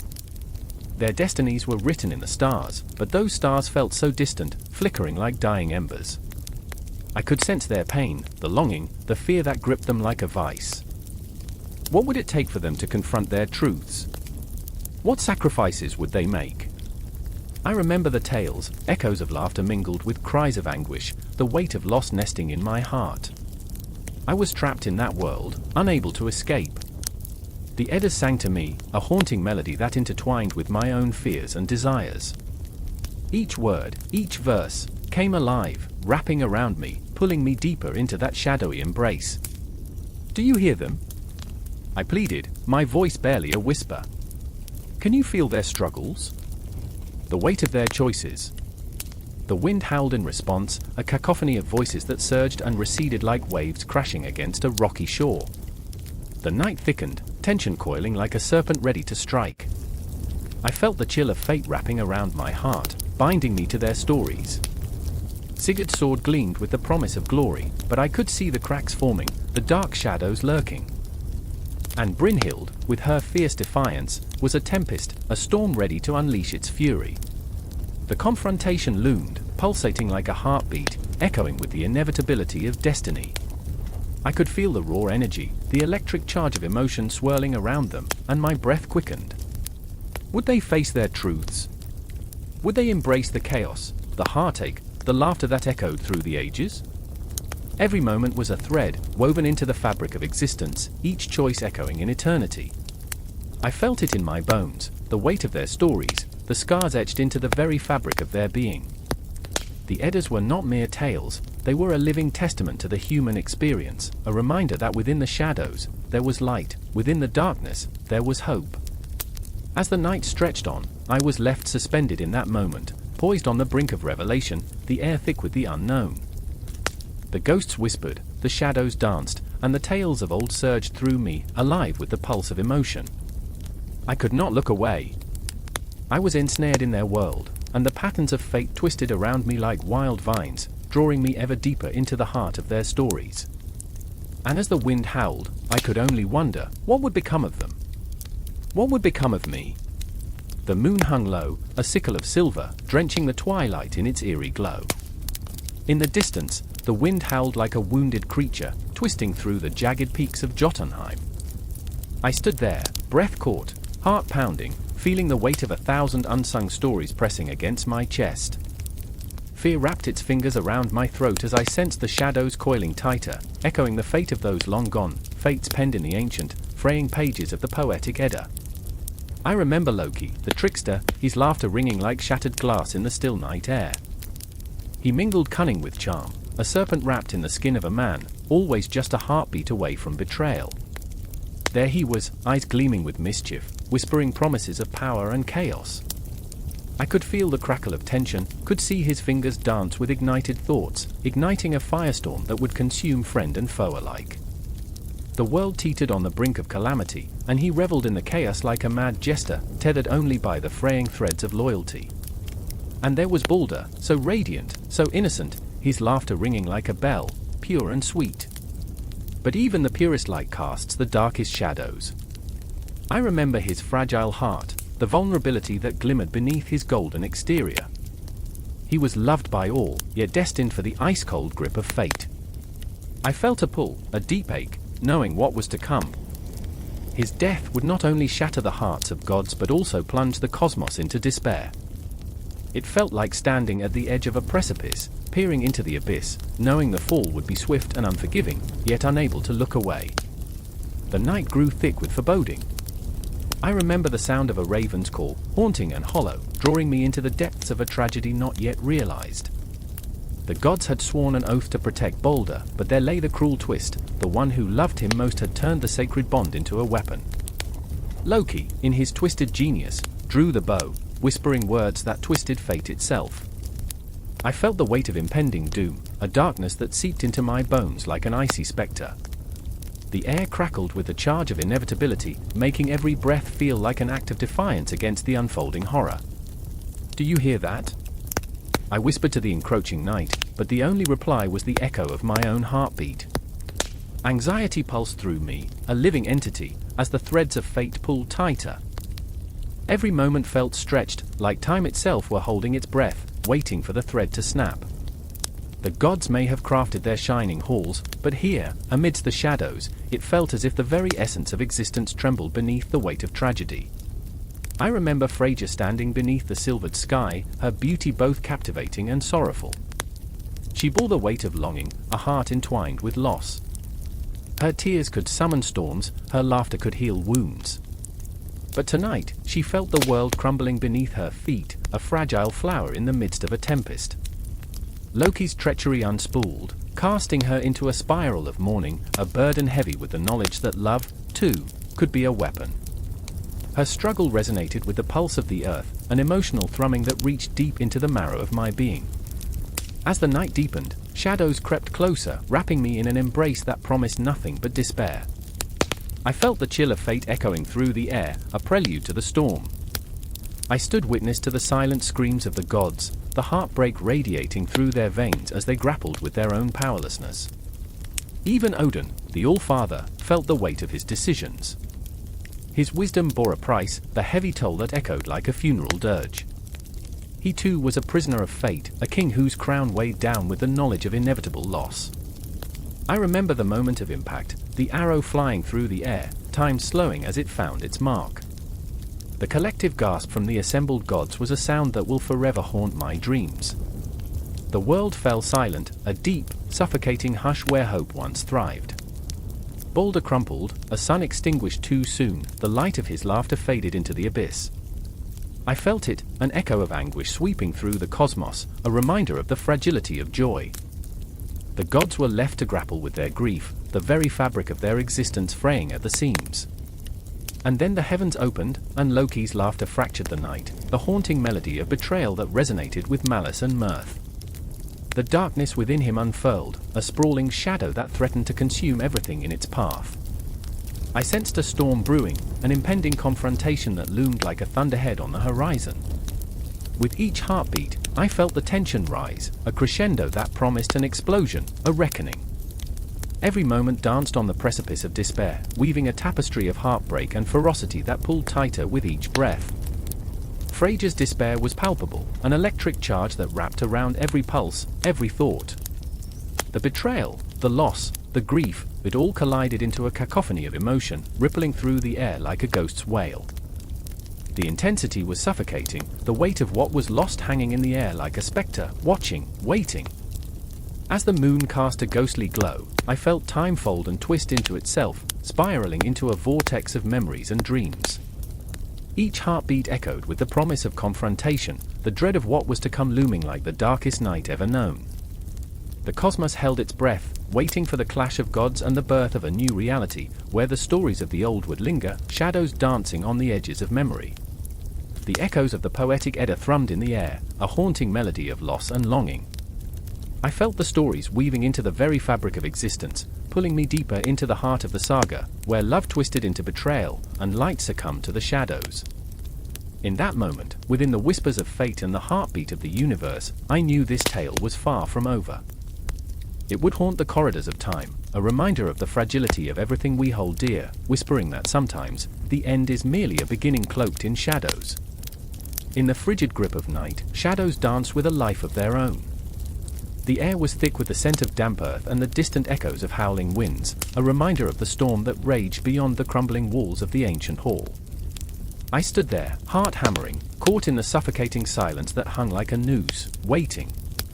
Every tick of the clock sounded like thunder, each second stretching into eternity.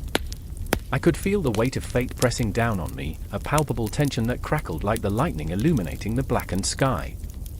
The wooden door, battered and worn, trembled under the force of the tempest outside. I could hear the deep, ragged breaths of my companion, Gunnar, beside me, his face a mask of uncertainty. The flickering torchlight cast monstrous shapes on the walls, figures that flickered in and out of existence, much like the gods we spoke of in hushed whispers, their powers both a blessing and a curse. I turned to him, and our eyes locked, a silent conversation threading through the air, fear, desperation, and an unshakable bond forged in the fires of countless battles. "I wish it would just end," he said, voice trembling like a leaf in the storm. "This waiting, this dread. It eats at me, gnaws at my soul." I felt the truth in his words. I wished for the same. But what awaited us was a confrontation with the unknown, a challenge that had haunted our very existence. The spectre of the past loomed large, a spectre named Loki, the trickster god. I recalled the tales, how he wove chaos, smiling in the face of destruction, turning friends into foes with a mere whisper. He was the harbinger of our doom, and we were nothing more than pawns in his twisted game. The shadows flickered again, and I remembered the stories, the whispered legends of the prose Edda, a tapestry of creation and destruction woven through time by a hand unseen. It was said to hold the keys to understanding the divine and the mortal, the sacred and the profane. But could it save us now? I felt the pulse of urgency in my veins. The clock was ticking. Are we ready? I asked, my voice barely above a whisper, a plea for courage that hung in the air like a fragile thread. Gunnar's eyes narrowed, the fire dimming within them. Ready for what? He shot back, frustration swirling in his voice. To confront a god? To face the wrath of what we've unleashed? Do you think we have a choice? I could feel my heartbeat quicken, a drum roll heralding the storm. We can't let him win. The stories, they tell us how this ends. We have to take a stand. He looked away, the weight of defeat settling on his shoulders. But what if the stories are wrong? What if we're just chasing phantoms? And there it was, the haunting doubt that clung to us like a shroud. I could almost hear the whispers of the past, curling around us like smoke, reminding us of our fragility. The gods were not benevolent. They were capricious, and we were merely their playthings. Yet, there was something stirring within me, a flicker of defiance rising against the tide of despair. Remember the tales of Odin? I pressed on, urgency spilling from my lips. He sacrificed himself for knowledge, hanging from Yggdrasil, pierced by his own spear. He understood the price of wisdom. If we must face Loki, we must be willing to pay that price too. Gunnar's gaze met mine, and in that moment, I saw something spark, a glimmer of hope, like a flame striking against the dark. But it was fleeting, swallowed by the encroaching shadows. What if we fail? He whispered, the words heavy with dread. What if we become the very monsters we fear? The air crackled with tension, and I could feel the storm outside mimicking our turmoil. I grasped his shoulder, grounding him, grounding myself. Then we fail together. But we must try. We cannot let fear dictate our fate. The door shuddered again, a foreboding warning that rattled through the hall. Suddenly, it burst open, revealing the outline of a figure wrapped in darkness, tendrils of shadow coiling around him like serpents. The cold air rushed in, freezing the moment, and I felt a chill crawl up my spine. Loki stood there, a smirk playing on his lips as he stepped into the flickering light. "Ah, my dear mortals," he drawled, his voice smooth as silk, yet laced with poison. "How delightful to see you so eager. Are you prepared to dance with chaos?" His eyes glimmered like twin stars, filled with mischief and malice. I could hear Gunnar's sharp intake of breath beside me, a shudder of recognition sweeping over him. I felt my own heart race. This was the moment we had dreaded, the confrontation we'd been preparing for in the shadows. "Why do you torment us?" I shouted, my voice trembling, yet fierce. "What do you want from us?"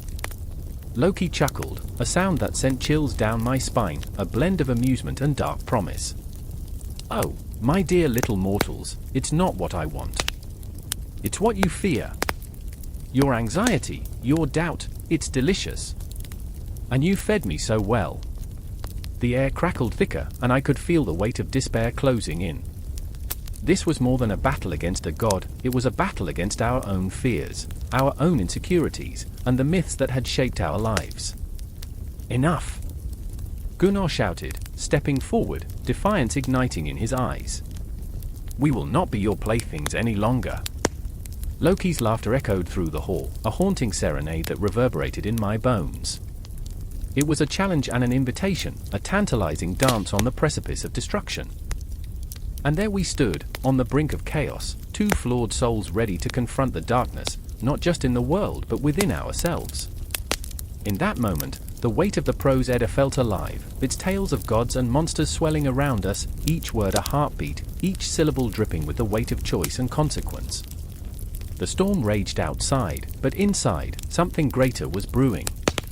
The line between madness and clarity blurred, and as I prepared to step into the chaos, I felt the universe holding its breath, the stories of the past and the future colliding in a symphony of fate.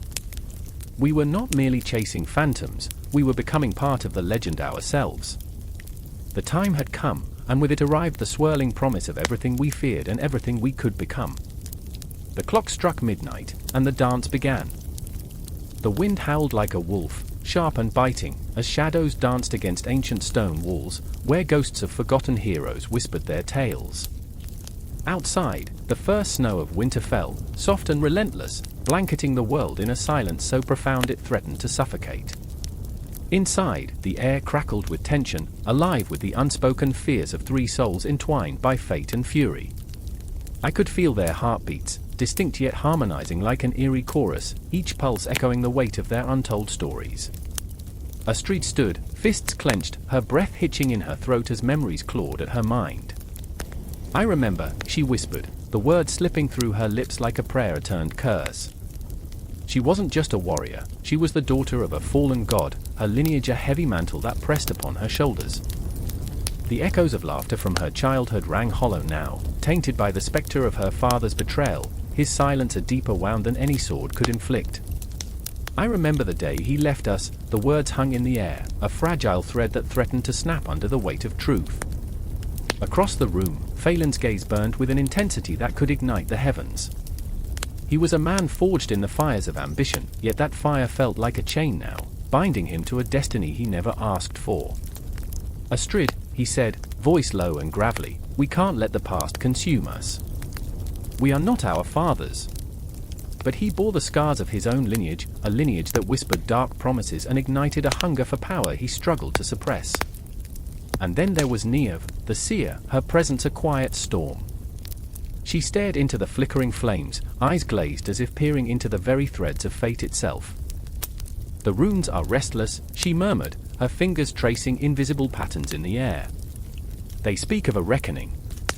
I felt a chill race down my spine as she uttered the very word that haunted my dreams, the word that echoed through the ages, binding us all to the legends written in blood and sacrifice. Time stretched like a taut bowstring, every heartbeat an eternity as unspoken words hung between them like a noose. I could almost see the shadows lengthening, creeping closer, taunting them, whispering of impending doom.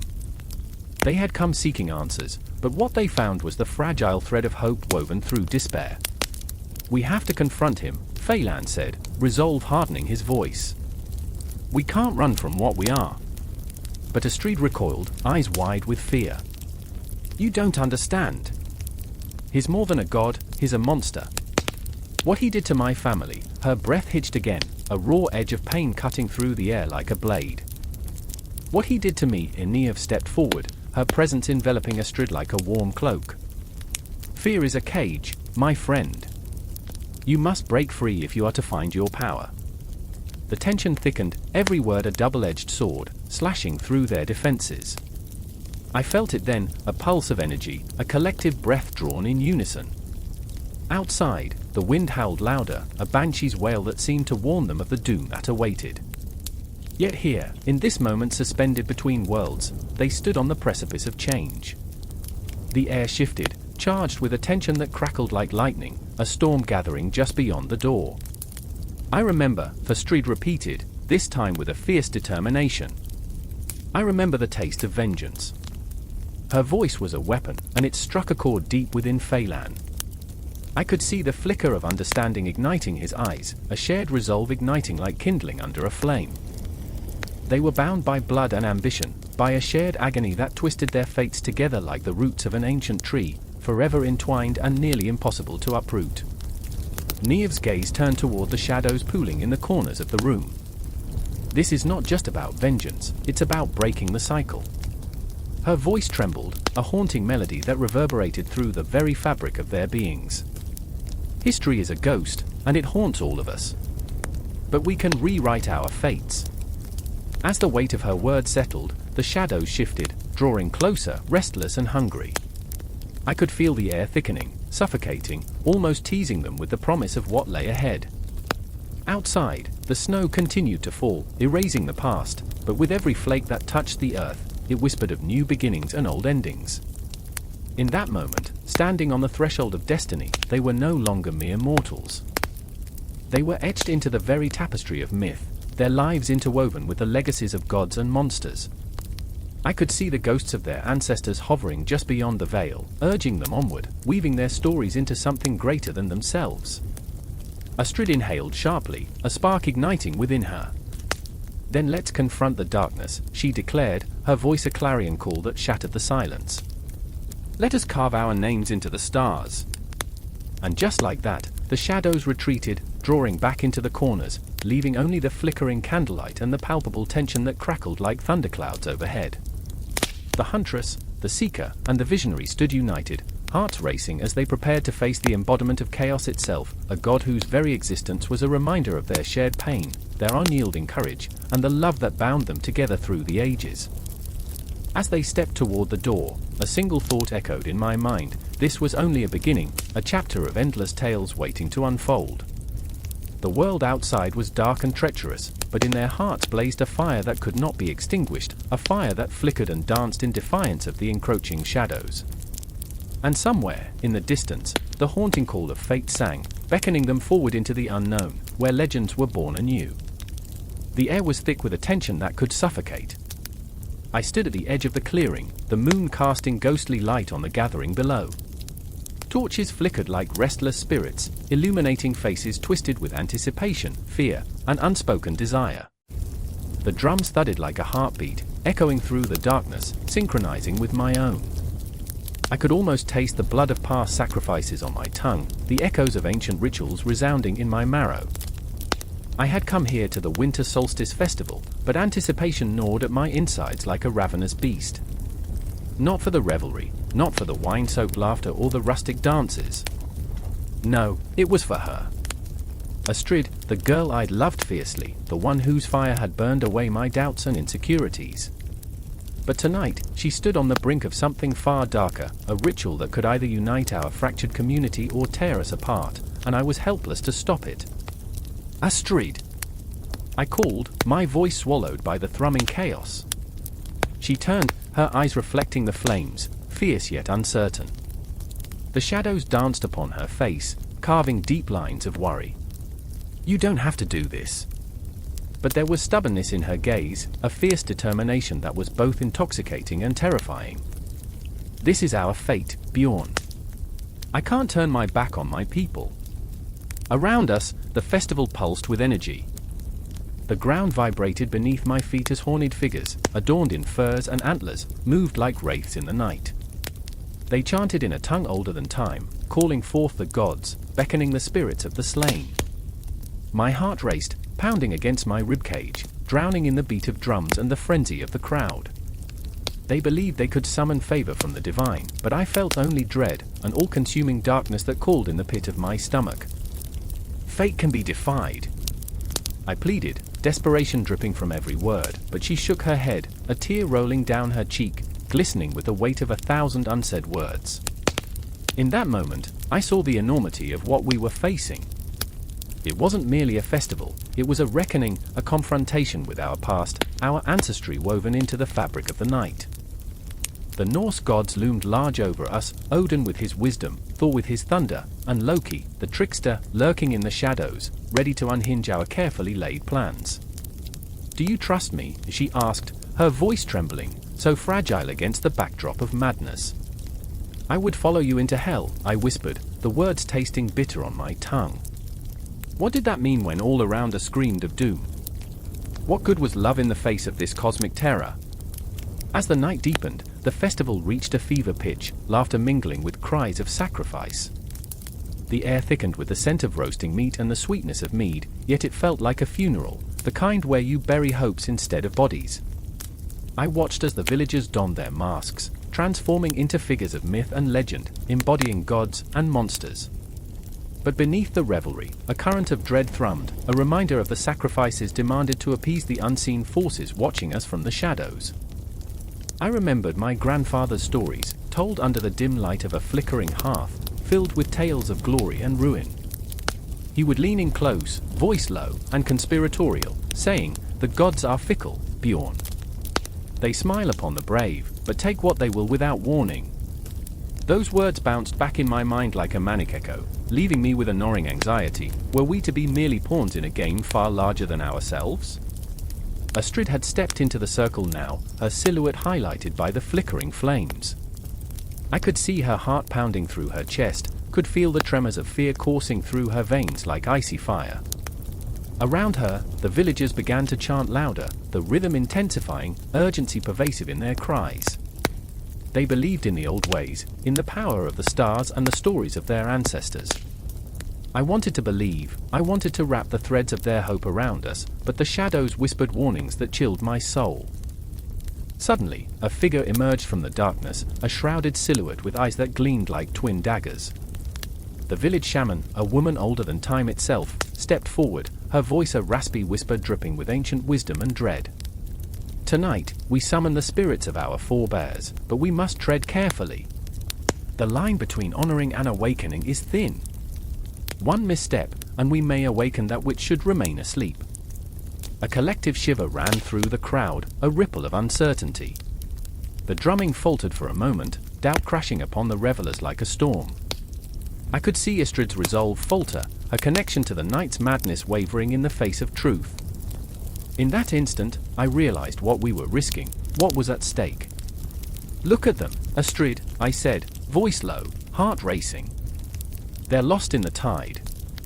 We can't sacrifice ourselves to appease ghosts." But she was locked in the gaze of the shaman, entranced by the ancient power swirling in the air. I felt the chasm between us grow wider, a divide filled with unspoken fears and desires, a haunting echo of what lay ahead. "Together," she whispered, her gaze fierce yet sorrowful. "If we do this together, we can change our fates." I wanted to scream, to shake her from this trance. But I stood rooted, a mere spectator in a world where magic and madness collided. The drum surged again, a monstrous heartbeat filling the void, promising the gods' favor. All I could do was watch as the festival crested into chaos, the line between hope and despair blurred beneath the weight of tradition. As the night stretched on, enveloping us in darkness, I felt the air thicken, the tension palpable, each heartbeat a countdown to an unknowable climax. This was the weight of mythology, of dreams and nightmares entwined, and I was caught in the web of it. In that moment, I realized that no matter the outcome, we were not just honoring the gods, we were stepping into the very stories that had forged us, and I could do nothing but brace for the impact. And so, as the flames crackled and shadows fluttered, we stood on the precipice of destiny. The past whispered in our ears, and the future loomed like an unsheathing sword, waiting to spill its truth upon us. The cold air wrapped around me like a shroud, each breath curling into the night, vaporous and ghostly. Somewhere in the distance, a raven cawed, a sound that cut through the silence like a knife, echoing against the ancient stones that loomed before me. I stood at the mouth of a burial mound, a place where stories of gods and monsters had long since been swallowed by the earth. Yet, somehow, whispers still lingered here, secrets clinging to damp soil and rotting wood, as if the dead were still watching, waiting. I wasn't alone. Beside me was Istrid, her eyes wide with a mix of fear and exhilaration, the flickering light of our lantern dancing across her face like the shadows of long-forgotten souls. She breathed heavily, her anxiety palpable, every inhalation a battle against the weight of history pressing down on us. "Do you feel it?" she whispered, her voice barely more than a breath. I nodded, the heaviness in my chest tightening. This was no ordinary excavation, it was a descent into the heart of myth. I could already taste the salt of ancient tears, and the tales of giants and gods clawed at the back of my mind. I had spent my life unearthing relics of the past, chasing the echoes of a time when warriors clashed and the gods walked among men. But now, as I stood on the precipice of this dark tunnel, those echoes felt less like history and more like a warning.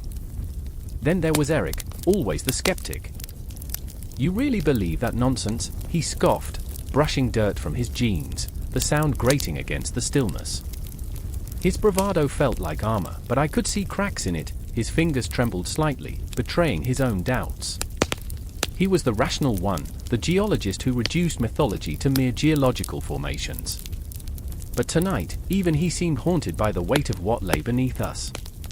I could almost hear the murmurs of the past weaving into our conversation, an insistent chant that tugged at the corners of my mind. "Loki would find this hilarious," I said, attempting to lighten the oppressive air. "Years of study, only to end up in a hole in the ground." The joke fell flat, a heavy stone dropped into a dark well, its splash echoing endlessly. Eric shot me a sidelong glance, the ghost of a smile playing at the corners of his mouth, but it quickly vanished, swallowed by the shadows. The lantern flickered, casting grotesque shapes on the walls of the mound. A chill rippled through me as I imagined the hands that had once built this sanctuary. Their lives were woven into the fabric of this place, their hopes, their fears, their blood. I felt them surge around us, their stories clawing at the edges of my consciousness. I remember, I began, the words spilling out unbidden. I remember tales of the Valkyries, fierce and unyielding. They chose who would live and who would die. Astrid shuddered, her eyes darting to the shadows, and I could feel her heart racing, thumping like a war drum. "What if they're still here?" she murmured, a tremor in her voice. "What if they're waiting for us?" I wanted to laugh, to shake off the chilling thought, but the air thickened, and a silence fell, a silence so profound it felt like the world had stopped spinning. I remember the stories of loss. The deaths that came like winter, cold and merciless. The memories clawed at my throat, an insistent knot of sorrow that wouldn't let go.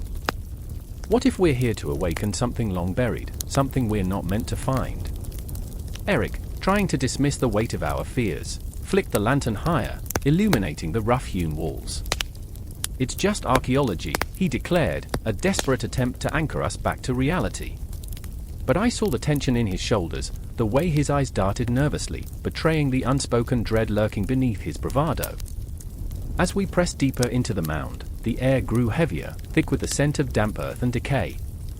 I could almost hear the echoes of laughter, the clattering of feasting warriors, a surreal juxtaposition to the darkness surrounding us. It was a reminder of life, of joy, even amidst death. They bathed once a year. So yeah, romance was earthy, I quipped, trying to lighten the mood. Astrid laughed, a nervous, trembling sound that danced in the stillness. Then we came upon a chamber, its entrance cloaked in darkness. My heart raced as the lantern flickered again, casting a feeble light over intricate carvings, a dance of gods and giants, love and betrayal etched into stone. "Look," I breathed. The images seemed alive, pulsating with stories waiting to be told. But as I stepped closer, something shifted in the air, a whisper that crawled down my spine like icy fingers. I turned, catching Eric's eye, and saw the same fear reflected there, a shared heartbeat of dread. "We need to go," he said, his voice strained. "This is wrong. We shouldn't be here." I could feel Astrid's pulse quickening, the uncertainty wrapping around us like a tightening noose. "What if we're meant to be here?" I replied, my own words surprising me. "What if this is our chance to connect with something greater?" The thought thrilled me and terrified me in equal measure, a paradox that ignited something deep inside. A sudden crash shattered the silence, a stone, dislodged and tumbling, echoing off the walls, and the darkness felt alive, surging forward as if it had teeth. "Run!" Eric shouted, his voice slicing through the tension like a knife, and we fled, the weight of centuries crashing down behind us as shadows reached out, grasping for our fleeing forms. In that moment, I understood.